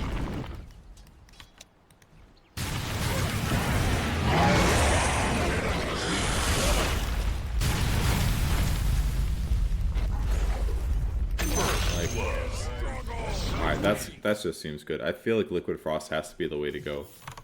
Because the amount of damage that increases is a lot. I mean, if there's a game where they're jumping on you and killing you, like a Void Spirit or something, then maybe this isn't the way to go. But, like, that damage increase was just really, really high. And I wouldn't be surprised if leveling this up a bit feels good. Because this 30% movement speed slow paired with a 40% movement speed slow, and frankly, maybe even getting the talent. Maybe you don't want the talent with the extra 10 slow because you want the attack range so you can apply Liquid Frost easier. But the fact that this ups the damage of Dual Breath and Macro Pyre actually makes him a really dangerous killer, and frankly, he might be a good core now in some ways because you can get these extra levels. When I play Core Jakiro, it feels kind of goofy because like you can kill creep waves really easy, you can harass your opponents, you can take towers stupidly easy. But sometimes you just die and you can't stop the deaths. But now that your damage is higher, if you just Macro Pyre the ground and hit them with Liquid Frost and hit them with the Dual Breath, like they actually cannot fight you. They're going to take way too much damage. So that's why they upped the mana cost probably, because people probably experimented with Core Jakiro and it was probably working really good because your damage is so much higher. God forbid you pair that with like a Kaya or something and just have way more damage. It probably works fine. Again, you're not going to take towers easily, which is a bummer. Because no Liquid Fire, but you'll hit creeps and you'll kill heroes. You won't have movement speed though. That's another issue that maybe needs solving. But Witchblade's probably still good. It might work here with Liquid Frost, but Liquid Fire does affect buildings. Yep, I know it doesn't work against towers. That's your trade-off. Do you want to kill towers and do way less damage? Like, I wouldn't be surprised if this ends up... I mean, it's basically 25% more damage with Liquid Frost. It's way more damage, right? Like, Liquid Fire is 250 damage just with Liquid Fire. But Liquid Frost does 125 with Dual Breath. I don't know, maybe I'm overestimating how much damage it is. Maybe I'd still kill that fast with Fire. It's not doing that much more damage. But the slow is really good. It's the slow and the fact that the damage is at least equal to Liquid Fire. This is also an AoE, is it not? Maybe it's not. Yeah, I think you're right. I think it's just a single target. So you would farm weaker then, I guess, because then you wouldn't be able to apply this on all creeps. You'd just be dual breathing them, which is fine. Dual breath alone is pretty good. They both say it doesn't work on target? Oh, it doesn't affect buildings anymore? Okay, well that makes it easier. So, Liquid Fire would be good at clearing creep waves and lowering attack speed in fights. And Liquid Frost would keep people in macro power way longer, which is good, and it amplifies the damage all of your other abilities too. I don't know what's better. The shard? Okay, I'll read the shard. Where's the shard? Oh, this? Yeah, I remember that one. This would be good for the shard. Does 4 seconds of tick. 4 seconds, this does 5, I think. Yeah. Yeah, the shard's gonna be good.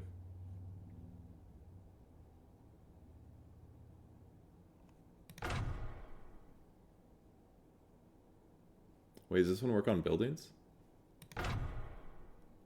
This says doesn't apply to buildings. This one doesn't say it doesn't apply to buildings.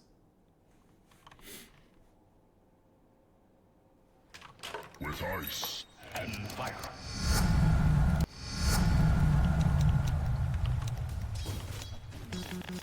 Ice. Prepare for battle. Okay, that's inconsistent.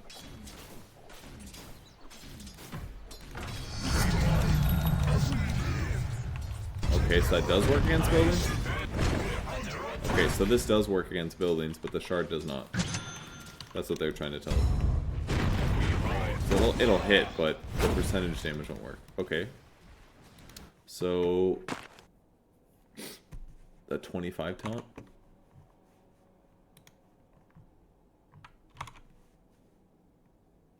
Dual breath damage obtains liquid fire? Oh! Where's that? Where's that?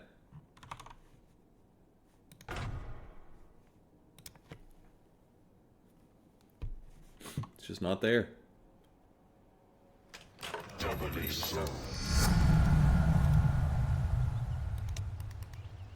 You just get it? Okay, cool. Prepare That's cool. for battle. Alright, for real though, this dual breath damage and range talent is really good.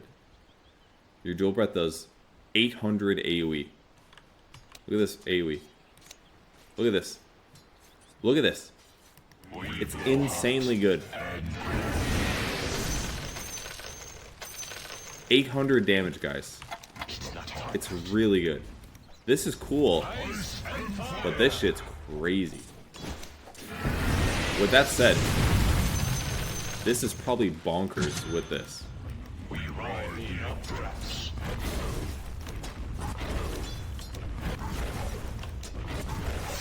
I have to turn off for this to work, I guess.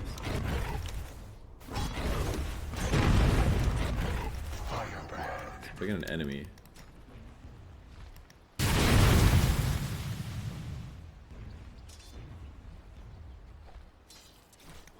To the enemy. Did it work? I feel like it probably did. I mean, they work great with each other, I suppose.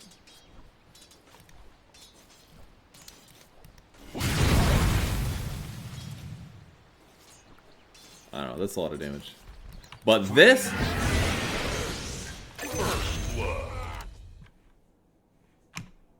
Can D-ward with a double hit? That's cool. Well, that's another good point about having 2 attacks. Alright, so you are the D-ward master. You are the sentry ward master. I just feel like it as a core is probably good.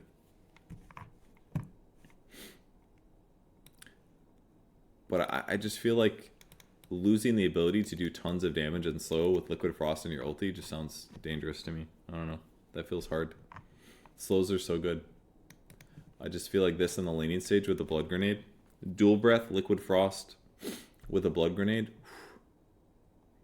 Just sounds so good. 15% 4 seconds slow. They're just so slowed. Alright, let's move on. Since we have 3 hours. Man, we really have 3 hours? That's a lot. How long have we been doing this? 3-4 hours, and we're only like 30%. I'm gonna have to go faster, I think. Juggernaut deals 10% more damage to targets that are facing him. Damage bonus is always applied during Omni Slash. That makes sense. Weird, but okay. Weird, but okay. Blade Fury can deal critical damage with the same stats as Blade Dance, okay? Applies a strong dispel when it ends. Okay, that's fair. Because sometimes you put a bunch of stuff on him as Blade Fury ends and you're like, okay, well, your ass is stunned or glimpsed or whatever. Glimpse will probably still go through, I'm guessing, but I don't know. Crit chance increased 35 at all levels. The damage for the crit is decreased. Okay. This is probably so that the Blade Fury damage is a little bit more consistent. What are the numbers like? It's like... This is an 18% damage increase. Oops.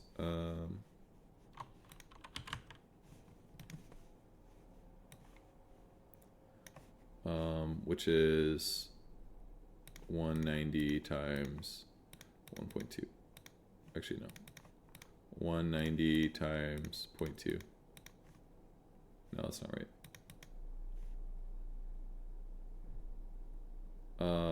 How do you do this? I'm being dumb right now. Sorry, guys. Or is it just... Oh, it's just 90 times 0.2. Yeah, there we go. So, 30 times 0.35. Okay, so it does less damage at level 1. What was the other one? 18%? So it's just worse at level 1. And then at level 2... It's equivalent to level 1. Oops. 70 times 0.35. At level 3, it's probably better, is my guess. Or close. Yeah, it's the same at level 3. So worse at level 1, but by the time you get to level 3, it's better. So going like a 4-4-1 skill build is going to feel worse on Jug. But the other thing that's important is that this now applies to Blade Fury. So it kind of has to be worse because it applies both to your right click and your Blade Fury. Because increasing just 1 point will increase your Blade Fury damage by 10%. So it's kind of a big deal. Alright, gain a stack of Blade Form every 2 seconds, up to a max of 10. Every 2 seconds up to a max. Okay, each stack grants 3% base agility bonus and 1% movement speed bonus. Stacks are reset upon taking any damage after a 3-second linger. Okay. Every 2 seconds up to a max of 10. That would be 10% movement speed.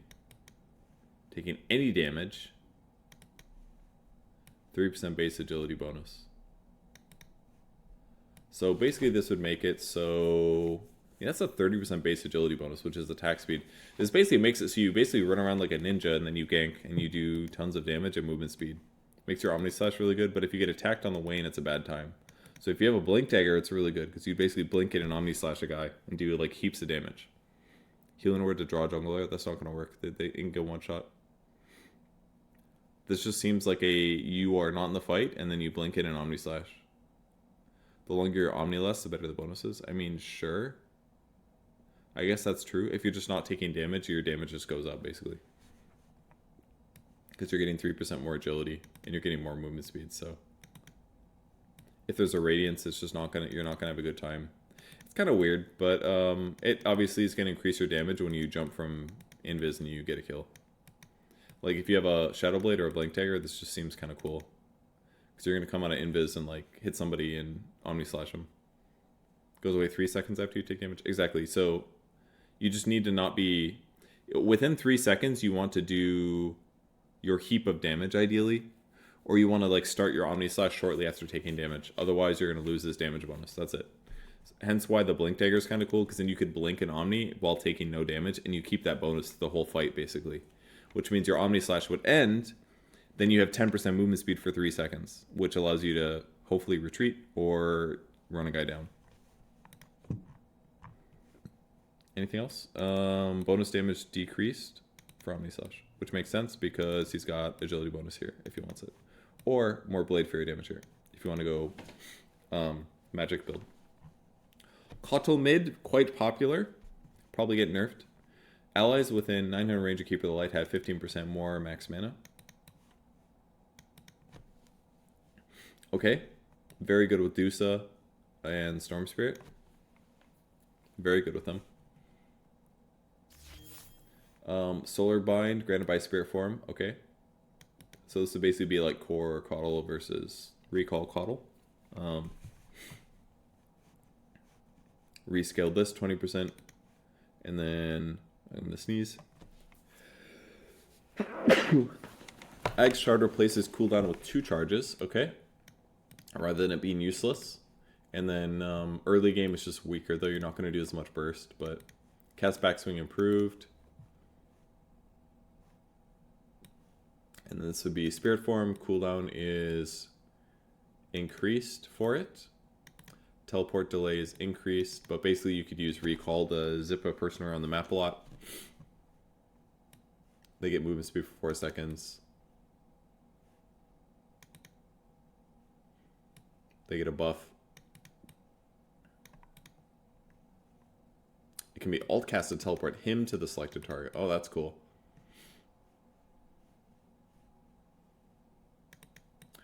Alright. Yeah. Allows him to be a hero that goes around the map or brings heroes to you. I like that this is an option. Makes him more strategy viable. You could pick Coddle and be like, is he going to be mid with Solar Bind?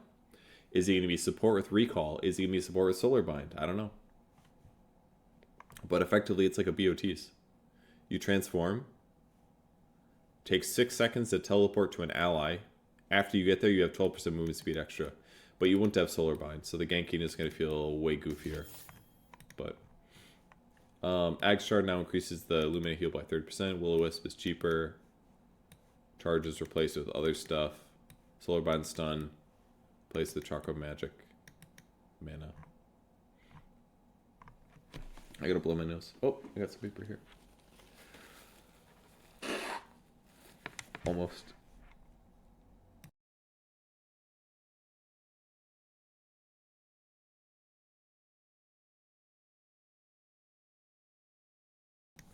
Okay, Kunkka is pretty good at the tournament. Tidebringer is an 8, as we know. Does 10 damage. Cooldown is reduced by 0.8 seconds per hero hit. That's kind of cool. Hit 2 heroes, you get 1.6 seconds off. Hit 5 heroes, and you get another Tidebringer. Oh my god, that sounds fun. Tidebringer hit 5 heroes, Tidebringer hit 5 heroes. Should be really good against Techies, or Meepo. Kunkka against Meepo is amazing. Because if you just splash the Meepos, you keep splashing the Meepos. It's still physical damage, so he's going to tank it pretty easy, but... X marks spot. Whenever units return, Ghost Ship's rum is splashed on allies within a radius around the returned unit. Okay.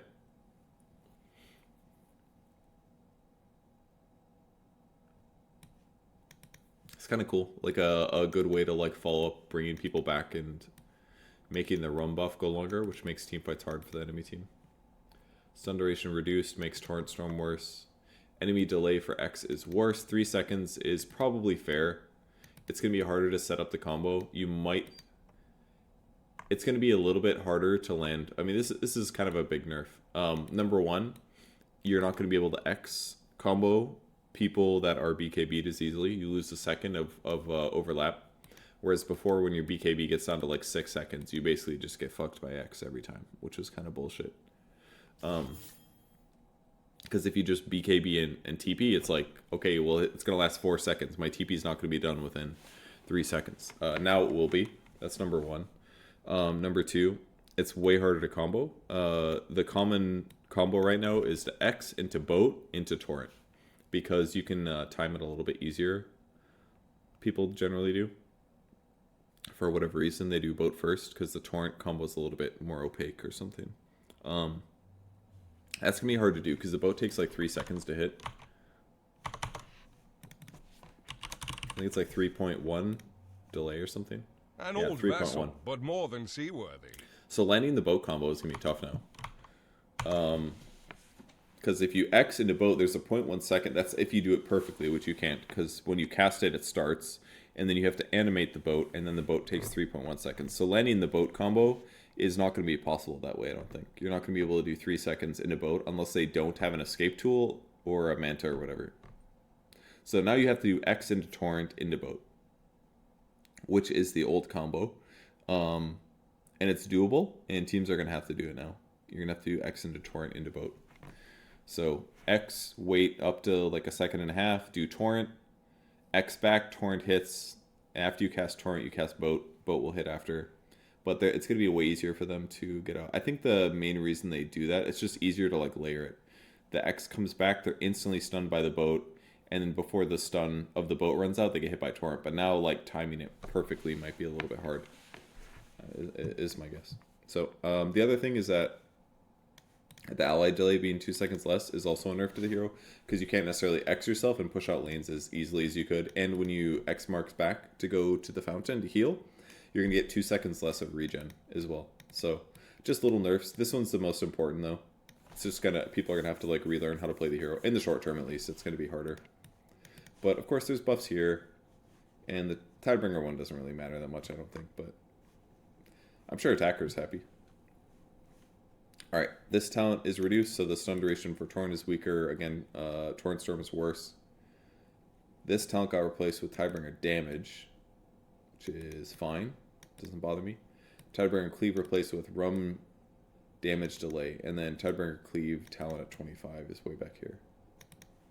That's the Tidebringer cooldown, which you don't need anymore, because if you just hit everybody, then you get cooldown anyways. Rum Damage Delay is pretty good, though. Is that at 20? Rum Damage Delayed is 35 base, so that would put it up to 50. It's got nerfed down a little bit. Alright, let's move on. Legion. Innate. Lifesteal 40%. 2.3 cooldown. That's cool. Overwhelming odds. Grants her all damage barrier equal to 100% of the damage dealt. This is really good. This could legitimately make her like a tanky fighter kind of.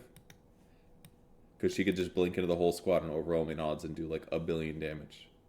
Not 1 billion, but like 130 times 5 plus 130. That's like crazy high. It's like a 700 barrier. When a duel is won, any unit, or you can blink duel and then cast it, I think, right? When a duel is won, any unit that damaged the loser during the duel will permanently gain bonus damage. Oof. That's interesting. These are both fantastic. I mean, this hero is just not played at all. So, huge buffs. Basically means you can buff your whole team for damage.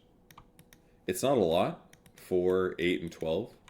Keep in mind you're getting a lot of that damage yourself, but you're getting 10 to 30. The shard is giving you an extra 8. So you're getting 18 damage, your team's getting 4. Maybe this isn't as huge as I thought it was, but it could help in some lineups, you know. You're not just buffing yourself, you're buffing your right-click carries. Oh, you're right that it would be bad. It would be grief too. Because if you do a bad duel and the whole team hits you, you're giving the whole team like 60 damage. This one looks really safe and pretty decent. You're giving yourself HP. You can cast overwhelming odds while you're dueling, right? So if you hit the whole team, you're talking 700 damage barrier. It doesn't deal bonus damage to illusions anymore. Buff duration lasts longer. Cooldown is increased though. Worse skill, but with this, it's a better skill. Accept no longer provides dual damage reduction. Now provides Legion Commander with debuff immunity. So it's BKB again. And the duration is up. They buffed it, just straight up buffed it. It's like 3 whole seconds more. That's like 2.5. Halves for 2.5. 2.5 more seconds duration.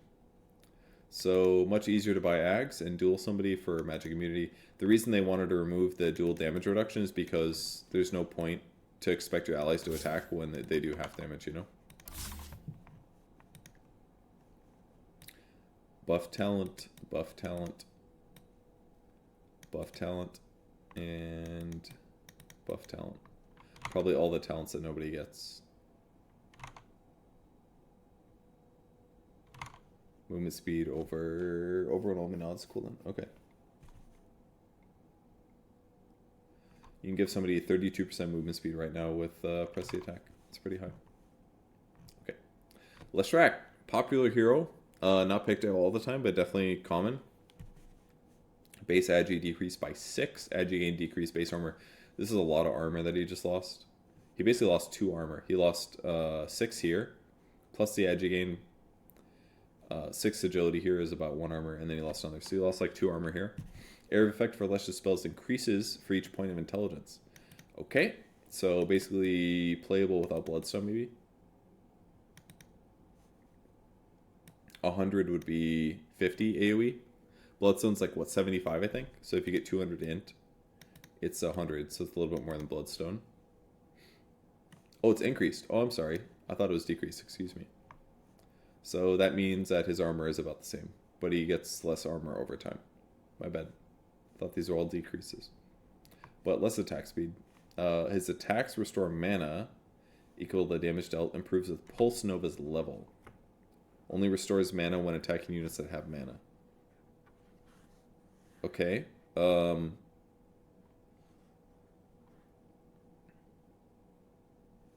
based on the damage. So it's like lifesteal for mana. Okay. So it's not that high. And it won't really get that high. And his attack speed's weaker. That's Diabolic Edict. And then, or you can get Misanthropy. Is that how you say it? 40 explosions that are applied over 7 seconds, but can't damage buildings. Okay, so it does the damage faster, but it doesn't damage buildings. And this one, he gets mana and 40 explosions over 10 seconds. What was it before? I mean, it's just less damage, I suppose, right?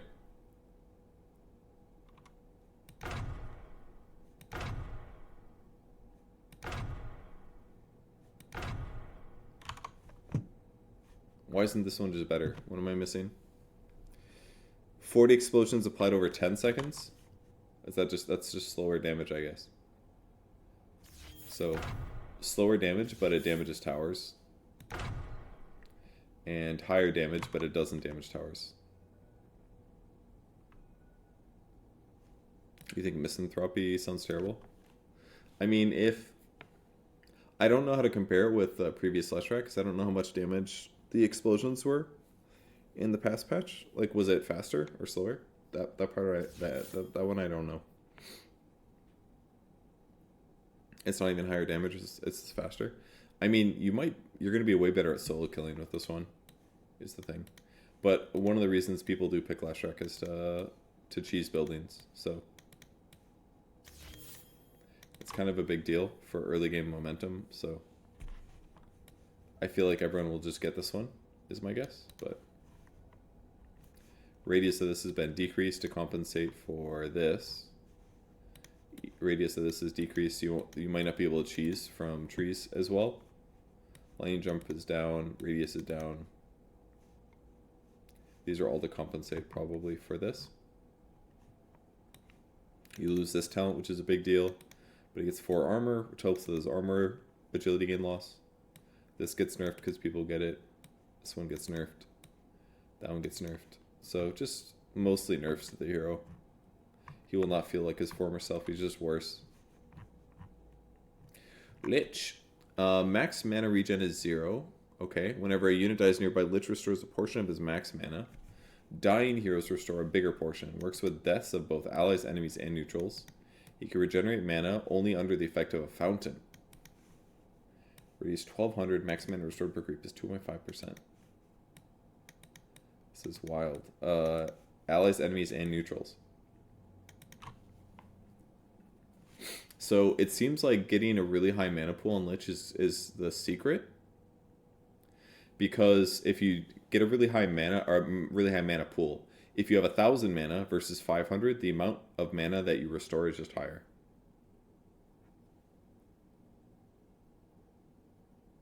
Because he restores based on his mana, not others. So hypothetically, if you have an Aether Lens, you would have higher mana. Like, basically, Arcane Boots are bad on the hero. They would probably work, though, but they're bad. Like, you could probably refill your mana by using it, but the passive regen wouldn't work. So you need to buy things that are dying.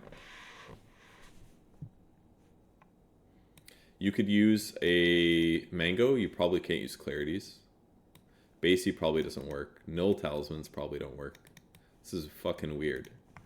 Let me read through and then theorycraft some things. Chainfrost, if the orb... I like that they're trying weird shit like this. I think it's cool because it makes item builds different. But it's weird right now. You should be able to get mana from Sinister Gaze, by the way. If the orb fails to find a new target to bounce to, it instead circles the previous target, waiting for a couple seconds for a valid target to come into range. This may happen multiple times per cast. Okay. Makes Chainfrost way better. So it'll circle them for 2.5 seconds before it gives up, basically. That way, if there's like a small moment where it can't bounce, then you're fine. And that is the Frostbound. Growing Cold grants additional bonus to Chain Frost and extends duration of Frost Shield. Killing a creep with Frost Shield extends duration by 1 second, while killing a hero extends it by 4 seconds. Okay, killing a creep adds 1 bounce, while killing a hero adds 3 bounces. Okay, that's cool. This is nice. I feel like generally it's not going to matter because when the creeps die, they're kind of just low. It's not like it's one creep that dies and then it bounces back to the hero, then it hits a creep again, kills that creep, bounces back to the hero. But maybe this feels good. I don't really see killing a creep extending the duration of Frost Shield in a lot of cases, but unless it's like you that has to kill the creep, like you could Frost Shield an ally, then you could Nova a creep wave. Maybe that if that extends it by 4, that's kind of cool. Alright, Backswing for this is buffed. Frost Shield is buffed. Sinister Gaze no longer requires Ags to use other abilities while channeling Sinister Gaze. Wow, that's a buff. That is a huge buff. Gigantic buff. It's not going to be AoE, but like, who cares? You can hit 6 and you can just be like Chain Frost, Frost Blast, Sinister Gaze. Well, that's like the way to cast in the past, but you could do Sinister Gaze first. And again, this does give you mana.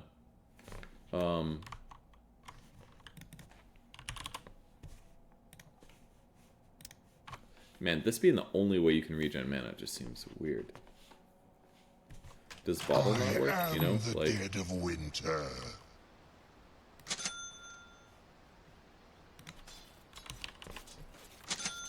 Prepare for battle. like it's 0. It's still 0.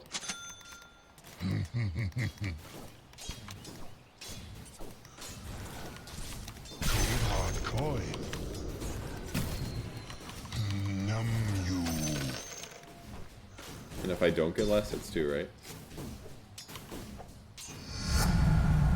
Alright, that was a level up, so that's not going to be... I mean, it's got 10 mana. Dead man drifting. I mean, it's kind of cool.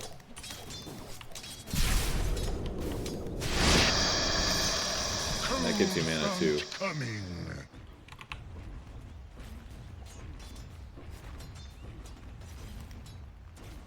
Truly. It seems okay. Getting 10 mana per melee creep Yes. seems okay. I mean, it's going to be a lot for a hero. Word.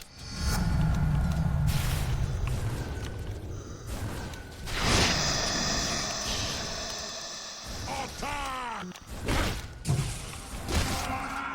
Death March.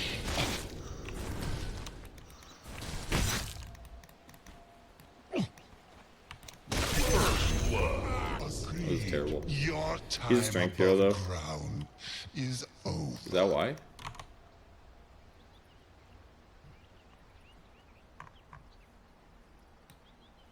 Why was it so little? A chill wind.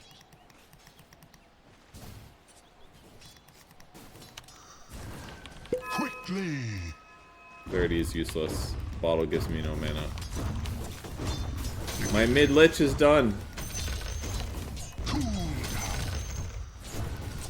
Wand would work. Yeah, bottle doesn't work. Adrift. Oh, that's cool. Going. Gonna have your mana. Hypothetically, mid could work, but Stay frosty. actually I want to do this quick. I'm under So attack. this has to get the kill. Seems fucking bad. Cold snap. Anyways, kind of looks okay. Items I would probably buy would be ones that increase my max mana. Like, I was thinking stat items, but they're kind of bad too because you lose some regen. But like, Ironwood branches would be good. In some ways, Null Talisman's actually okay because it does increase your max mana by 3%. So that would mean that that also increases the regen, the mana regen I get from creeps by 3% as well. Which isn't terrible, but you do lose that 1 mana per second, and you lose the mana from 5 int. So Null is kind of bad, I would guess. Like, a literal vitality booster might just be better. Kaya is literally not good. It doesn't work. It doesn't do anything, guys. All it does is increase your max mana pool from the int. The mana regen amplification, it's 0. It's fucking 0. Kaya is not good. Literally, the best mana regen item you can buy is an energy booster. Sadly enough. I mean, something like this is okay. It's going to give you a little bit of mana. But it's literally this. This is your best mana regen item in the game for Lich. Is right here. This energy booster or a point booster. These two items. But probably, I mean, even Aetherlens sucks. Aeon Disc is literally a better mana regen item for you as Lich than Aetherlens. Pavis. It's Pavis. Pavis is your item, guys. Pavis is your mana regen item. Legitimately. You want items that increase your mana pool, but don't give you mana regen. Because mana regen is a waste. Aetherlens, kind of a waste. It's still fine, but it's a little bit of a waste. Pavis will give you 250 mana, which is going to increase your mana pool. Things like Psychic Headband will increase your mana regen. Ceremonial Robe, great mana regen increase. There's a lot of neutral items that give you a lot of mana. Those are all going to be really good on Lich. Dandelion Amulet, mana regen. Psychic Headband, Ceremonial Robe. Doubloon. You get so much mana, actually. Eye of the Vizier will massively decrease your mana regen on Lich. Whisper of the Dread gives you mana. Philosopher's Stone gives you mana regen on Lich. It's a great Lich item right there. Faded Brooch. If you can get a Faded Brooch and a energy booster on Lich, you're going to have so much more mana. Soul Ring works? Really? Oh, I guess because it's like giving you like a set amount. I mean, you can buy Arcane Boots, guys, but you're literally losing 1.75 mana per second, which is a lot. All you're getting is the active, the 175 every 55. So you're getting like about 3 mana per second, but you should be getting 4.75. So you're losing a lot of the mana regen. You shouldn't buy Arcanes on Lich probably, guys. You're literally better off to buy an energy booster, even though they're the same cost. I bet this is better or close to as good. The buildup is worse, obviously. But you should buy a magic stick. It's probably worth it to buy generic stats. You could buy, like I said, you probably can buy a null talisman. It's probably okay. Trank Soul Ring, Phylactery. I probably wouldn't go Phylactery on the hero. You're going to need probably support items, Glimmer, Force type stuff. It's going to feel normal. Okay, interesting. Very interesting. I would try it. You might just have a crap load of mana if you play it out, genuinely. I mean, 4 creeps was... 1 creep was what, 10? I think? About? That was with me having, like, no items. So, 1 creep wave, you're getting 40 mana for free, kind of. It's like every 30 seconds. And that's not counting your creeps, actually. You're getting, like, 8 creeps of mana. Might see it played tomorrow. I don't know. Maybe it's good.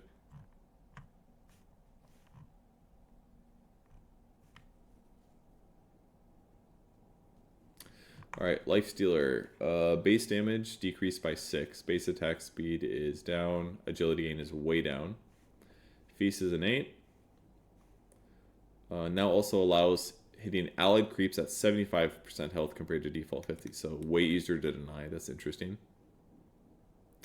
Max health number is much lower. Levels up with Infest. So you're going to be at these low numbers basically the whole time. Until 6. So better max health lifesteal. Worse damage.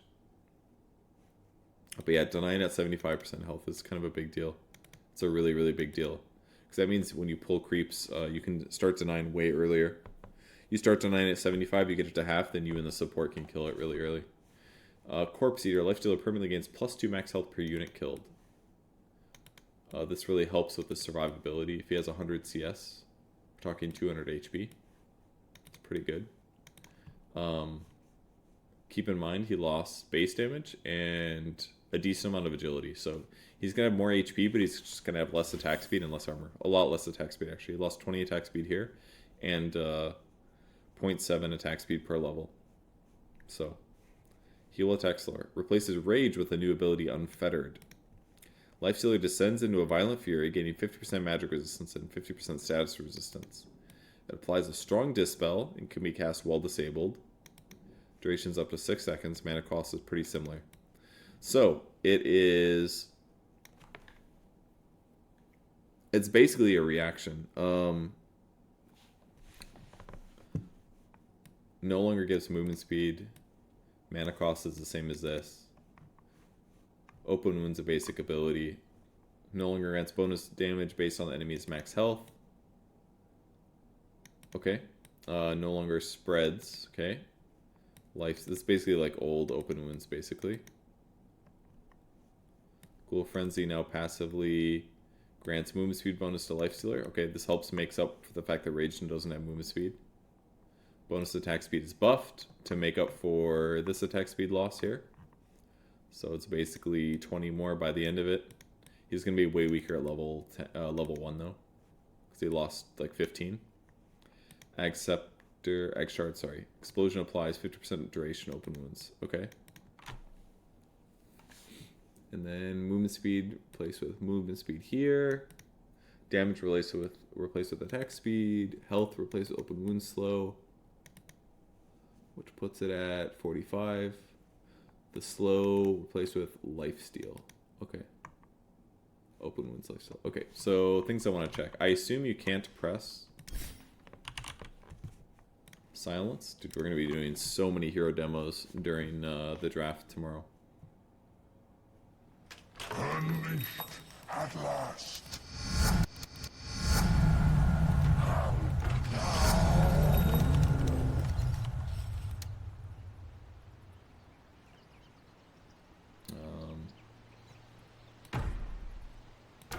Forward. That's a cuck, guys, or cluck? Yes.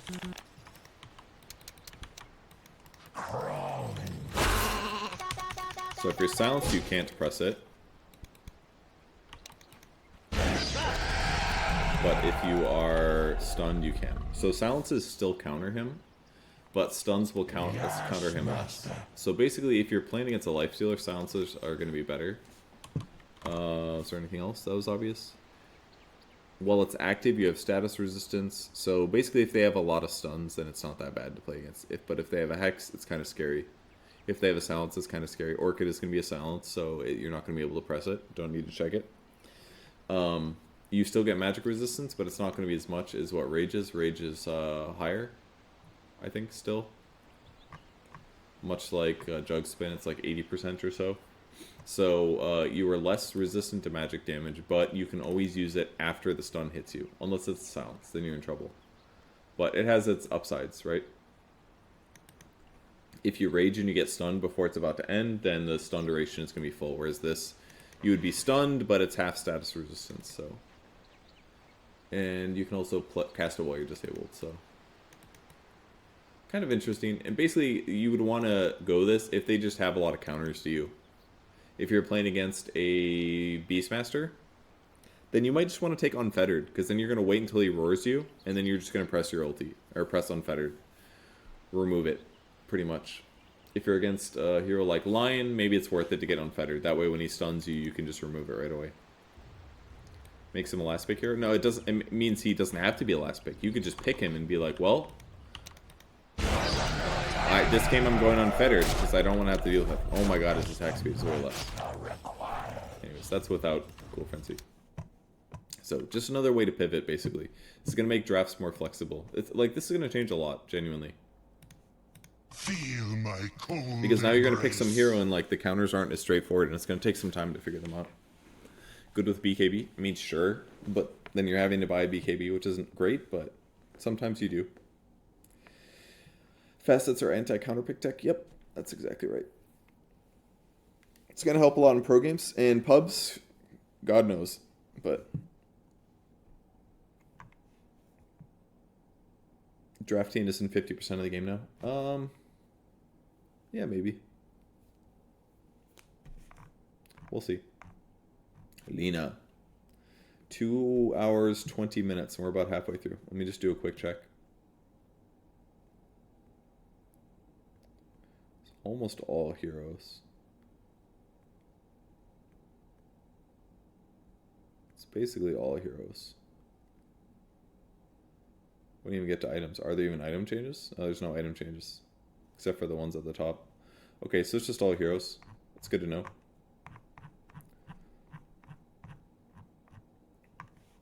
An 8. Attack speed bonus per stack. Movement speed bonus per stack.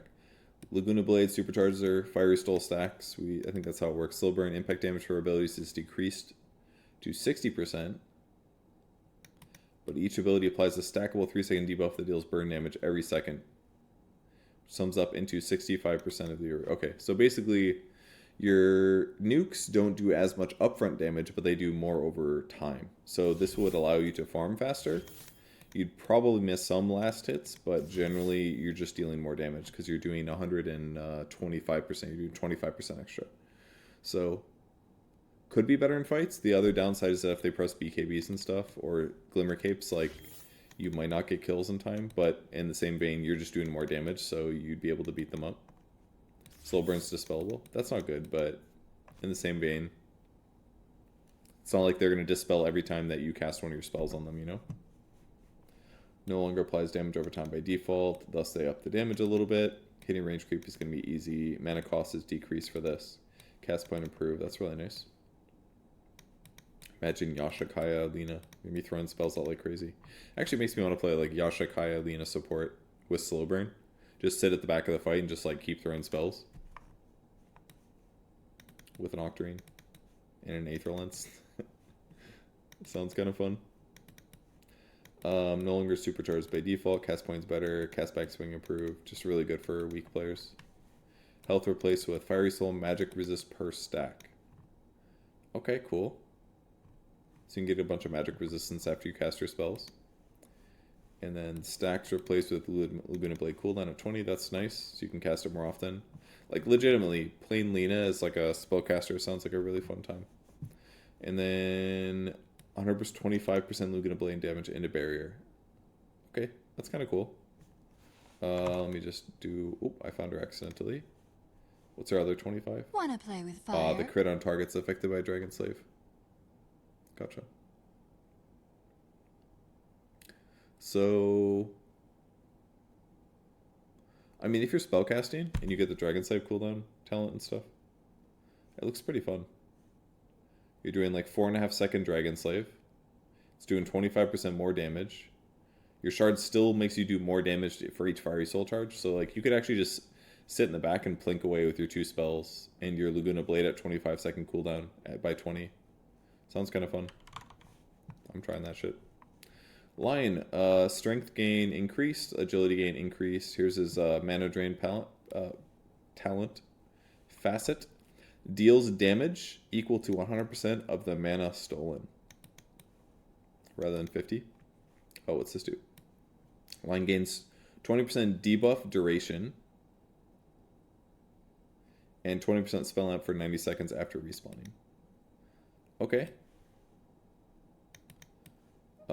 So his debuffs last longer, and his spell amp is way higher after he respawns. This is a big deal. 90 seconds is a lot. That's about how long it takes for me to die. So that basically means that I just have 20% spell amp and 20% debuff duration all game. Hooray! Thank you for the sub. Alright, so here's the melee thing. After casting Finger of Death, Lion switches from range to melee attacks with a fixed 250 range and gains 40 plus 30 damage per stack for 20 seconds. Enemies killed within 3 seconds of being punched will add Finger of Death stacks. And attacks during melee buff also have 50% cleave damage with 650 distance. So, yeah. You could use this just to farm. If you wanted to.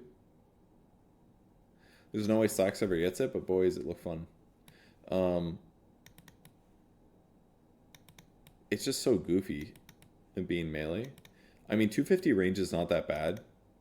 And if you have like 10 finger stacks, it's like a Divine Rapier, actually. Because it's like 300 damage plus 40.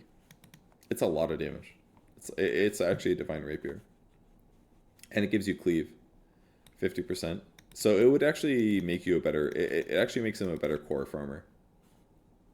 Because if you buy Ags, it doesn't always one-shot the creep wave, so you sometimes have damage issues, right? So... No longer deals damage by default. Oh, that's how they changed it. Okay.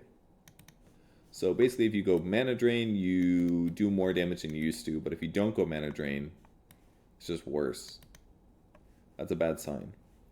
And then Mana Drain damage replaced with 600 Earth Spike cast range, travel distance. Okay. Gigantic Earth Spike. I feel like no Lion... I mean, this is actually a lot of damage, even at level 1. Oh, it's 30 plus 30 damage per sec. So that means... Well, look, if you use it and you get a kill...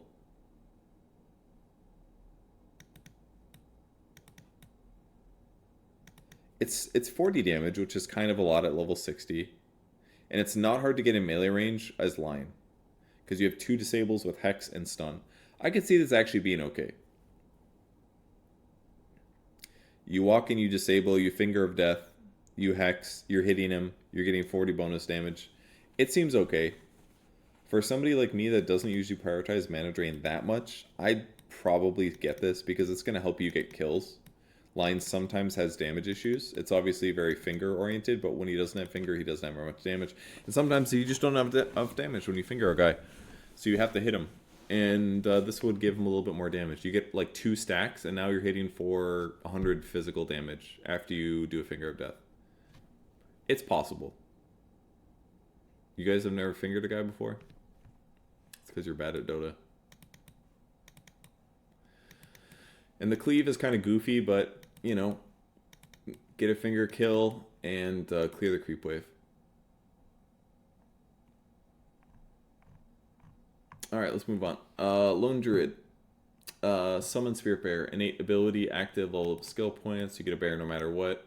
Base health regen. Where's that base armor? Base attack time is pretty bad. Base armor is 0/0. Okay, so he still has 0 armor at level 1.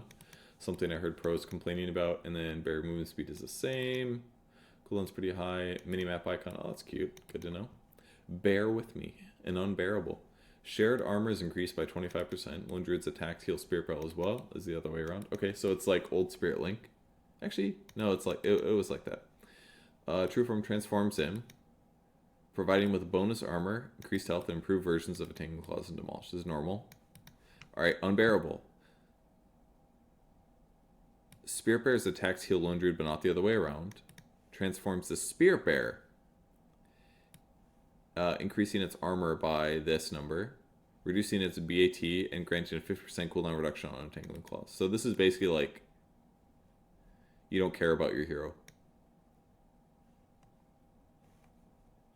This seems really dangerous. Because I feel like you just get killed. BAT reduction is good. I mean, the armor increase is good for your bear. And you're still getting armor from Spirit Link, but... And this isn't a big deal. Like, you healing the bear doesn't matter that much. But I feel like there's always going to be a time where they go on you. So I kind of feel like nobody gets unbearable. The BAT is... This is quite good. I mean, it's like 20 or something attack speed. It can be decent. You've missed, like... How long have I been streaming? Almost 5 hours.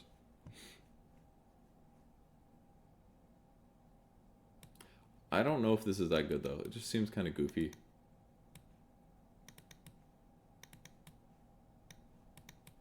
But there are times in the game where this happens, where they just go for the bear.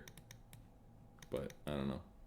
Good with Ags. I mean, it is, because you're, across the map, basically, but it's good for bad players. I don't know, man. This just seems kind of goofy. I don't think it's very good. Alright, level 2010.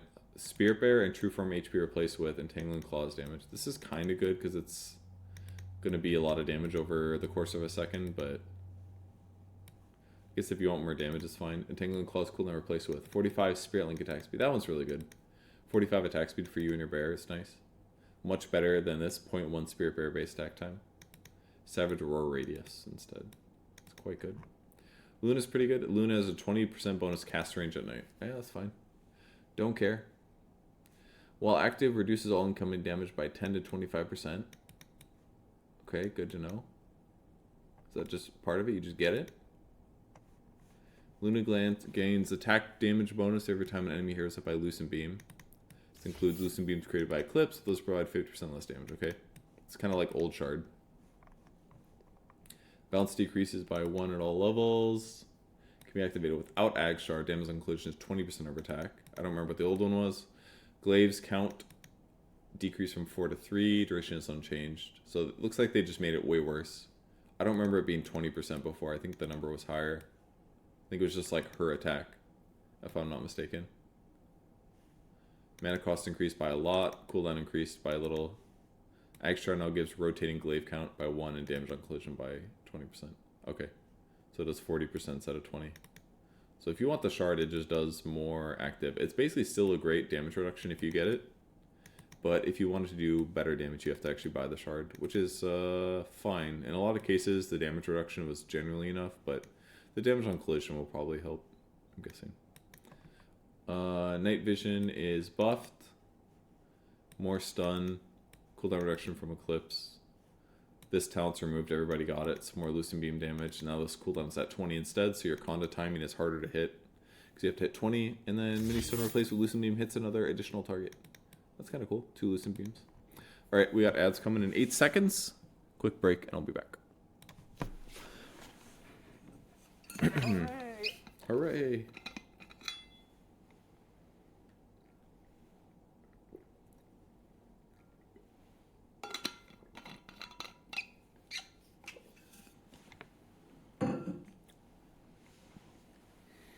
Look at that beautiful sun. A bright ass sun.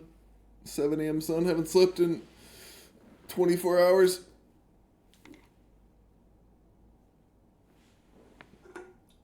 It's okay though.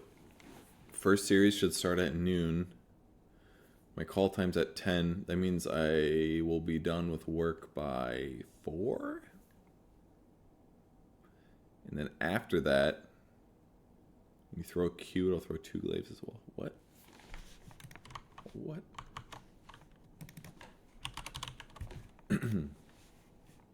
On the prowl.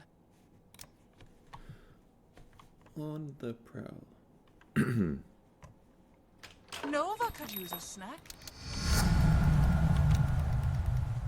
We ride. Piercing light. Prepare for battle. Who dares? Talking about could be a shard. Here.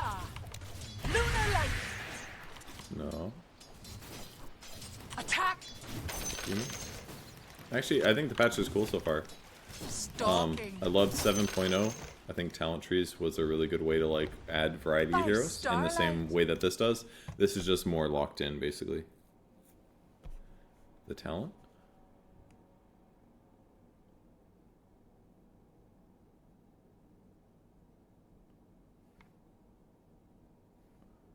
I mean, that level 20 talent was always there. What are you talking about? I guess the fact that you don't get the Lucent Beam cooldown and the 2 Moonglaives, that it's on the same talent now, is pretty rough. But you can still sync up with your Conda. Because it's what, 6 seconds? Yeah. So it's fine. You probably just skip the Lucent Beam cooldown, you get the Moonglaives right on Lucent.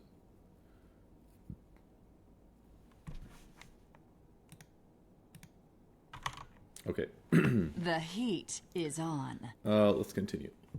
Apex Predator. Lycan deals 2% extra damage to neutral creeps per hero level. Okay. Good jungler. Shapeshift, movement, and critical strike bonus also applied to units under his control. Which is, I think, the normal. Enemy heroes killed by Lycan or his units extend shape duration by 5. Oh, that's pretty cool. So every hero killed, you get 5 more. That seems quite good. This might really justify getting more right-click items as Lycan. I feel like, because by doing so, you could actually like elongate your shapeshift. Replaces wolves with spirit wolves. They are invulnerable, uncontrollable, and can't attack. Each wolf buffs Lycan, providing health and attack damage. They decrease the duration from 50 to 25 mana cost down to there, and does not affect the wolves with Ag Shard. Very interesting. So you could just play like a completely different type of Lycan, like Like an actual carry lichen. Call to battle. I want to see what they look like. I guess it would be nice to have them with the other talent, but- Lycan. The wolf rat. Now my wolves in feast. Hunting. Prepare for battle. As it please you. Huh. 8 bonus damage, huh? I rip your flesh.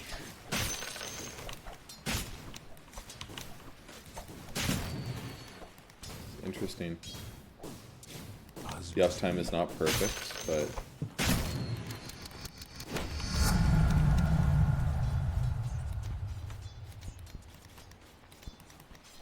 indeed.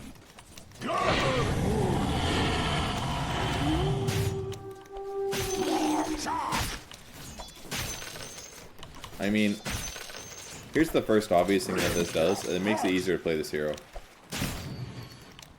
You don't have to micro, you know? Call to battle. You can just do like this.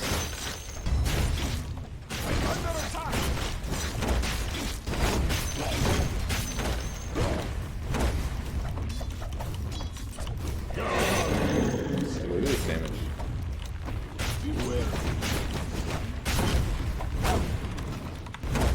I can't die.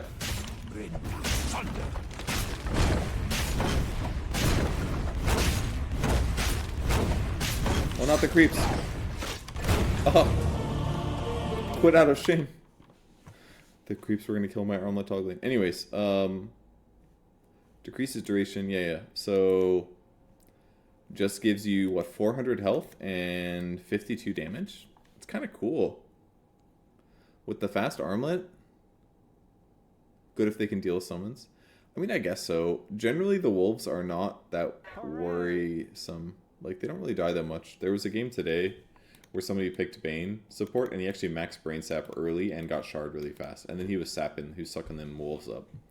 But, generally, I don't think pros will do this, but average players, sure, go for it. And maybe pros would sometimes do it, but, like, being able to give yourself HP and more raw damage, like, maybe there's some kind of a cheese strat where Lycan becomes, like, a hard carry, but... Because if you really do need to, like, change... Like, let's say you pick Lycan, and then people think you're going to do summons, and you just do this shit, and you go, like, hard carry, armlet, with, like, a Deso. You'd shred people. You'd, like, really shred them. And they get, like, a Moon Shard afterwards or something. Just blow people up, or Silver Edge. Silver Edge actually sounds kind of cool.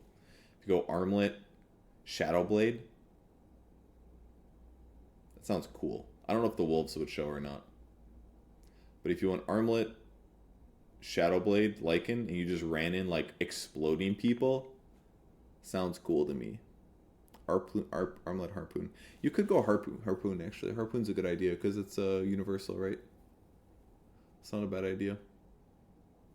But I do like the idea of Invis for sure. I think it's more of a counterpick to heroes like Leshrac. Yeah, true. If there's a Leshrac or a Lycan or a Gyrocopter, maybe this one just makes sense. Howl no longer fears non-hero controlled units. Cool. No longer applies its movement speed and crit strike bonuses to him by default, which is fine because if you go this and then go Helm of the Overlord, you deserve to lose. Wolfbite lifesteal up. Lifesteal has a penalty against creeps, as an oversight clearly. Cooldown is reduced. Howl talent armor reduction is up. That's why Deso is going to be sick here.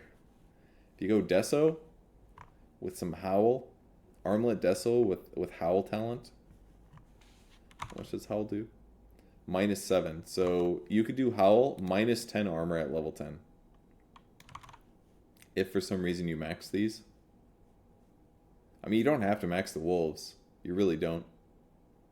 You get like 2 of these, I think. Get 2 Spirit Wolves. That's going to give you like 28 damage. It's fine. Max out Howl by 10. Something like that. Or maybe like 2 Feral Impulse, 2 Howls, 2 Wolves. You probably max out Howl. You probably max out the Wolves. I don't know. Anyway, something like that. Max out your damage. Go Armlet. Right click people. See if they can deal with it. If they can't, they lose. Solid Core. Magnus suffers 50% less force movement from enemies, abilities, or items. What happens to Batrider Lasso? Obviously, it's like Force Staff and stuff. It's probably like Force Staff and Flame Break and things are going to push him way less. So Magnus can cliff you, but you cannot cliff Magnus. Is probably what it is. He's just too thick in the midsection. Run Through deals bonus damage when pushing enemies through trees and cliffs. Each trail does up to 25 damage, and cliffs do 100 damage. Alright, cliffing him. Cliff him, guys. When you push them through a cliff, you're doing 100 extra damage. That's cool. Reverse Polarity pushes enemies in a 600 AoE around Magnus, away from him to a maximum distance 700, stunning and damaging them. But why?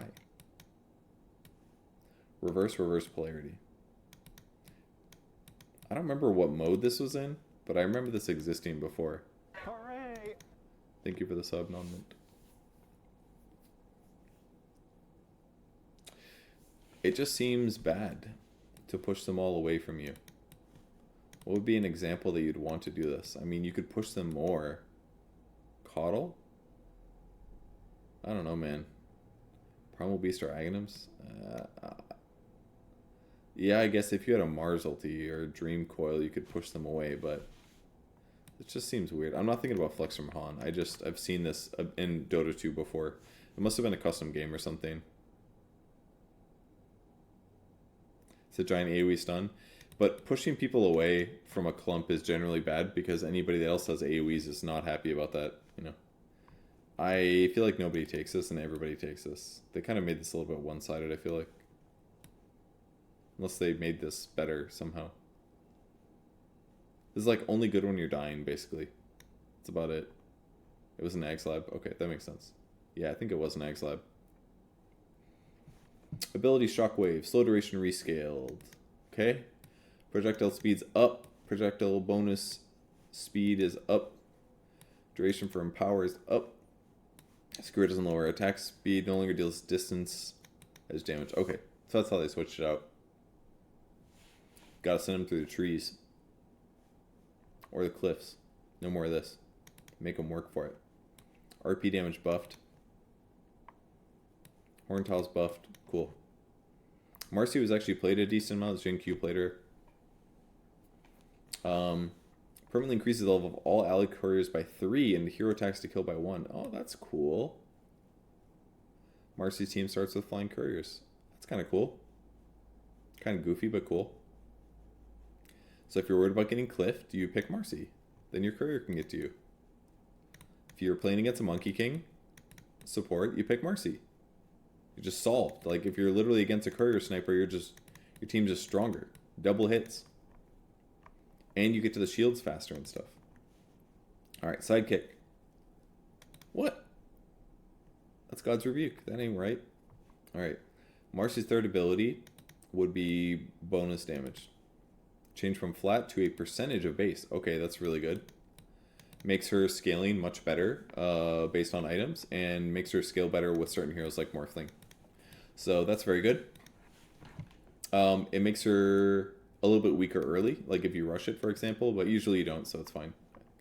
And now, her third basic ability, when the facet is picked, could passively grant her lifesteal and increases her attack damage. How is this different?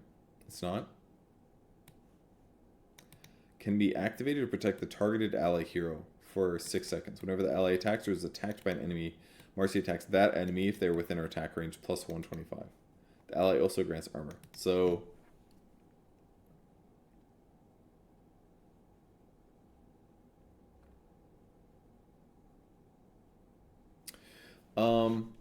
interesting. So basically it gives her the ability of sidekick.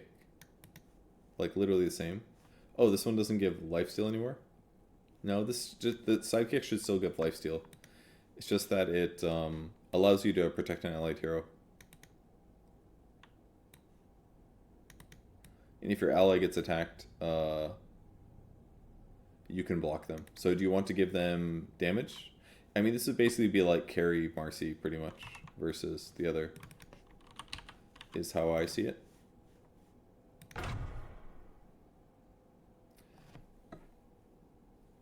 Because the numbers are the same.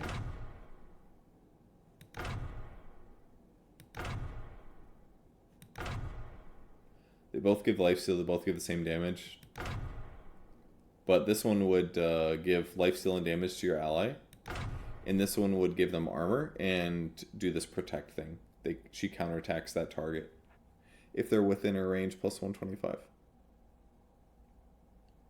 So you basically put it on a guy that goes in. So you basically rebound in, you bodyguard your ally who's fighting the carry to the death, and you beat the shit out of that person. That's basically the difference. So you'd probably want to put this on like a jumping core who isn't necessarily a right clicker. So basically make sidekick better when you don't have another right clicker.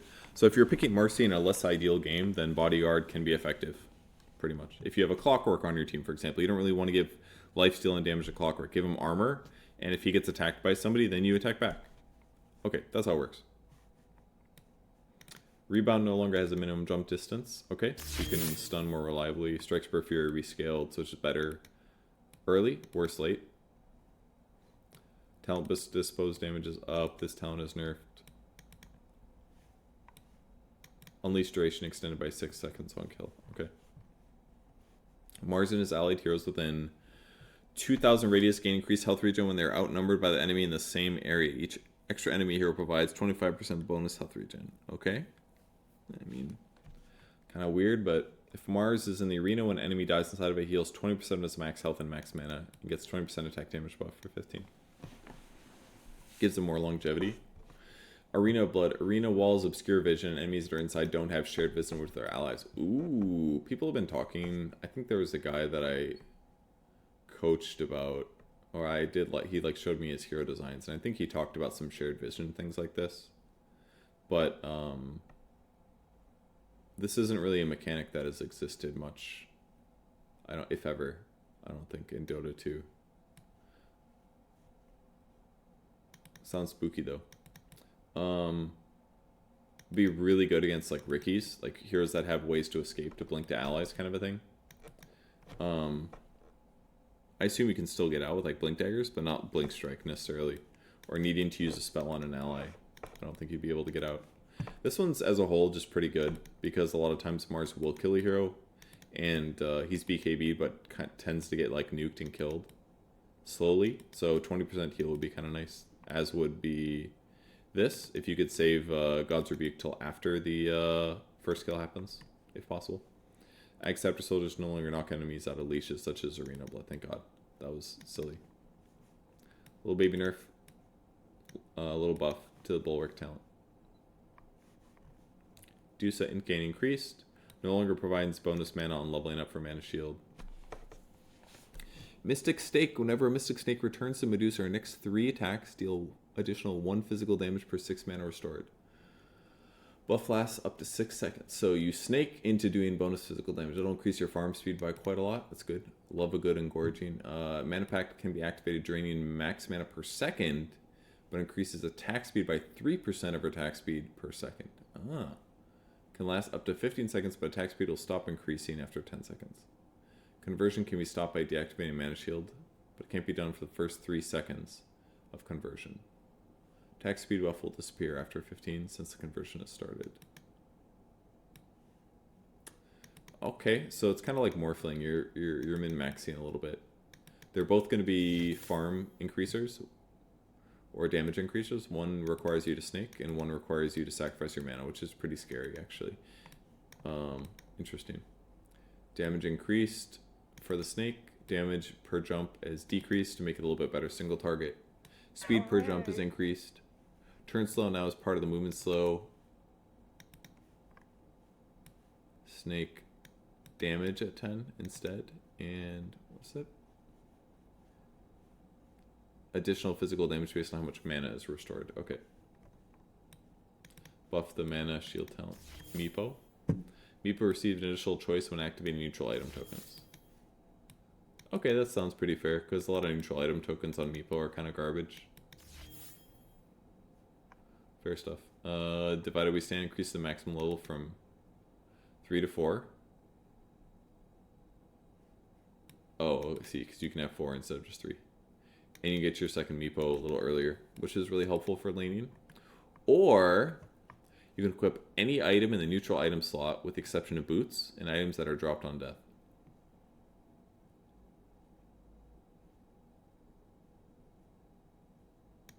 When Meepo or clone use an item in the neutral slot, all other Meepos have this item go on cooldown. Reduced by 50%. So don't you just put a stat item in your neutral slot? Packrat, wasn't this a 25 talent before, guys? Pretty sure it was, yeah. So it's just built into the hero now. Replaced with 350 health. Cast range reduced, but better at level 1. Projectile speed is better. Okay. Just Meepo buffs, no? My only question was, could you get Meepo, could you get a second, could you use your first Divided We Stand at level 3? Because if that is the case, then he gets a second ulti later, but he can be 7 slotted at a good spot. But although you'd have to spend money on that instead of using a neutral item. 5 Dagons? I mean, you could Dagon 5, but the cooldown's still going to be really long. Because it'll go on cooldown for his other Meepos. It's probably more like you put a butterfly in your backpack slot, kind of a thing. And all of your Meepos have evasion. Right? Meepos clones gain full bonuses from the item. No. With the exception of 3... man, I didn't read this at all. Meepos clones gain full bonuses from the item with the exception of 3 primary attributes. So you won't get any attributes when they use an item. So it basically has to be an item that doesn't have a lot of stat bonuses, but as an active. Diffusal. Basher. Basher does sound really good. Revenant's Brooch, good word. Crit. Yeah, crit sounds really good. Yeah, those are some really good suggestions. I don't think Diffusal is the way. You're losing the attributes, you get a little burn, and yeah, you can use the cooldown, but it's long enough that you don't really need the slow. I think Daedalus and Deso could work. Nah, Deso's kind of redundant. You don't really need it.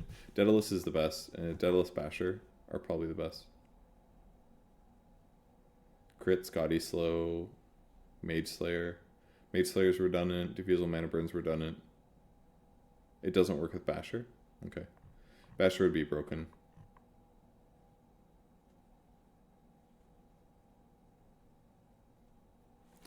If Basher doesn't work, then maybe Daedalus is best. But that's your trade-off, basically. Do you want an extra Meepo for free at 24? Or do you want an extra item slot?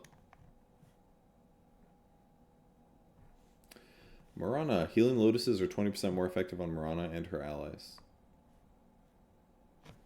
Maybe if you did the Diffusal upgrade, that one could work. What's the cooldown of it? Of the upgraded one? 15. So you'd use it on one hero and the other ones would be 7.5 cooldown. Which is not too bad. Because it works for 5 seconds. So if you did Diffusal upgrade, it'd be good. Regular Diffusal is kind of bad. But Disperser is good. I feel like. Yeah, I kind of like Disperser. That part sounds good. They would all mana burn, yeah, but it's not so much about the mana burn. It's more about... Oh. But the Disperser, you lose the agility bonus. That's not worth it. Like, it's got to be a Daedalus or something, because you're not going to get attributes. You should get damage. Alright. Healing Lotus is 20% more effective on Mirana and her allies. Ooh. Ultimate ability when the Facet is picked. Okay. Or you can get Solar Flare. Sun starts gradually increasing attack speed and damage on Mirana by 8 to 16 per second, reaching its maximum after 8. She also gains bonus daytime vision with the same gain per second, multiplied by 3. Mirana's allied heroes also receive this buff, but bonuses are decreased by 50%. So basically, Mirana right click, finally. If you want it, actually use Leap to attack quicker, huh? A nice buff here, a little bit more AoE damage, since Shard is a far better version of Ags right now. Buff duration for 5 seconds, mana cost up, max charge decrease. Oof, down to 2, huh? That's a nerf right there. It's kind of fair though, 3 charges is kind of a lot. The innate mischief just gets no free ability for Monkey King. Soldiers disperse after 3 seconds if Monkey King gets outside the formation or dies. Turning inside the circle during the frame will cancel. Okay, cool. So you... Hypothetically, if you get like 4 staffed out, it's not just instantly over. That's a nice change, or swapped out or whatever. Tree Dance has no cooldown while Monkey King is at full health. Just the dance or the primal spin? Probably just Tree Dance. So if you're full health, you can probably just jump tree to tree to tree to tree. Instead of like the 1 second cooldown. So you can probably get around way faster with this. Boundless Strike. Crit damage reduced, but it does physical bonus damage, so it's better on supports most likely, is my guess. Worse on cores. Cooldown is lowered massively. That's a pretty big buff. Max Primal Spring, more damage. Wukong's Command bonus armor, just slightly higher, kind of overrated. Boundless Strike cooldown talent replaced with bonus crit. So this would put your number here a lot higher. This is just better. You literally have the cooldown built in at all levels instead of having to wait till level 20. And it does 80 bonus physical damage even though the crit's weaker. So when you have Jingu up, yeah, it's going to do less damage, but like using it without Jingu is just going to be better. And then once you get to level 20, the crit level is higher and the damage is the same. So really big buffs here to Monkey King. Maybe just in time for Team Secret. I imagine Tree Dance is just the way to go, because you can probably get around super fast. It's probably really good for support Monkey King too. Seems good. Morphling receives 50% of attribute gain bonuses every half level instead of full bonuses at level up. Gains 50% of attribute gain bonuses every half level.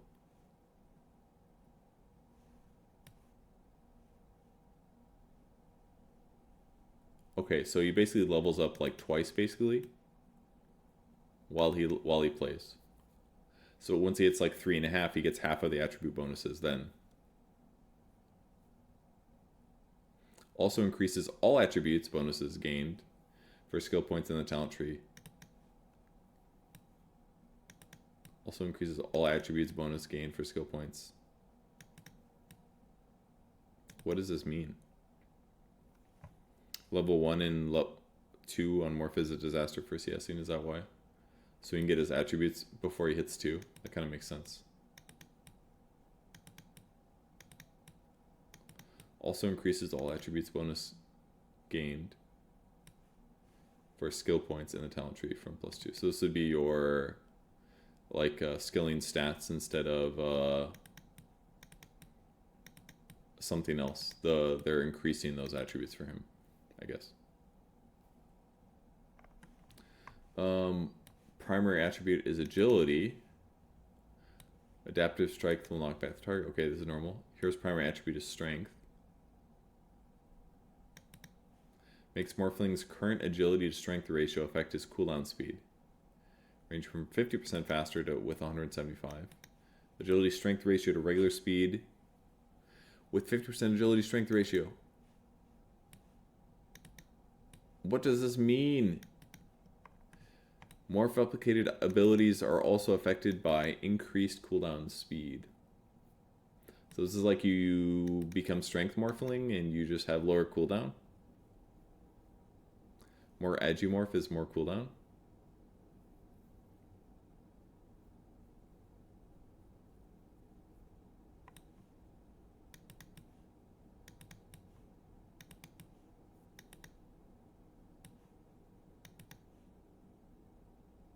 Isn't it strength though?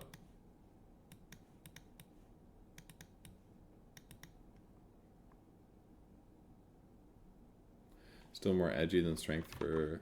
I don't want to try this out. I don't want to spend the time. We're getting low on time. And we're only halfway. No longer grant bonus agility even with Ag Shard. No more Ag Shard. No longer knocks back the target on default. Just stuns them. That's kind of better in some ways. Now additionally reduces mana cost by 50. Mana cost by 50. Great. Morphling benefits from most innates and facets of the target hero. Okay. No, I misclicked. Worse BAT, more base attack speed. Probably better early, but overall about the same. Can always attack ethereal targets and can attack when she herself is ethereal. Can attack when she herself is ethereal. Okay. When attacking ethereal targets, all of her attack damage is dealt as magical damage. Oh, cool. Okay, that makes sense. No saving there. Good against Pugna, basically, at all phases of the game. Very good against Pugna in lane. So, Muerta versus Pugna is a hard counter. The rest of that, kind of irrelevant. I mean, it's not going to be irrelevant. There's going to be times where somebody is E-bladed, but mostly it just makes her a very good hero to play against Pugna. Because Pugna can't E-blade, he can't decrep himself. She will still be able to attack and deal magic. He can't decrep her. She'll still be able to attack even when she's herself ethereal. So, Muerta beats up Pugna big time now. Big counter. Oh, Necro. Good point. Yeah. Still attack Necro. Actually, Necro's really going to get wrecked because he takes more magic damage when he transforms. So, good against the ghosties. The calling. Whenever a hero dies inside or within 200 range of the calling, its duration is refreshed. Circle expands by 100 and another revenant's added. Cool. Place a sacred altar at the targeted location. When respawning, Muerta will spawn at the ofrenda and destroy it. Destroying, putting the ability on cooldown. Muerta can select the ofrenda and force it to destroy itself. Only one ofrenda can exist at a time. Is this like a buyback, basically? The hell? Like a dieback?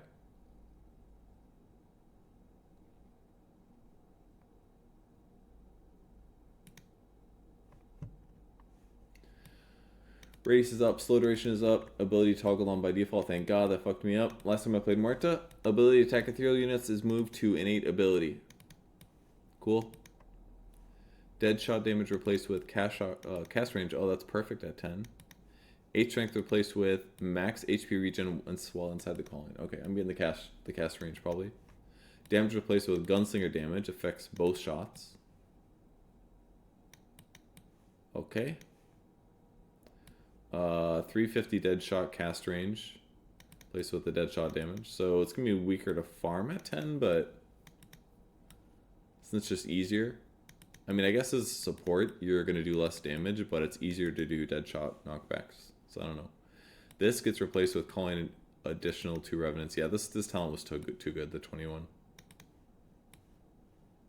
So it's going to be harder to DPS on this hero because you don't get this plus 20 gunslinger at 20. But I will move on because I'm low on time. I'm sorry. Naga Siren gets plus 6 evasion for each Naga Siren within 900. In case that she wasn't annoying enough. Her third basic ability when the facet is picked.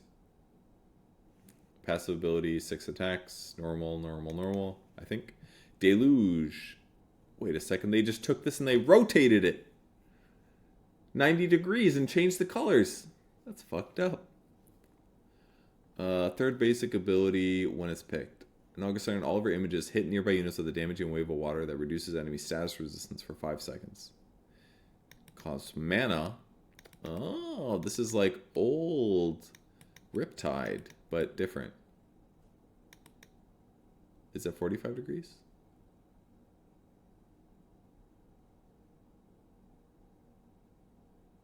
No, yeah, they just rotated 90. It goes like this. And change the colors.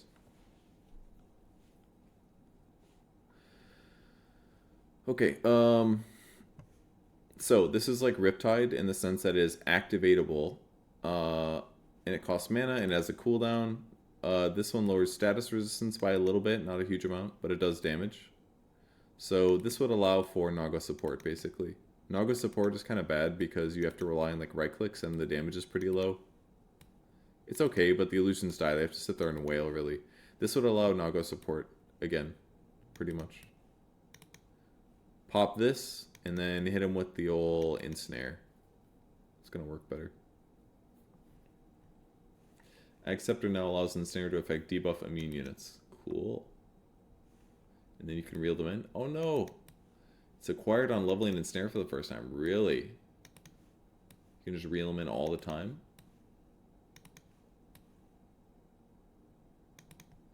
Okay. This heals even without Ag Shard. Ag Shard increases max health regen by 4%. No longer grants extra duration.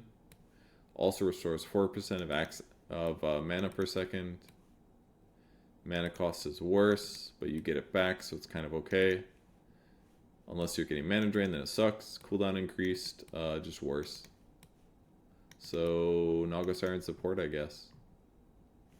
You got Deluge for 80 damage. You can reel them in just instantly, which is good. That seems pretty good. I gotta say, Nature's Prophet base damage decreased by 6. Thompson in shambles. Gains bonus base damage for each tree within distance of him. Also gains a multiplied amount of this bonus per Nature's Call Treant. Okay. You can do some sprouting. Heals health per second for allied units and buildings near the trees. Buildings! Healing for buildings reduced by 50. Nature's Call summons one treant with big health and a 50% increase. Oh, it's the big boys. And a reinforced property. It was reinforced, I don't remember. Treant multipliers increased from 1 to 3. Spirit of the Forest. Oh. Seems really good. This is the split push one. Right there. Reinforced is Cardi. What does that mean? Yeah, I figured you could heal towers with this. Pretty good. Sprout no longer deals damage over time. Oh. Now immediately deals raw damage. Okay. Not very much, but only lasts 4 seconds at max. Mana cost is decreased. Cooldown is decreased. Okay. It's going to be worse for farming, that's for sure. But you can spam it. It just does damage, which is okay. Teleport no longer grants damage armor stacks. Grants a HP barrier. That's it, no damage. And the cooldown is decreased. Okay. We will notice this difference, I'm sure. Treant Nature's Call cooldown reduction. Teleport stacks replaced with teleport barrier. That's a 300 damage barrier. Treant summons replaced with Treant movement speed. It's kind of cool. Sprout mischance replaced with Sprout damage. That puts it at 400 damage Sprout. And what's this total heal? Was it 4 seconds times 36? It's not great. 72 times 4 or times 2. It's like 140 health heal in 4 seconds and 70 HP for towers. That's not good.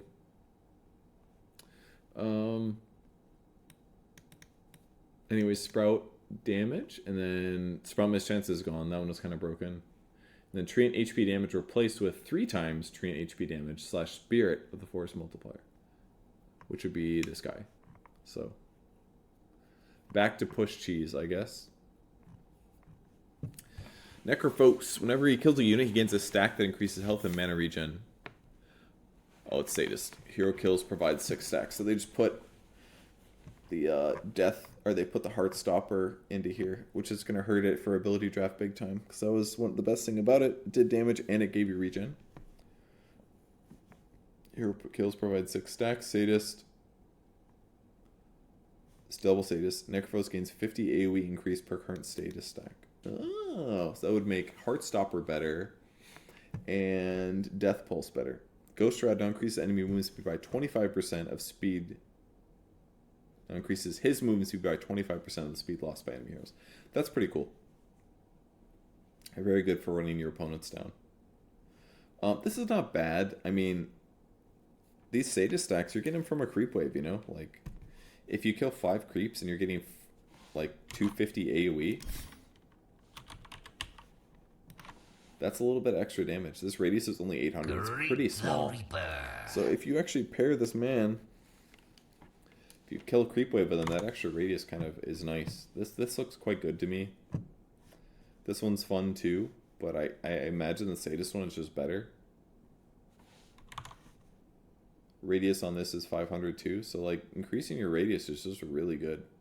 Even the radius on Ghost Shroud is good. Heartstopper or a stack duration replaced with plus T. Okay, same thing. Night Stalker. At night, his health regen is increased by 40.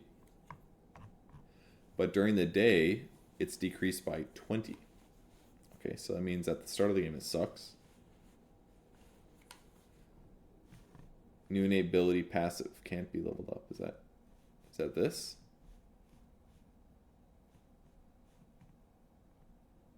Okay, Void. Enemy heroes affected by Void do not share vision with their teammates.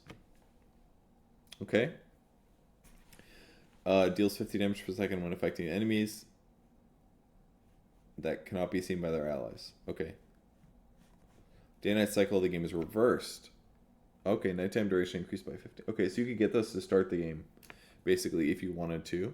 Nighttime duration increased by 15, daytime duration decreased by 15. This is kind of cool.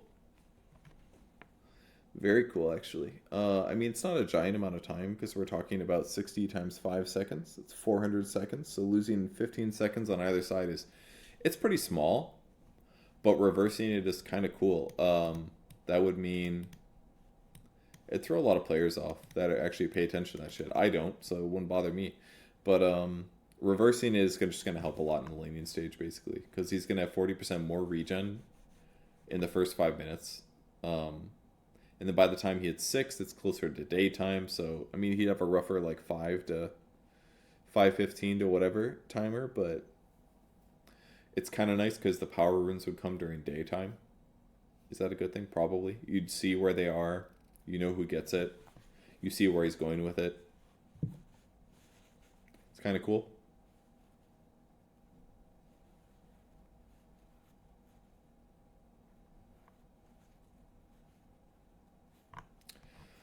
So, this is interesting. The other one's good too, though. Like, dealing 50 damage per second to somebody affected by Void is a big deal. Oh, the Egg Scepter is removed. Now also to reduce the target's vision by up to 400 at any time of the day. Okay. How long does the Void last for?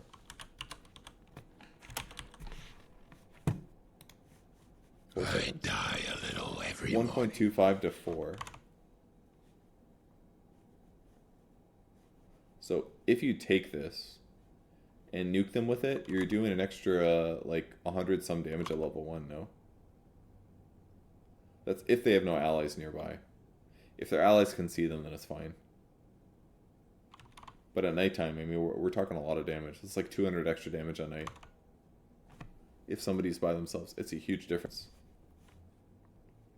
And it reduces their vision a little bit. Anyways, what's this do?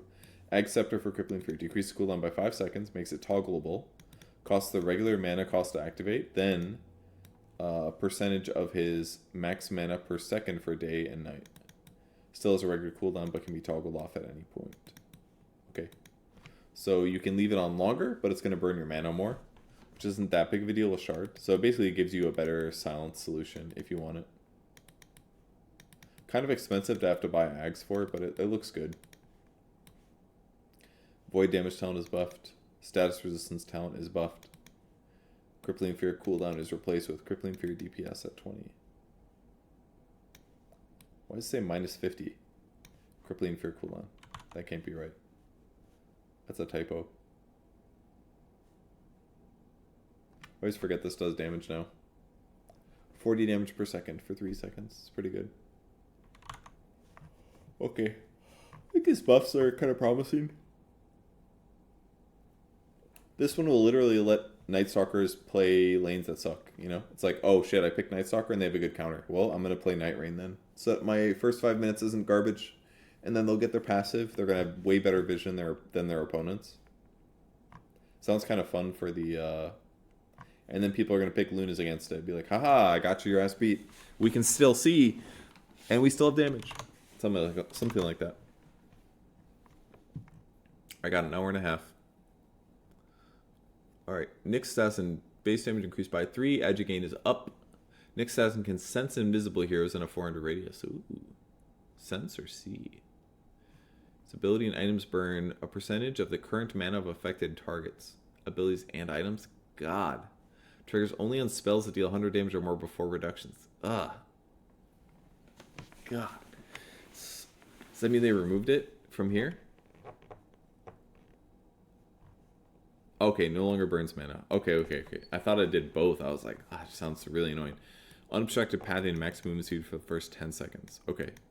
So you can basically pop this to avoid ganks or to escape or initiate ganks or whatever else. I feel like people are going to do this, but get that Dagon, burn the mana. But I guess you need like Mind Flayer to do the damage. Actually, you could do...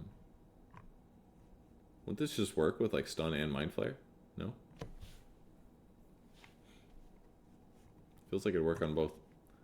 No longer deals damage equal to a percentage of their intelligence. Deals damage equal to a percentage of the target's max mana.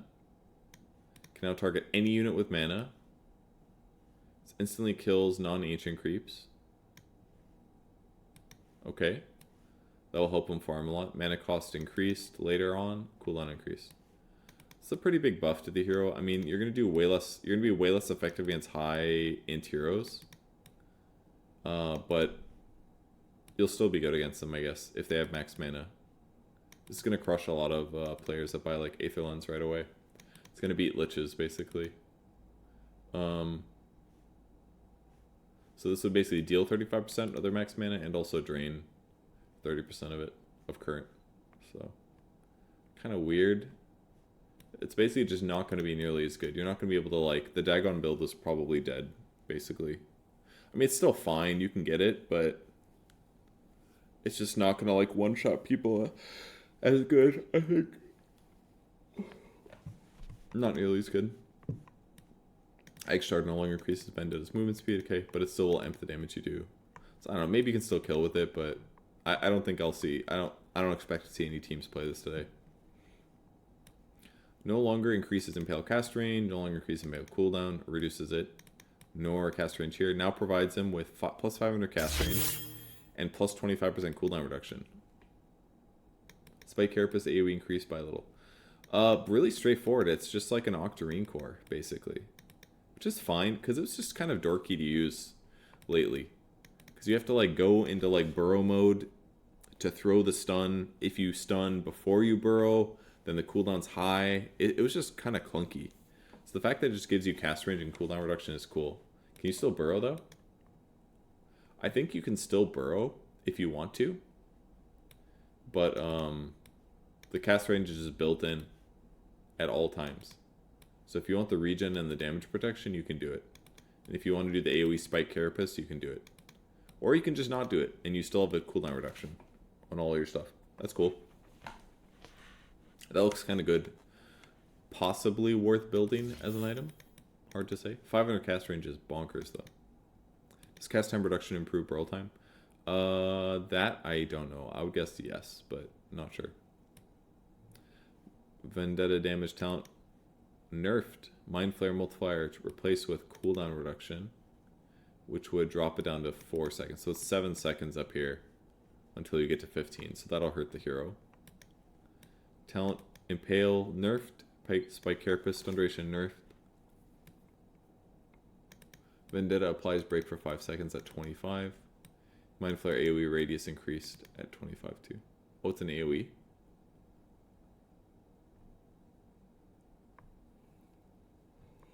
Was it always? Ugh, sorry guys. Dumb Luck no longer increases multicast chance by default. Okay. That's fine. Fat Chance. Each point of strength increases his chance to multicast by 0.05. Or Ogre starts the game with 0 ability points but gains 3 ability points at level 2. I'm honestly into that. And regular ability points for the remainder of the game. Level requirement for all abilities and talents is decreased by 1. What does that mean?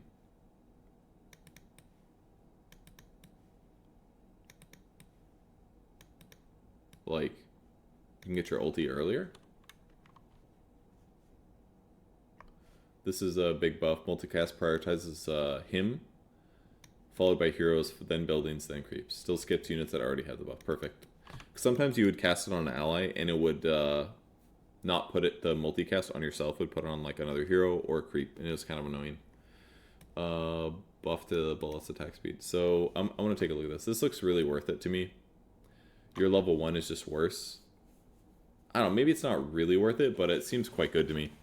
Because your level 1 is going to be worse, but your hero's pretty strong at level 1. Like, Ignite is good here, but it kind of feels bad to spam it a lot. The Bloodlust buff is huge. I mean... Oh, this one. Yeah. This one's fine. It's fine. It's 5 attack speed. So this is more... This would be like a core Ogre Magi thing, because it's going to make you get better multicast chance with strength. If you get 100 strength, it's 5% more multicast, which is okay. But this, once you hit level 2, you're going to have 3 ability points. That means you can put 2 points in some ability. And it's probably going to be Ignite, most likely. You could have a bad time. Ogre Magi! It basically puts you a level ahead of everybody else, which is kind of a big deal. Ability point-wise. I wouldn't want to get Fire Blast because it's a shitty 130 damage is the problem. You're getting 70 damage for the first point, then you're getting an extra 60. But the Ignite damage goes up by a lot. Level 1 does 100 damage, level 2 does 180. I guess that scale's kind of bad too, huh? Is that really it? 6 times 3, that's 180. It's kind of shit. It's like a 180 AoE nuke. I don't even think that's that good, to be honest. I mean, I'm gonna demo it, see... Can you max out? I'm the Ogre Magi! No, you are! Is that a So, screw 0 skill over? points, it got high damage. Prepare for battle. What's this thing? You know, you No can still idea. Let's find out. trade and stuff. You're a genius! And buy sentries, like, What was I play something looking like for? this, but then when you level up, Woods? Pretty good.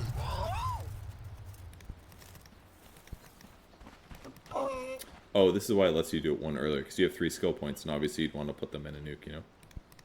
So you do something like this, and then, yeah, like they said, go smoke mid or something, and show up doing 250 damage and Velada disable. But what I want to see is at what point, yeah, you can just get everything earlier. Now here we are at level 4 with a pretty beefy nuke. 280 damage, right? 7 times 4. 7 times 2 is 14 times 2, yeah, 280. We level up to 5, we have our ulti. Now things get crazy. So I guess this is the value.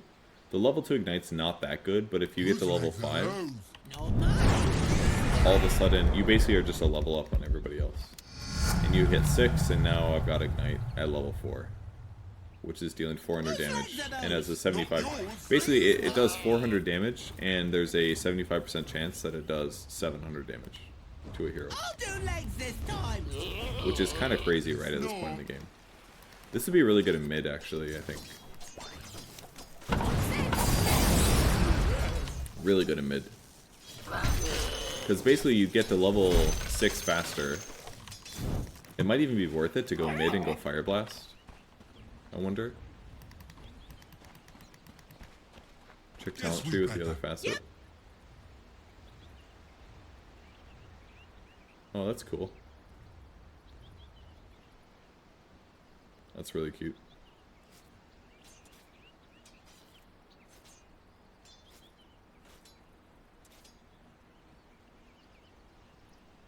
When can I hit something? Who's stopping ya? I open the... Is that all you guys are talking about, is this? Why should take us? I just had an idea! This one just looks So did normal. I. Oh cool, it actually shows what they are up there. So yeah, it actually does increase all of the multis. I wasn't sure. I'm glad that it shows. I guess it would show here too. It was 77. What's this thing? No idea! Let's find out. What's this thing? No idea! I mean, it's like not that much higher. It's like a lot of freaking I thought we reavers. were!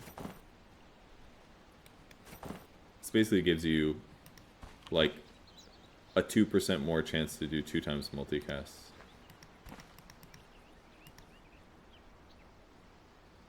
It's like 10% higher. I mean, it's really good for the 4 times chance ones, I guess, if you're casting later, but I kind of like this other one. This other one seems quite good. Just like level spike, if you could abuse it, could be really good, the learning curve. The level 1 would suck, but I think if you're playing like mid-ogre, you could get away with it. Get a really fast ignite. If they don't have a dispel or something, you could possibly out-harass them by hitting 6 earlier, basically. And then when you actually hit 6, you're just beaming them with ignites, and they probably just have to leave the lane, I would imagine. Could work. But it could also be countered very easily by, like, anybody that has good sustain, somebody that has a dispel. You could also do a side lane with, like, Fire Blast, potentially. But that's only doing, like, 400-ish damage if you get a multicast. But it's pretty low cooldown, I guess. That one makes more sense, I think, because you're getting a double stun. You could probably get away with that. Okay, I will continue. Ogre Magi. Degen Ore's back! Oh, they already changed the Immortal, though. So it doesn't work the same. Degenerates the movement capabilities of enemies that are straight too near. Movement flow is 10 at start. It's a passive, levels up with Guardian Angel, so you got 10% of level 1. It's pretty good. Orb of an, I think Slax is going to play this hero again now that this is built in.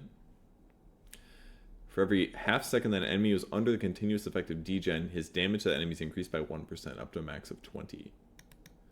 Cool. Whenever his abilities deal damage to an enemy hero, Omniac gets a heal over time for 5 seconds equal to 30% of the damage. Whenever his abilities deal damage to an enemy hero, gets a heal over time for 5 seconds equal to 30%. Okay. So if you land a really nice Purify on a creep wave, you can get a heal. Which is kind of cool, because it doesn't necessarily make it a zero-sum game.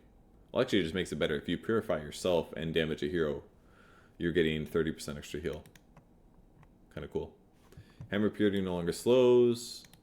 It's an auto-cast ability with an on-hit effect. Cast range bonuses don't affect it anymore. However, it's still considered as a casted spell. Okay. So you have to right-click, basically. And which kind of makes sense because you have a good slow now with Degen Aura, so you don't really need like the hammer to be ranged to slow somebody to get in range. Repel upgrade with Ags grants 60% magic resistance target. So it basically turns it into a BKB. Which it currently isn't. I still, honestly, this is one skill I don't know how it works very well. I'm like, can't stun him, I guess. The strength stuff is obvious. That's same as old. But it gives debuff immunity as well as bonus strength. So debuff immunity would mean you cannot disable them. But it doesn't hard dispel, I believe, if I'm not mistaken. But if you buy the Ag Shard, it gives damage resistance against magic damage for its duration of 6 seconds. Good to know. Okay. And then Hammer Purity cooldown reduction decreased, nerfed it a little bit. Okay. Right click Omni's back, baby. Do bonus damage. It's kind of cool. Oracle. Predict and announce to allies where the next power rune will spawn, top or bottom. Ooh. Okay. When? When will he do this? Does he do it on voice? Core Omni seems alive but no burst damage? What do you mean? Oh, because they changed the shard, huh? Is that true? Yeah, they removed the shards, so you can't double pop them anymore, huh?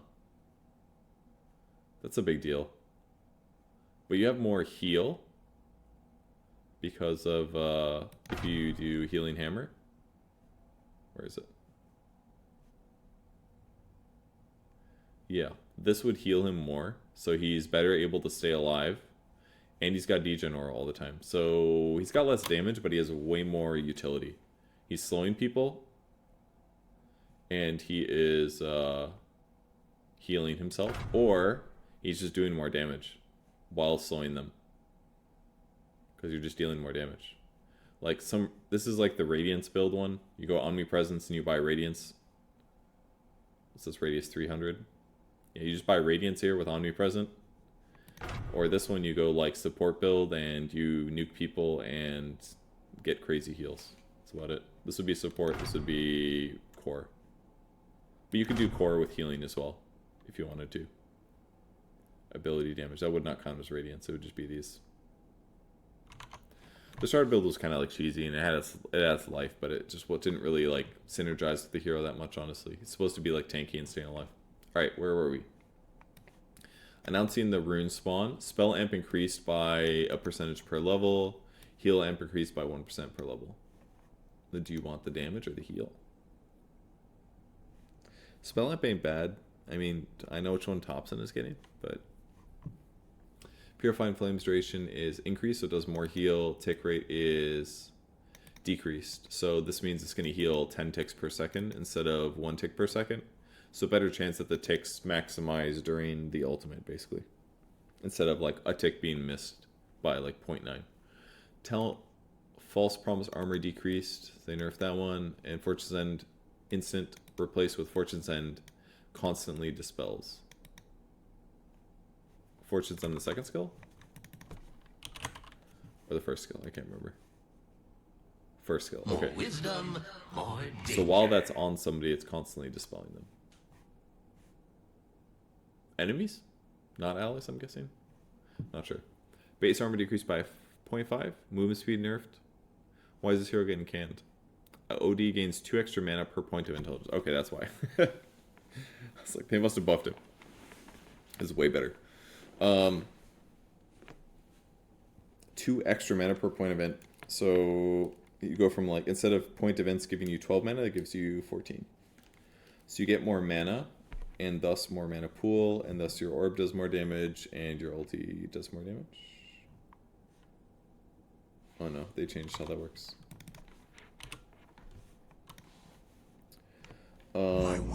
Base damage.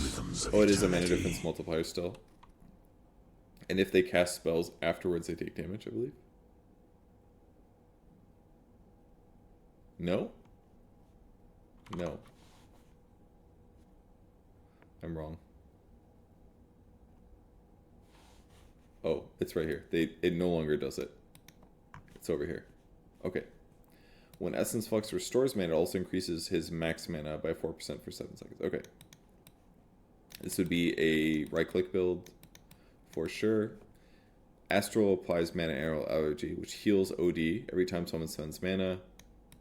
Mana heals 100%. Okay. Banish the spellcasters. This would also do the debuff, which also heals them. Okay.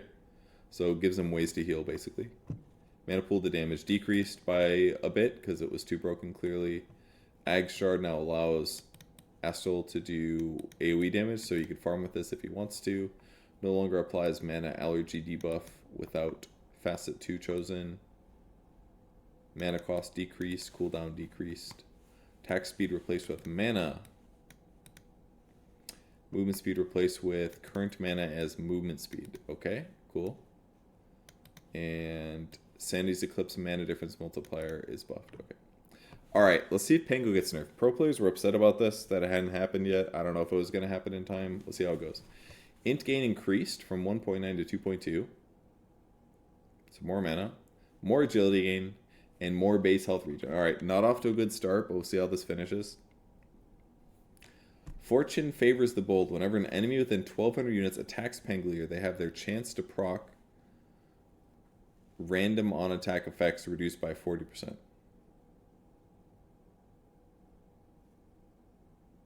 So if somebody has a proc thing attacks Pango, the chance to proc gets reduced by 40%. Is it unbashable, unmjolnirable, right?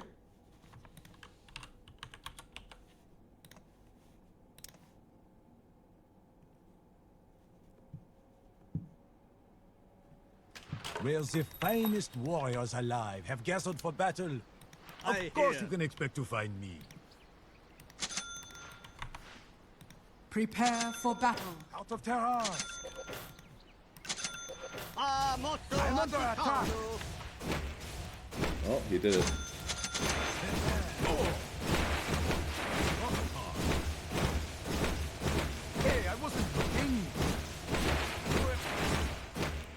why does it come out sometimes?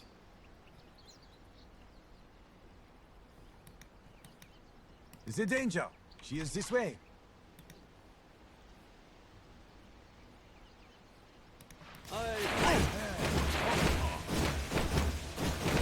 Okay, does it, so it basically takes the 25% and it probably lowers it by 40% of that 25 is what it is. It doesn't flat reduce them, that's what it looks like, but it's not that. It's taking the 25 and it's making it like 15 or something. So it's good. It's definitely good, but it's not as broken.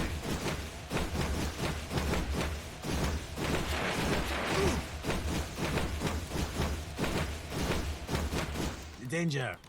She is this way. Okay. Good to know. So yeah, lower chance you get bashed. Pengler can double jump, activating shield crash again while in midair, increase the damage dealt and resulting the barrier by up to 30% based on the total amount of time spent in the air.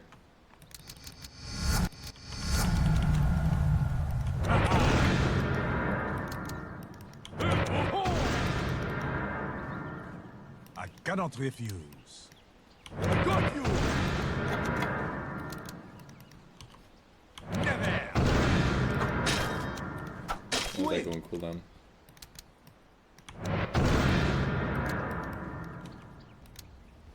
Right. 30% more, I guess. Yeah. Increase the roll speed by 115, improves turn rate. Okay, that one looks good. But is this a nerf, is the question. Alright, slash range decrease by 300. Cast point is increased, that's not instant. Cast range decrease at all levels. So basically your total reach now used to be 1850. Now it's only 1400. The cooldown is 12 seconds at level 4, which is worse. It's worse early levels. Lucky shot armor reduction is increased. The debuff duration is increased. But this skill was, you know, impactful, but not as impactful as how kind of broken Swash was. And keep in mind, you can only jump 700 units now instead of 1,000 on Swash, so you can't get away as far. Rolling Thunder is magical to physical, so it's all physical now. Damage is rescaled based on your attack damage. If you don't scale your attack damage, it's not good. So it should do less damage early, I'm guessing. I used Universal, but still 130 damage, so it's just going to do way less damage. There's no way that your damage is 130 at level 6, I feel like. There's just no way. Points away.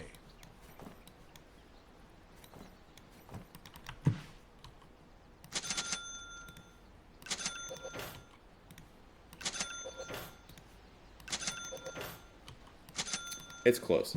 I know. 105. But it just does less damage. And it's physical, so you can actually build against it better. Forward. You don't have to buy magic resistance. If you just get like a plate mill or something, you just take less damage. What I don't want.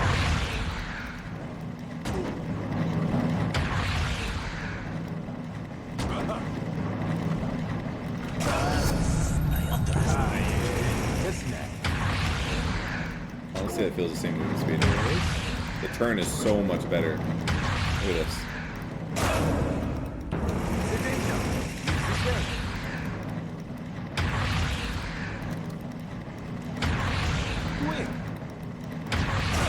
So that part's good. Way better turn stuff. Duration is 8 refuse. instead of what? At least I have earned this. Oh, it's less. Is it less? Okay. Less duration, more turn rate. But it's faster. Huh. I don't know if that's necessarily better. It's better in the open, probably. But with, like, rivers to go back and forth, the other one's probably better, I'm guessing. But less damage. Harder to land, way less jump. You can double jump this for 30% more if you want. The barrier is 30% higher, I guess. Eh. But yeah, definitely less damage from his ulti. It's okay. Does ulti apply minus armor from passive and Deso? Deso no.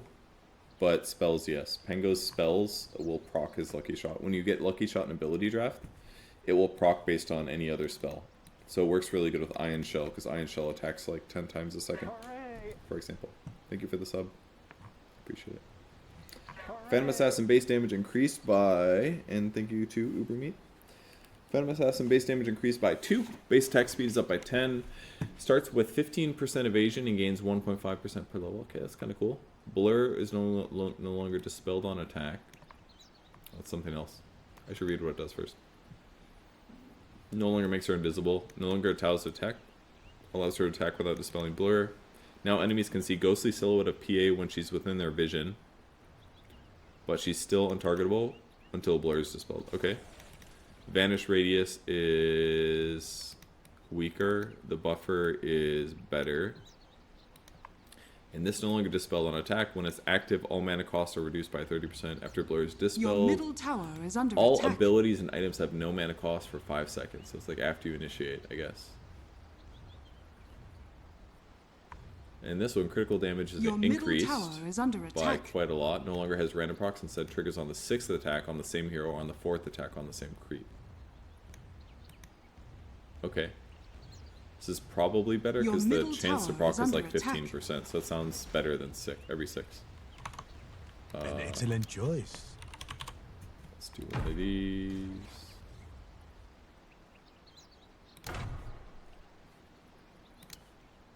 Like a wisp. They'll slip through their guard. Cease! So Oh, yes. what does it do again? Mana cost reduction after blur is 100% for 5 seconds. Okay. So basically it saves you mana to be blurred. That's about it. Moving And quickly. do I show on the map? Okay, I also don't show on the map. You have to look with your eyes to see her. In I go. So it's kind of like how she was in Dota 1. You wouldn't see her on the map ever. You'd have to look with your eyes and you'd see this little circle and you'd be like, oh, there's PA. Okay. This shit was really annoying to play against. Pros abused it very well. It was basically an invulnerability period where they just couldn't be attacked while this faded. For this half second. So this is just going to be better for her. Because they're going to be able to buff her afterwards in good ways. No longer dispel. When does it get dispel? Does this mean... you couldn't use it against creeps. So Surreptitiously. this would allow him to attack creeps if he wants. Sneaking. Creeping in. So if you want to Taken by farm surprise. creeps, then you will need to take the blur talent. If you don't Quick have... strike. It's not the talent. The, whatever. Without remorse. The other one. Your middle tower is under attack. You'll take Veiled. But the other one is better for damage. Without a doubt. So you're getting 100% more. Your It's not middle random tower procs is though, under so you might attack. feel like you need a lot of attack speed, but these numbers are probably better. Let me see.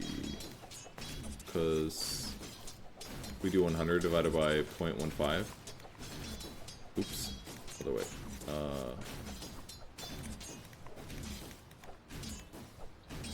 So this is how many attacks on average I'll take to proc at 15%. So it's technically, it procs more often with every 6 attacks, and it does 100% more damage. So this is just way more ulti damage by far. No, I'm not sleeping. Okay, that's P8. Good to know. Way more crit damage, like way more crit damage, or being able to farm while blurred, basically. That's your trade-off. And you're just not going to be invisible with your blurred. People are going to be able to see you. They won't be able to necessarily jump on you. They're going to have to blink on you within this range, and it's going to take a second for you to be visible.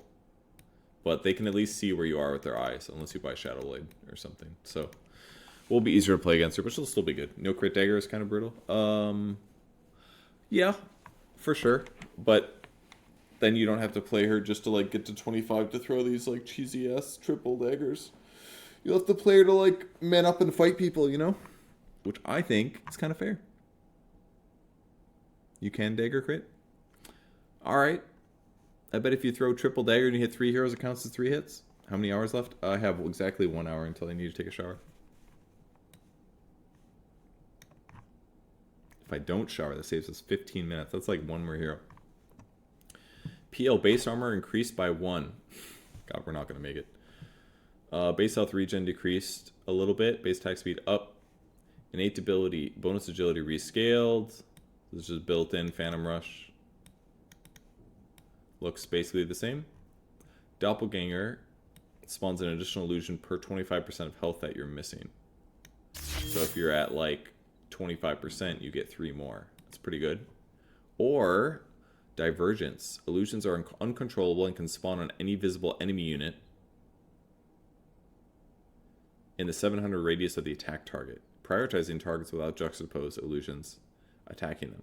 Prioritizing targets without juxtaposed. Okay. They can perform Phantom Rush and change targets once the original one is dead. If there are no valid targets in range, illusions disappear. Illusion outgoing damage increase. This is pretty cool, actually. This looks like a really... Yeah, I didn't sleep. This one looks like a really cool way to increase damage, personally. Probably works really good for weaker players. Not that the Doppelganger talent isn't good, but when you're full HP, this one's garbage, you know? But this one's just going to spawn illusions more often. And they're going to have to deal with them, especially if they have Diffusal Blade. Most people don't buy Diffusal Blade on PL right now, though. So maybe this is overkill to say, but... This is going to be one of those things where you have to play against it to see how annoying it is. Like, is it going to be obvious which ones aren't real, you know? Like, they're uncontrollable, right? So, if they change targets at all, you know it's a real one. If they don't change... The only way these can change targets is if they kill their target. That's it. They have to be dead. So these are probably just going to be lazy, annoying illusions that you can see which ones are real. They're just going to be annoying, I feel like. Nerf the Lance talent, nerf the 25. Phoenix. Debuffs from Icarus Dive, Fire Spit, Sunray, and Supernova apply stackable mischance per second, last 5 seconds. So they all apply mischance now. Applying new stack, refreshes duration. Dying Light burns all enemies in 450 radius around Phoenix, dealing 6% of its missing health per second.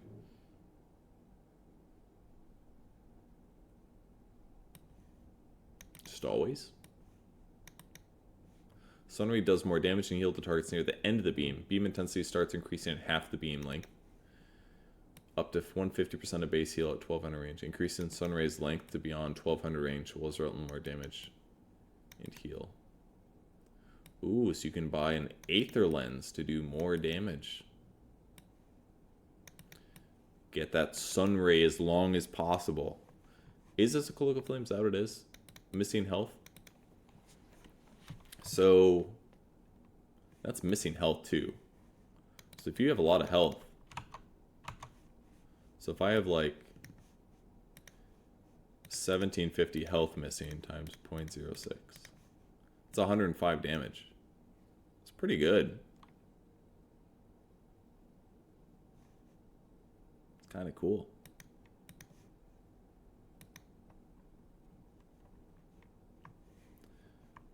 Does each one of these ticks of damage do the mischance? That's kind of what it looks like. Then if you dive, you're hitting him with 8% mischance. No longer blinds enemies on its own. Does it here. Might be more of like you have to hit him with all of your spells instead of just Sunray to make it work. Primal Beast, due to his size, Primal Beast does 40% bonus damage to buildings. Sure, why not? Let's do it. Gains passive component that increases movement speed Primal Beast by 4%. Okay. Activating it provides 6% movement speed bonuses to all allies, including himself. Okay, so he's just 10% faster. When activated, each stack provides 10% AoE bonus. Okay, so you can get a 50% AoE bonus on Trample, and all of his skills, basically all of his skills. Oh, I'm starting to feel it. I feel it in my eyes. The pain.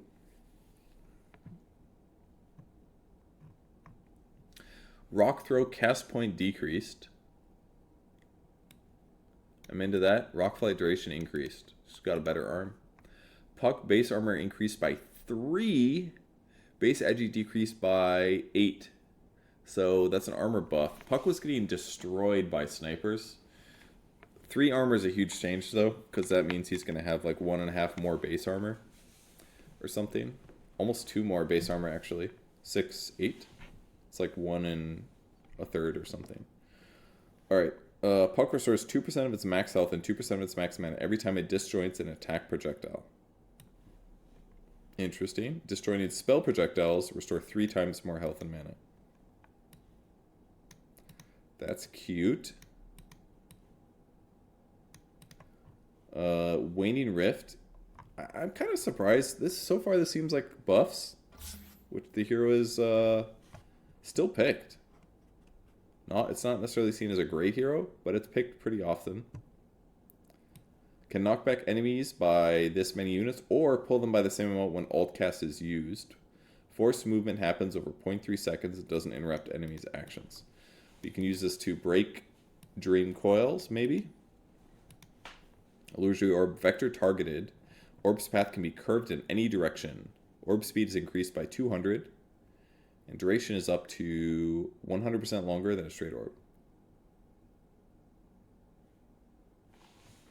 Well, we gotta try this. Vision, linger, duration decrease. Mana cost is down. Winning Rift double tap cast on self behavior. Cast point increased by a tiny amount. Ooh, what does this mean? This is a big deal. This is a big deal. No? No. I don't know if this is a big deal. I mean, one thing is this. If you are stunned as Puck and another stun is coming, there's a tiny, oh yeah, can't blink or chrono out of Remnant or Chronosphere. So if there's a Chronosphere,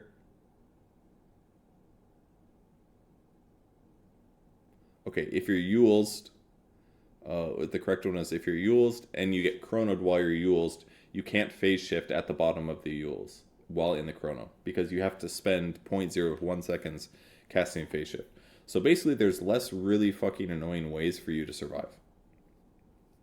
And if you're being chain stunned, you need to be able to cast this. So if you're at a Yules and you're coming down into an ice path, for example, you probably always get stunned.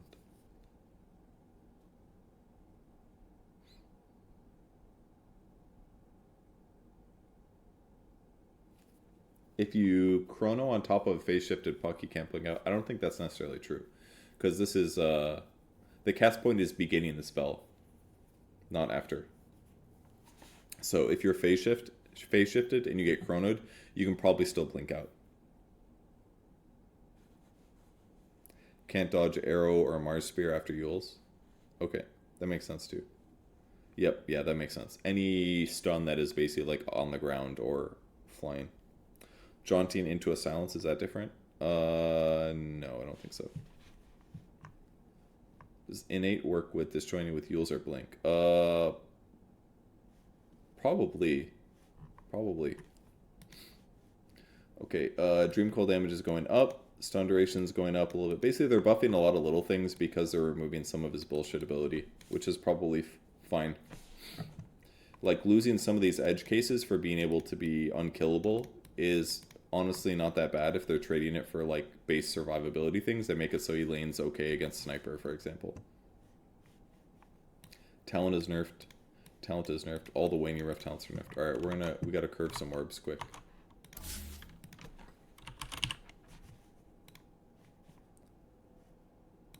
A likely way to pass. I wonder if people are gonna do the curveball. It's pretty good. It's probably gonna be...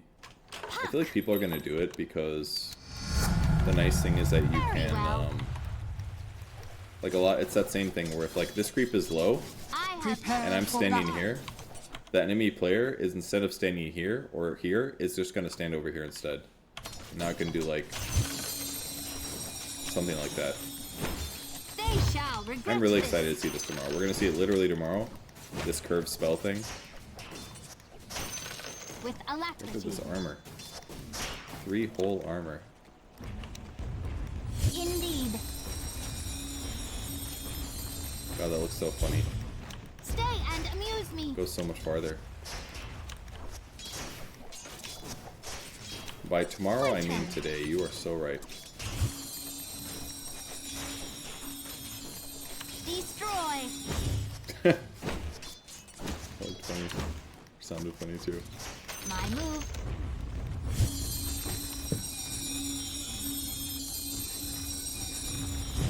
We are in accord.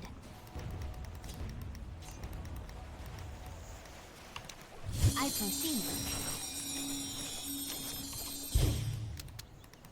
I go at will. It does not like that.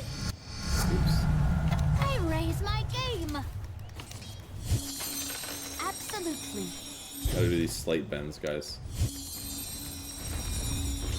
Just That's so. gonna be so good for scouting now. Look at this shit. Exactly So good for scouting. Holy crap, dude. Like, is anybody over here? Commendable notion. God, this is amazing. This vector targeted bent I spell venture shit. forth. So cool. Holy shit. So cool. I proceed. What do you want to orb TP? I'm confused. Like this? What do you mean? We are in I see, accord. because it lasts longer. I think if you have BOTs, you probably can do it. I think TP is longer, right? No, we can't. Commendable notion. BOTs too? Yeah. This one My should. move. Look what you want. Behold! You grab I items. am under attack. Max the ability, so it can make a difference. It doesn't stay longer or anything. I go at will. Okay, let's try it with this. Just so. Here I am. Oh yeah, you're right. That does work. Look at that mana I just got. Woo.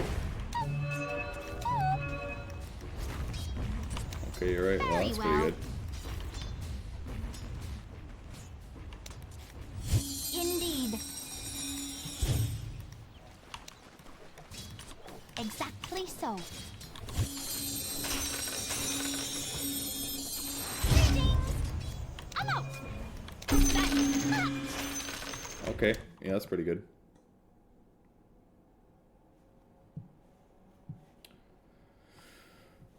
Yeah, you can definitely disjoint fountain clearly.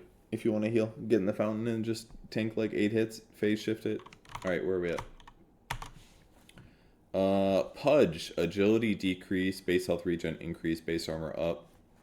Flesh Heap is permanent, permanently gains strength anytime he kills a hero. Okay, cool. It's our new skill, Meat Shield. Okay, that would be old Flesh Heap. Covers himself with a layer of flesh, blocks damage.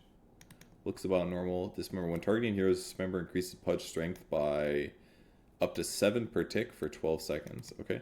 Which does increase your damage, of course. So this is good for ulting, or that's like core Pudge. But maybe not even always core Pudge. Hook impact damage decreased by 50%. But enemy units take up to 25% of the distance traveled as damage while being pulled by Pudge sucks. This is a support thing. I mean, Hook is a lot of damage, certainly. It's a long distance. Cast range is 1300, so 1300, let's do the math really quick. Nothing like Oops. a new tattoo. 1300 times 0.25. It's 325 pure damage that we're talking about. And if you lose half of your damage, you are losing What was that back there? 180. So this is more damage to go Flayer's Hook. But not a lot of the time, actually. I don't know if this talent is good. Actually, okay, this is where it's good. It's good early game because your level is low. You're losing 75 pure damage at level 1, but the hook range is still full. So that means you can do 75, you can do 400 pure damage with your hook at level 1. which is a lot. 400 pure damage. It's a lot. Like, a lot. But by the time you have level 4 hook, if they are within 600 units of you, you're just doing less damage with your hook. You're doing worse damage.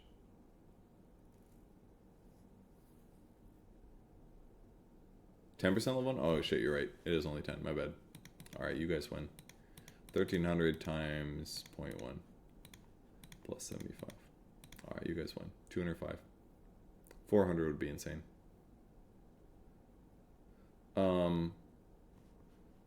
But at level 4, you're losing a lot of damage. I don't know if I like this talent. I mean, yeah, with like Aethelins and stuff, it's better, but I just feel like you're losing the reliability of like a melee hook, which you need sometimes to like finish a kill. So I'm not sure that I like this talent personally, but both of them kind of suck a little bit. The left one's better. You're getting HP when you dismember a guy, lower chance you die if you have some armor. No longer has increased duration on creeps. That kind of sucks. But I guess you're getting strength per tick. But this hurts. It's going to hurt your ability to like farm stacks and stuff. Nerf the rot slow talent. Alright, I gotta run ads.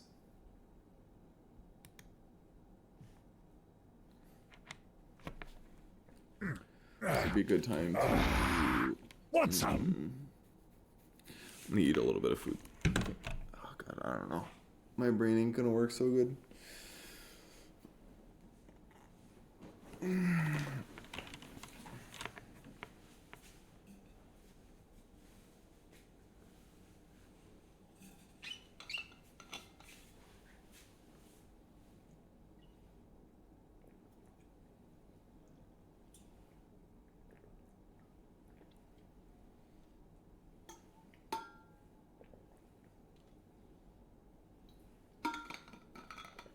I mean, one good thing about this talent, at least, is that it makes like these super long cast range pudges less useless.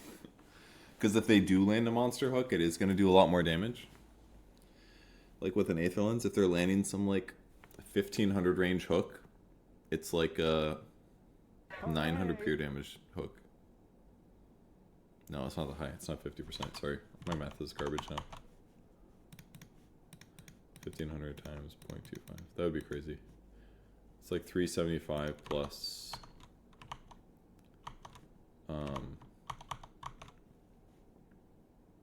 180.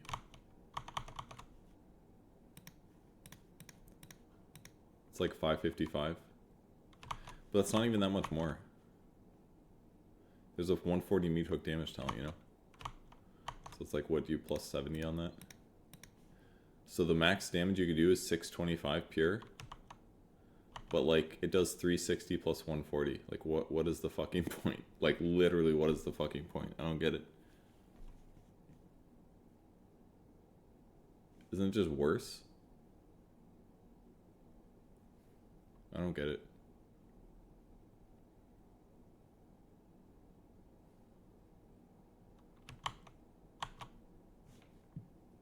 It's really weird. Refresher Pudge, 84 strength with double up. Yeah, that sounds pretty good.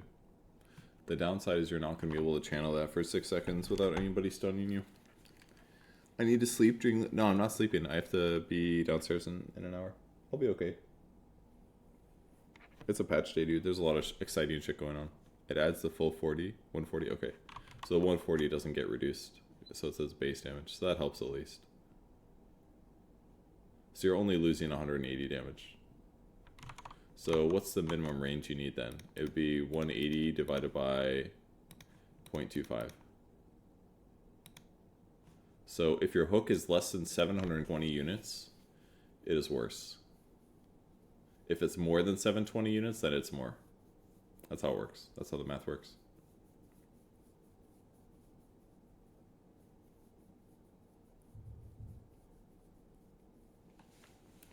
God, I still keep reading Facet.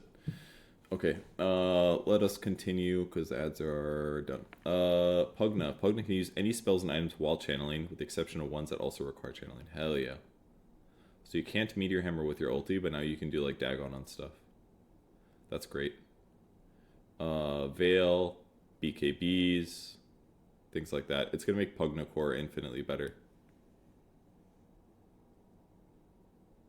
Can you use like Blink Dagger and stuff? That sounds really fun.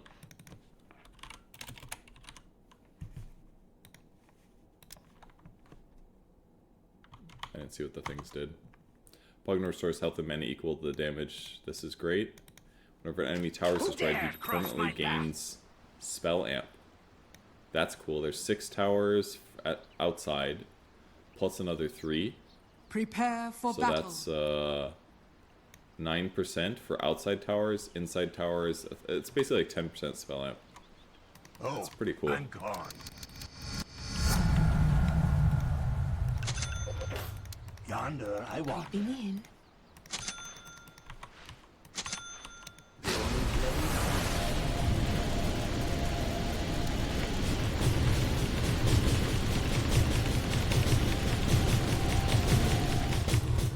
Netherly.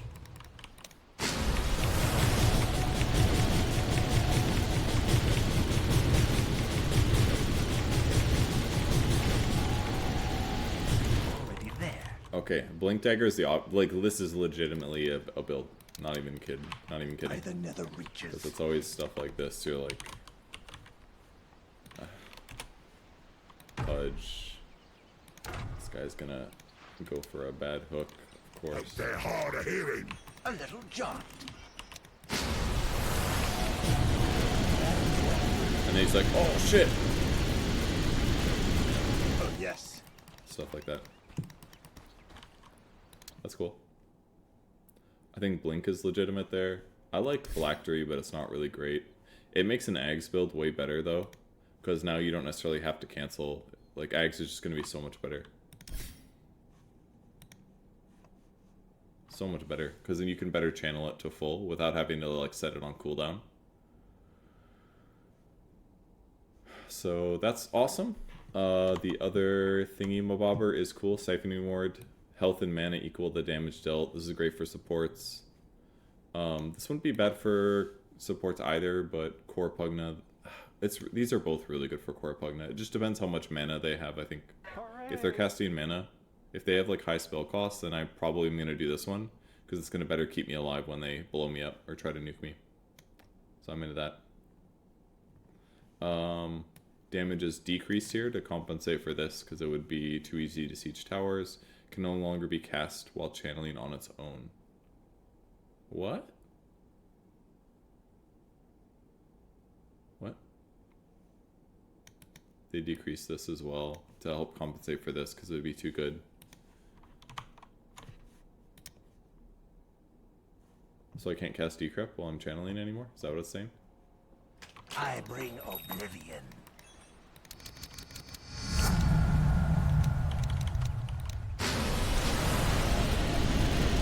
Prepare for battle. What does that mean?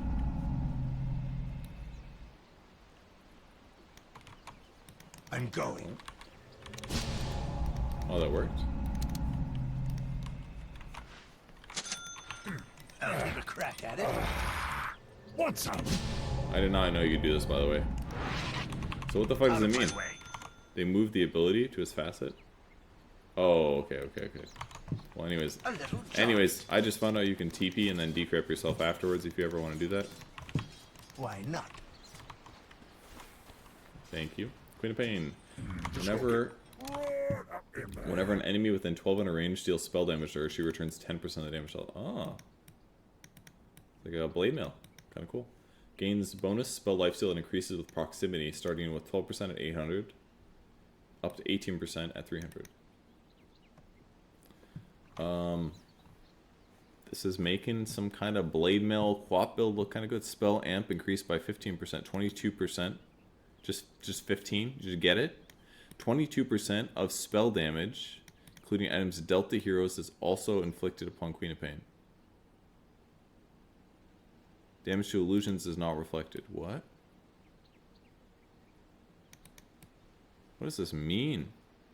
Damage reflected is before reduction. Damage reflected is non-lethal. Reflected damage can be negated by the debuff immunity.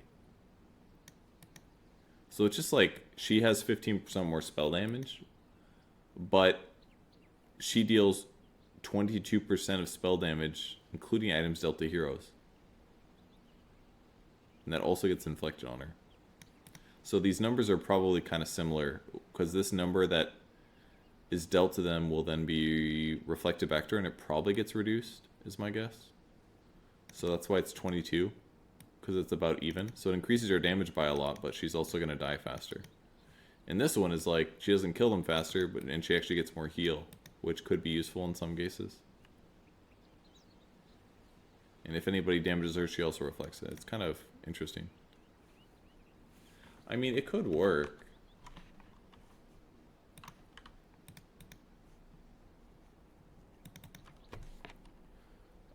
Queen.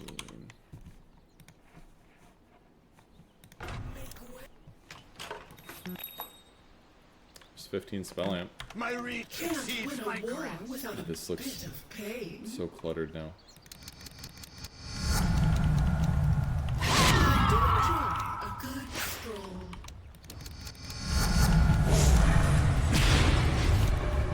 I could just blink.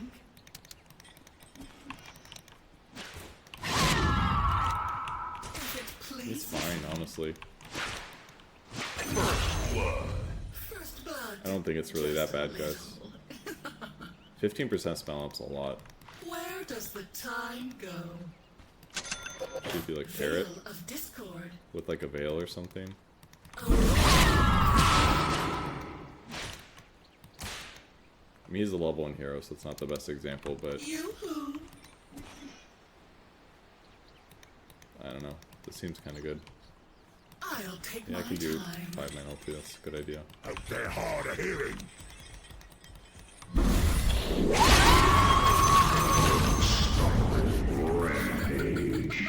Just die. You just die. It's pretty horrible. Ulting 3 to 4 targets nearly kills you. Feels horrible. Yeah, if you get a good ulti, it doesn't sound good.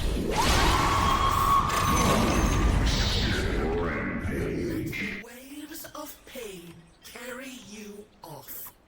But that's because you're doing like an extra 50 pure damage per target. Ah, good idea.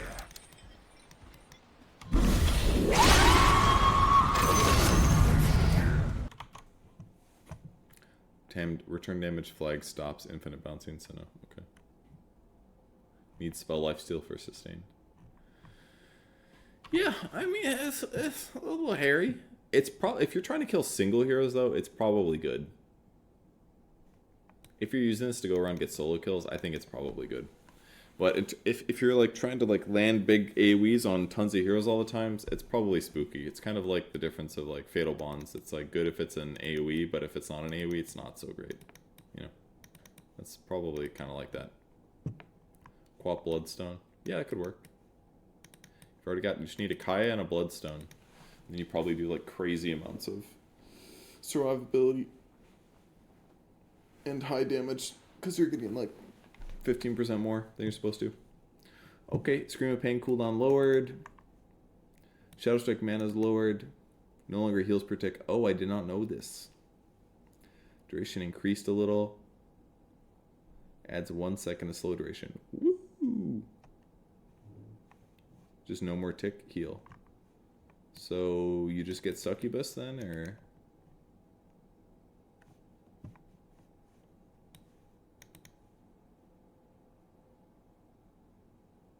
Oh, they buffed this. -1. Is the Ags just way better now? Shadow Strike damage interval. Maybe this does more damage now? Alright, I gotta test this. I'm curious. I know I'm wasting a lot of time, but...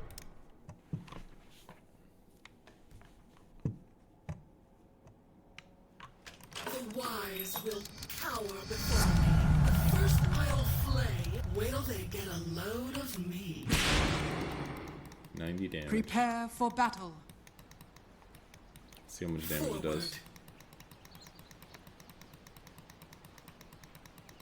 Forward. This way walks pain. 390 damage.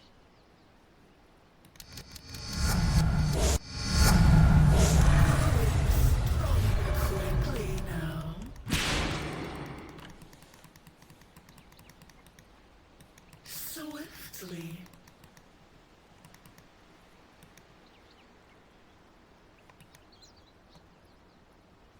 Yeah, it's way better. So much better. This used to only increase your tick by 1. It used to give you 1 more tick. It gives you 3 more now. So this one's way better now. It was really bad before. It was literally 1 extra tick. And the sad part is it actually was like... So if you go in Ag's build, basically, and you do like an AoE of guys,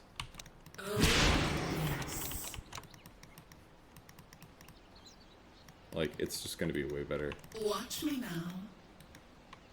Head now. I guess that still takes as long for it to go away, but... Your queen moves.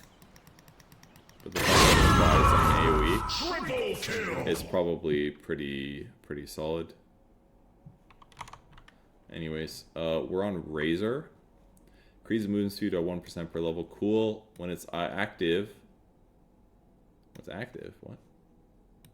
Oh, when Eye of the Storm is active. Storm Surge proc chances doubled, and procs will additionally strike all enemies within the Eye of the Storm radius. Well, that's pretty cool. Can't strike the same enemy twice per proc. Okay. Much better AoE. I'm sure Arteezy would have loved to have this when he played against that PL earlier today.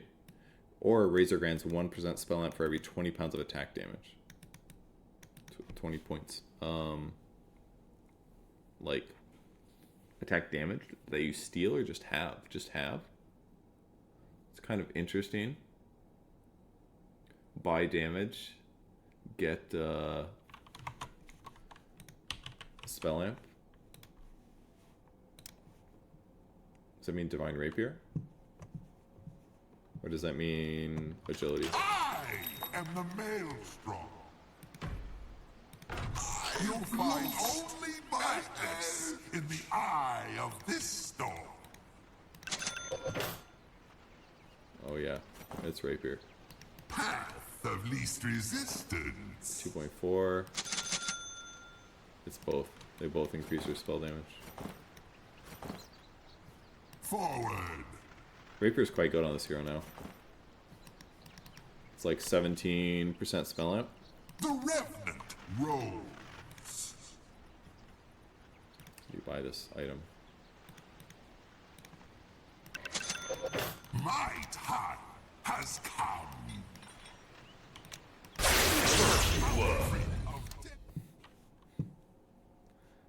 Yeah, it's Rapier. I mean, it's not bad. It's a little bit of spell amp, basically. This one's probably really good, though. Thunderhead. Because you're just doing an AoE.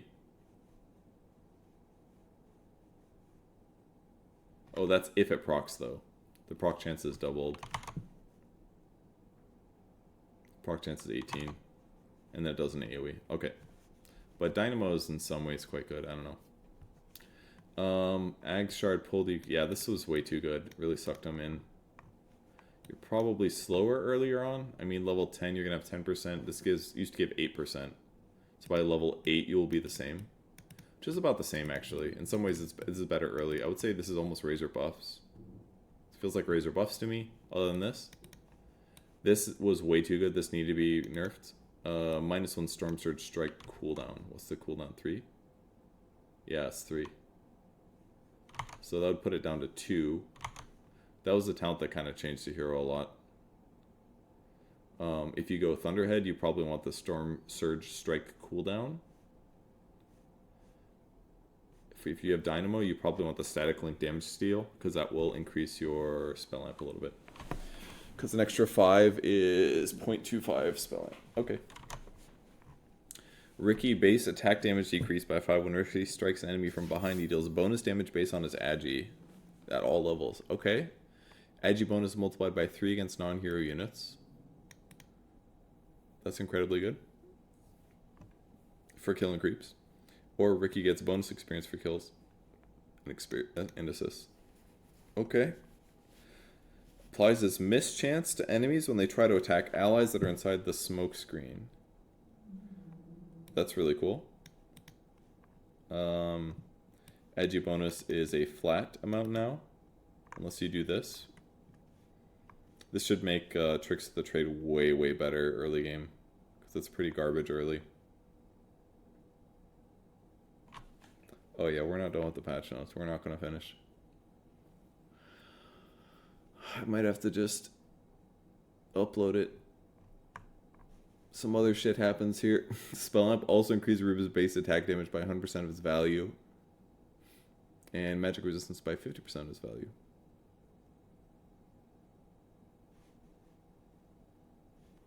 That's very good on Rubik. Right-click Rubik seems very viable. Like mid-Rubik, just a lot better. This is going to help a lot. Increases survivability and his damage. Some treads Rubik, basically. It's just better. It's like you basically get magic resistance from his third skill now. And damage, and attack damage. It seems kind of cool. Alright, Spell Steal decreases the mana cost of stolen spells by a lot. Or every time he casts a spell, he gains plus 25 AoE spell radius amp for 20 seconds. Oh, this could be good. Some quill spray type thing. Kind of a cool idea. Mana cost decreased. Stolen spells only use the facet of the hero stolen from. Who fucking knows what that does? That shit's not going to be used today. No one's going to take advantage of this intentionally. But eventually we'll find some facets that are broken with this. We're like, oh, this character always takes this facet, therefore you should always steal the spell. Alright, Sand King has an innate ability, Caustic Finale. No longer slows enemies. Base damage decreased. Max health is damage decreased. Explode radius decreased. It's just there.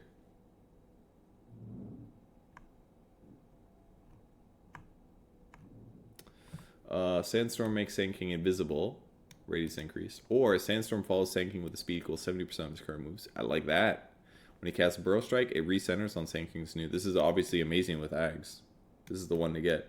The Invis is good. But the fact that it can follow with you at 70% is so good for team fights. 70% of your moves. That means you gotta get fast so it comes with you. It can now be put on all casts to immediately cast in the desired direction without walking until the required cast range is reached. That sounds great. I would probably turn that on in a lot of cases, I feel like. No longer makes him invis by default. Storm no longer follows him by default. Oh, this one just doesn't follow him. So you have to choose between invis and following, it looks like. I would probably choose following, but I have a feeling this probably has a lower... This might have a lower win rate, because invis is kind of broken. But if you get this and you don't have invis, your early game is going to be so much harder, is the problem. This is obviously so much better once you get Ags, but before you get Ags, it's so much worse. Although I guess you could, like, chase people. Does this slow people anymore? No, it doesn't, actually. So keeping people in your Sandstorm is harder. So this is good. It's good and bad. There's definitely good and bad things here. Stinger, a new basic ability. Area targeted, Sand King performs an empowered tail strike with a fixed 200 range, attacking all enemies within. The attack deals bonus damage and slows them. Okay, here's some extra slow. Total damage is increased by 40% for enemies within the innermost area. Cast point mana cost. I gotta look at this. Pulses are way increased. Damage is reduced, but math should work out good. Radius increase changes. Epicenter duration is up. This is good because you have less fuck up potential. But also you can't burst as quickly. Attack slow increased. So better attack speed spread out. Slow debuff now lasts for 3 seconds after being hit. So this could last for a long time. Alright, I gotta look at stinger damage really quick. I got 20 minutes till I have to start my day again. Sand King. Start my day twice in one day. Or so. I am Sand King to battle. That's cool. Prepare for battle.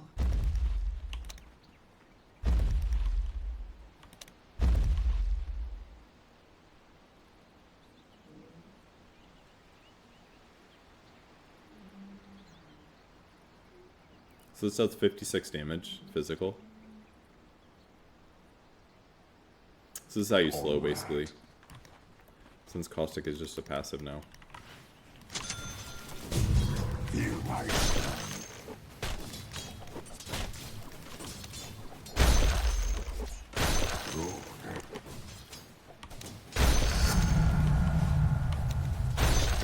Same animation as your regular attack. I mean, it seems pretty good. You could basically do like Sand swallow you. it's kind of a long cooldown, but All for it's kind of cool. forward. I like it. Already moving. 100% uptime, max level. Yeah, it makes sense because caustic is permanent at previously. So you say. I mean, it's going to cost you a little mana to farm, but you don't have to rely necessarily on Sandstorm. But what are our talents? I should go back and finish them. Replace with Stinger damage, so you can do more AoE. Sandstorm movement speed replaced with Stinger slow. Talent incremental epicenter radius. Decrease, but it goes up because of more thingies. And then epicenter pulses up. So just way more pulses. Did I close it? I did. That's fine. Not sure how it's going to work out. It's better for last hitting for sure, because you don't have to rely on either Sandstorm or Burrow Strike to get last hits. You can use Stinger in addition to your right click. So it should make his laning just way better. I mean, you could hypothetically max this out just to like push lanes and stuff. Does it do? Does it apply Stinger, or it applies? What's its name? Right? It applies Caustic.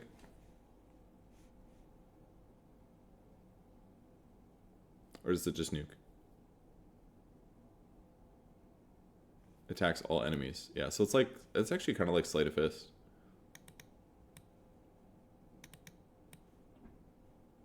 All right, I'm gonna do that one more time. I want to see what it looks like when you level it up. Like, hypothetically, what happens if you max this out first, you know? It's probably not viable, but...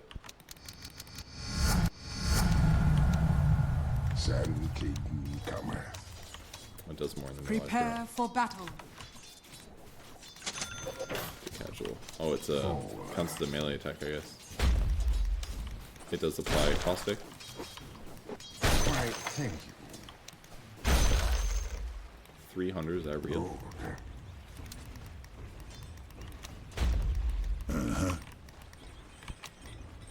Rightly so.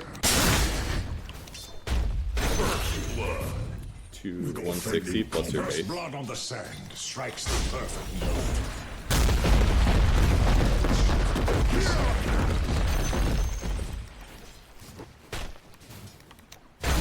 You're gonna have to fix the audio for that. Felt weird, but I mean the damage is the same. It's just spread out over 6 seconds, which is kind of weird. But they probably had to do that because they needed to change this, and it just feels kind of weird right now.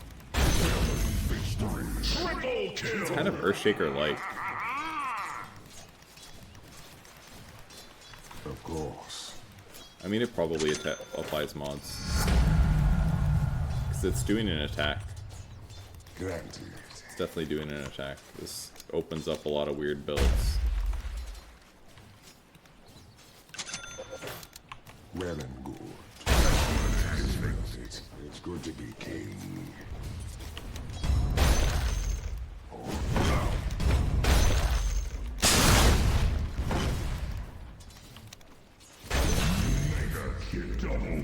Actual Sand King. It doesn't hit towers.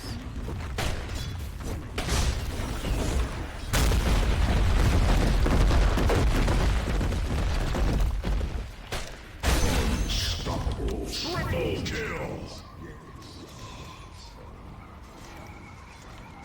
So you say.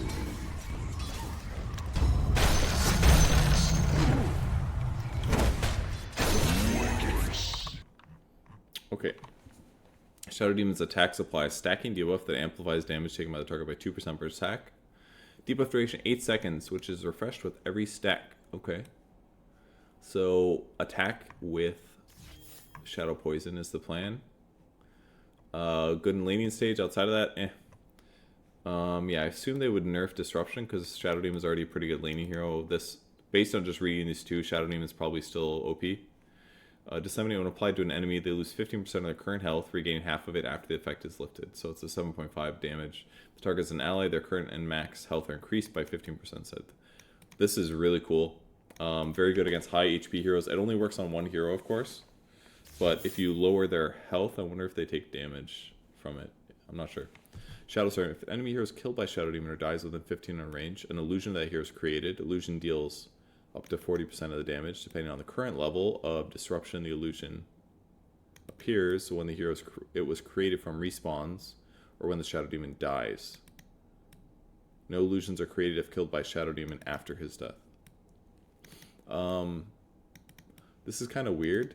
I feel like everyone should get Disseminate, because you can literally cast on an ally, increase their health by 15%. This is like 3 buffs. Well, this is a nerf, but the tiniest little baby nerf. It's not a baby nerf, it's a small nerf. This is 20 damage effectively from a right click from 2 illusions, but still. This is 2 buffs to Shadow Demon. Laning stage mostly, and then this is kind of like throughout the game. Perma illusion.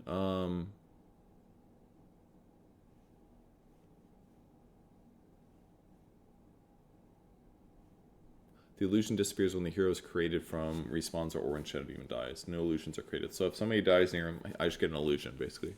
Which I could use to stack camps. Or something. It's good. It's just an extra illusion. Talent Strength, they nerf this. And they nerf this a little bit. Shadow Demon's still going to be picked. This is not enough nerfs in my opinion. But he's not like always picked, so that's probably why. SF. Necromastery, max souls, increased by 1 with each hero kill.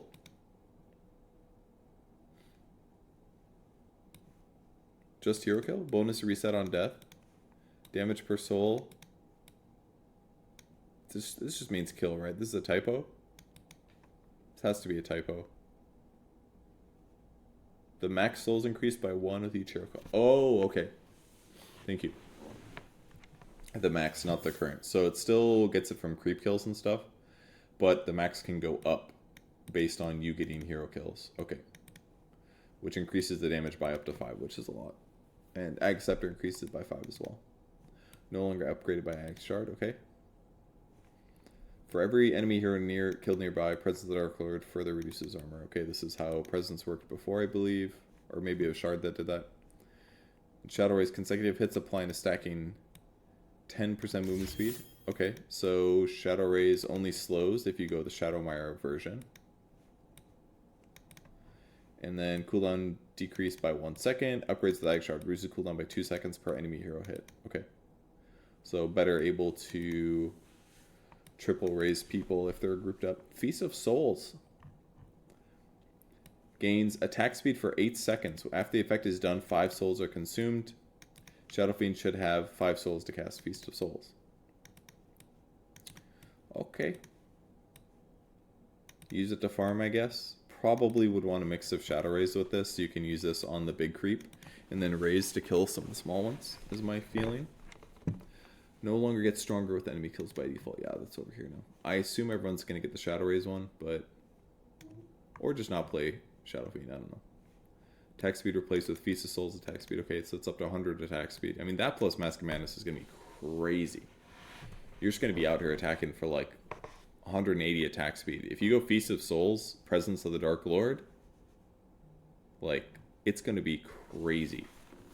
Crazy damage. I feel my phone buzzing.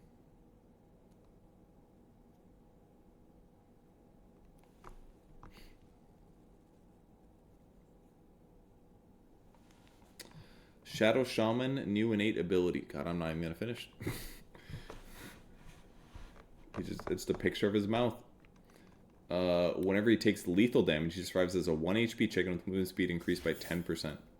Applies strong dispel and pawn transformation. Provides 0.75 protection from all damage.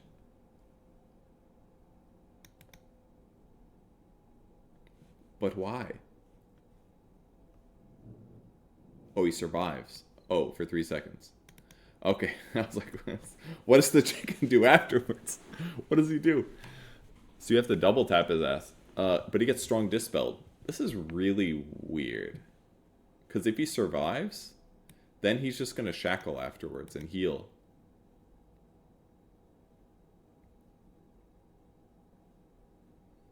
But if he dies, or if he turns into a chicken, you juke for 2 seconds, and you come out of that.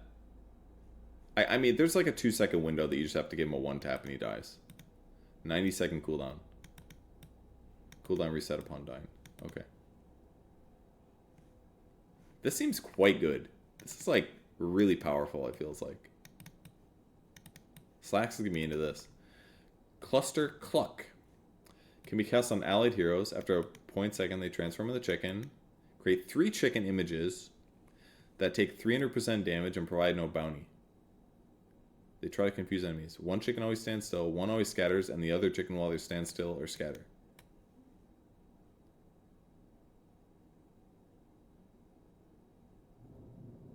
But why?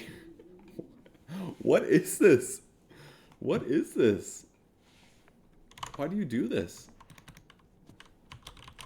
Why would you do that? Is it like a dispel? Like if someone's stunned, Doppelwalk, it's a save? I am the messenger of those gone by. Does it please you? Out there hard of hearing. Prepare for battle.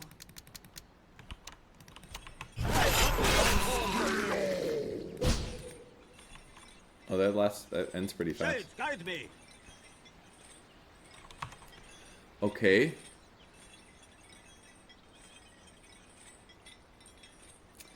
Alright, adds the 0.1 second invulnerability to create 3. Okay.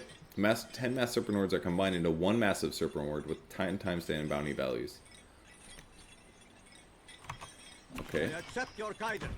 A shade will be, of course. Watch well, my pet. That's better. Dude, that's fucking cool.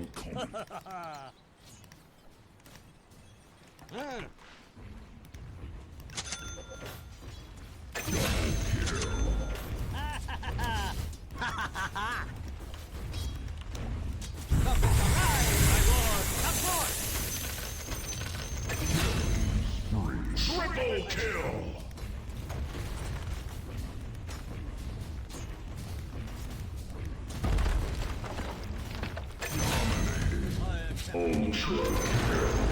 The enemy's middle tower has fallen. Strength fall on you. Scepter. Stay here and obey.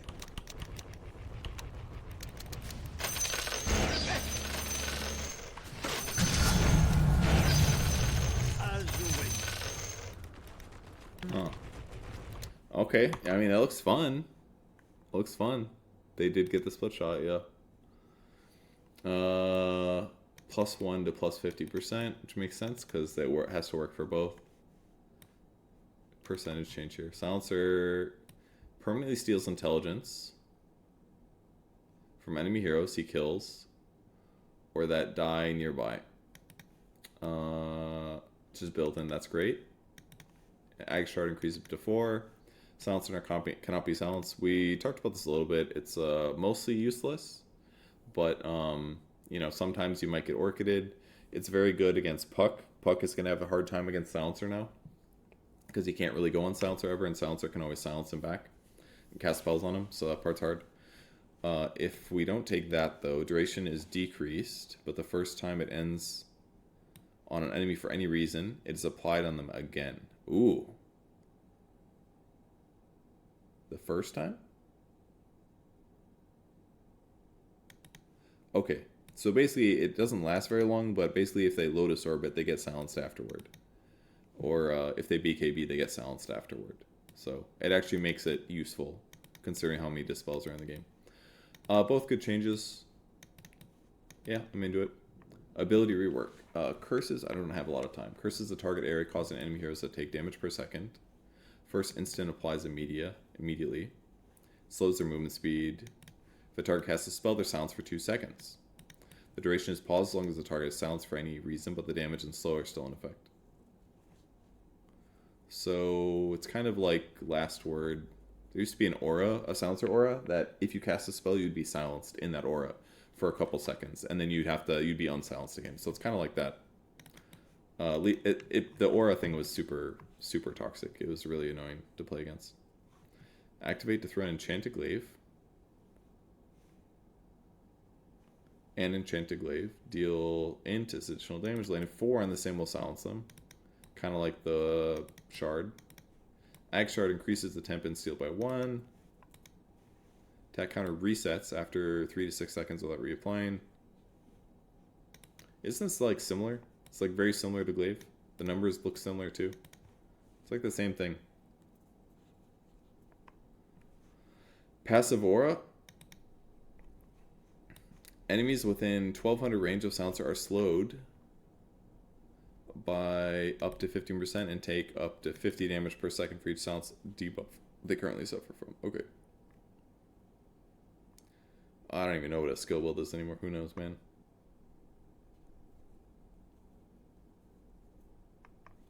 I guess you put Arcane Curse on them and you hit him with the Glaives. I don't know if he's as good as a support now, though. Cause a global silence to apply Arcane Curse to enemy heroes. Okay. I mean, I guess you buy more silences on Silencer now, if it's going to deal extra damage per second. Or you play him with other silences on our team. I mean, there's more combo potential, which is kind of cool. But Curse looks pretty similar. These are fine. Glaives is fine, but probably still kind of mediocre is my guess. But, I don't know. Skywrath, base mana regen. Alright, this is probably my last hero, I'm sorry to say. There's so many heroes left that I will have to read on the way in, and then I'm going to have to do them later on stream, I think. I cannot make an excused absence. I must go do my job. This is why they hire me. Alright. Passively provides them with spell lifesteal. Cool. You don't have to cast frickin' Arcane Bolt first. Shieldless Scion. Whenever he damages an enemy hero, he gets a magical damage, gets him a magical damage barrier. Each stack protects from 10 magic damage plus 1 per Skywrath Mage's level. So good with the ulti. Staff of the Scion. Whenever he damages an enemy hero with any of his abilities, each instance of magic damage reduces all of his ability cooldowns by 0.1. Okay? Good for when you ulti a guy. And this one is good for giving him a magic barrier when he combos. No longer does spell lifesteal because he's got it built in. Upgrade move from Ag Scepter to Ag Shard. Okay, so Ag Shard for a +1. That's good. That actually makes him more viable as a core finally. Because getting this at 15 minutes is more reasonable. Now instantly kills illusions. That's pretty cool. 10 talent replaced with Arcane Bolt Multiplier. Makes him more viable as a core. Health replaced with mana regen. Arcane Bolt Lifesteal replaced with 15 Ruin and Restoration Lifesteal. Steel. Okay. Okay, one more. I gotta shower and eat though. Oh. I don't know if this will kill a strong illusion though. I'm not sure. Seaborn Sentinel, innate ability passive, levels up with Corrosive Haze. Starter gains bonus movement speed, health regen, attack damage, and armor while in a puddle or river. Health regen this, very good. Bonus armor this, pretty solid. I mean, it's just going to be 2 at the start. Bonus armor 1, bonus movement speed a lot. Bonus damage 8. Ag Scepter, increase health regen by all these. 2-second speed burst on caster, in which Slardar grants additional 8% and 100% slow resistance, both of which can gradually fade out. Okay, so Guardian Sprint very fast. Any active debuff on enemy hero provides 40% of the reduced armor to Slaughter. Cool. Both nice. This one's probably better though. River-based bonuses and Ag Scepter upgrade moved to the innate. Good to know. Shard no longer increased the AoE by 75. Ag Scepter puddle duration decreased. Bonus damage on water moved to innate ability. So basically, he's not able to level these up early if he wants to anymore. And he gets this for free. But Slardar maybe still picked after this. Okay, I think that's got to be it, guys. Skyl doesn't insta-kill strong illusions. You just... Okay, good. Good to know. Alright, I gotta go get ready. If you guys want to watch me talk more about the patch, go to twitch.tv/ESL_Dota2. The pre-show is going to start in about 2 hours from now. And then we have a bunch of games today. We have some bracket stuff. Let me take a look really quick so I can tell you guys what games that we're about to have, because it's going to be a really good day of Dota. And if you want to watch pro players fucking wing it, and most of these players are in Europe, so they didn't stay up like we did.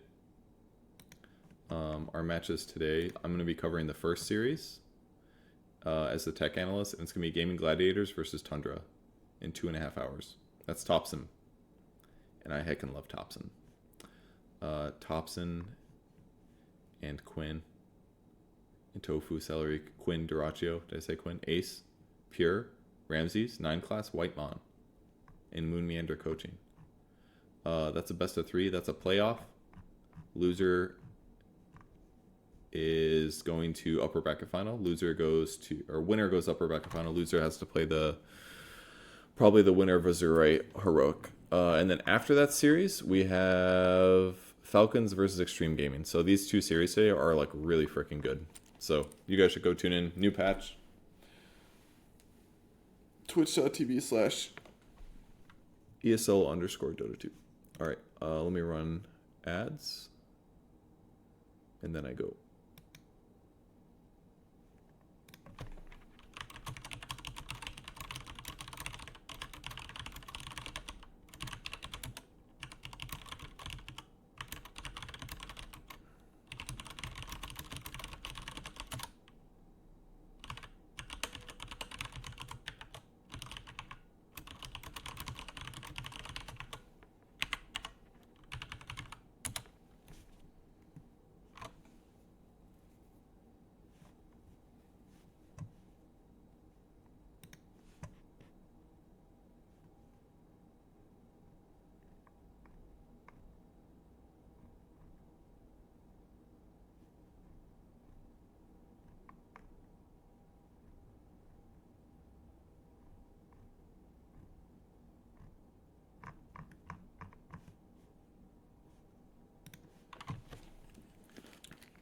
Okay.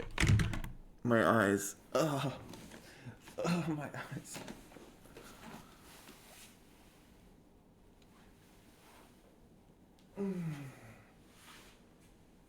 The stretch.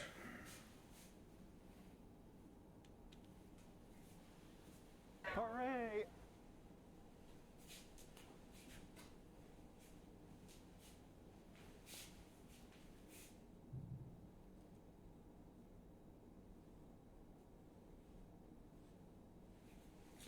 I have no time to shave, but my face is fairly long, but it's okay.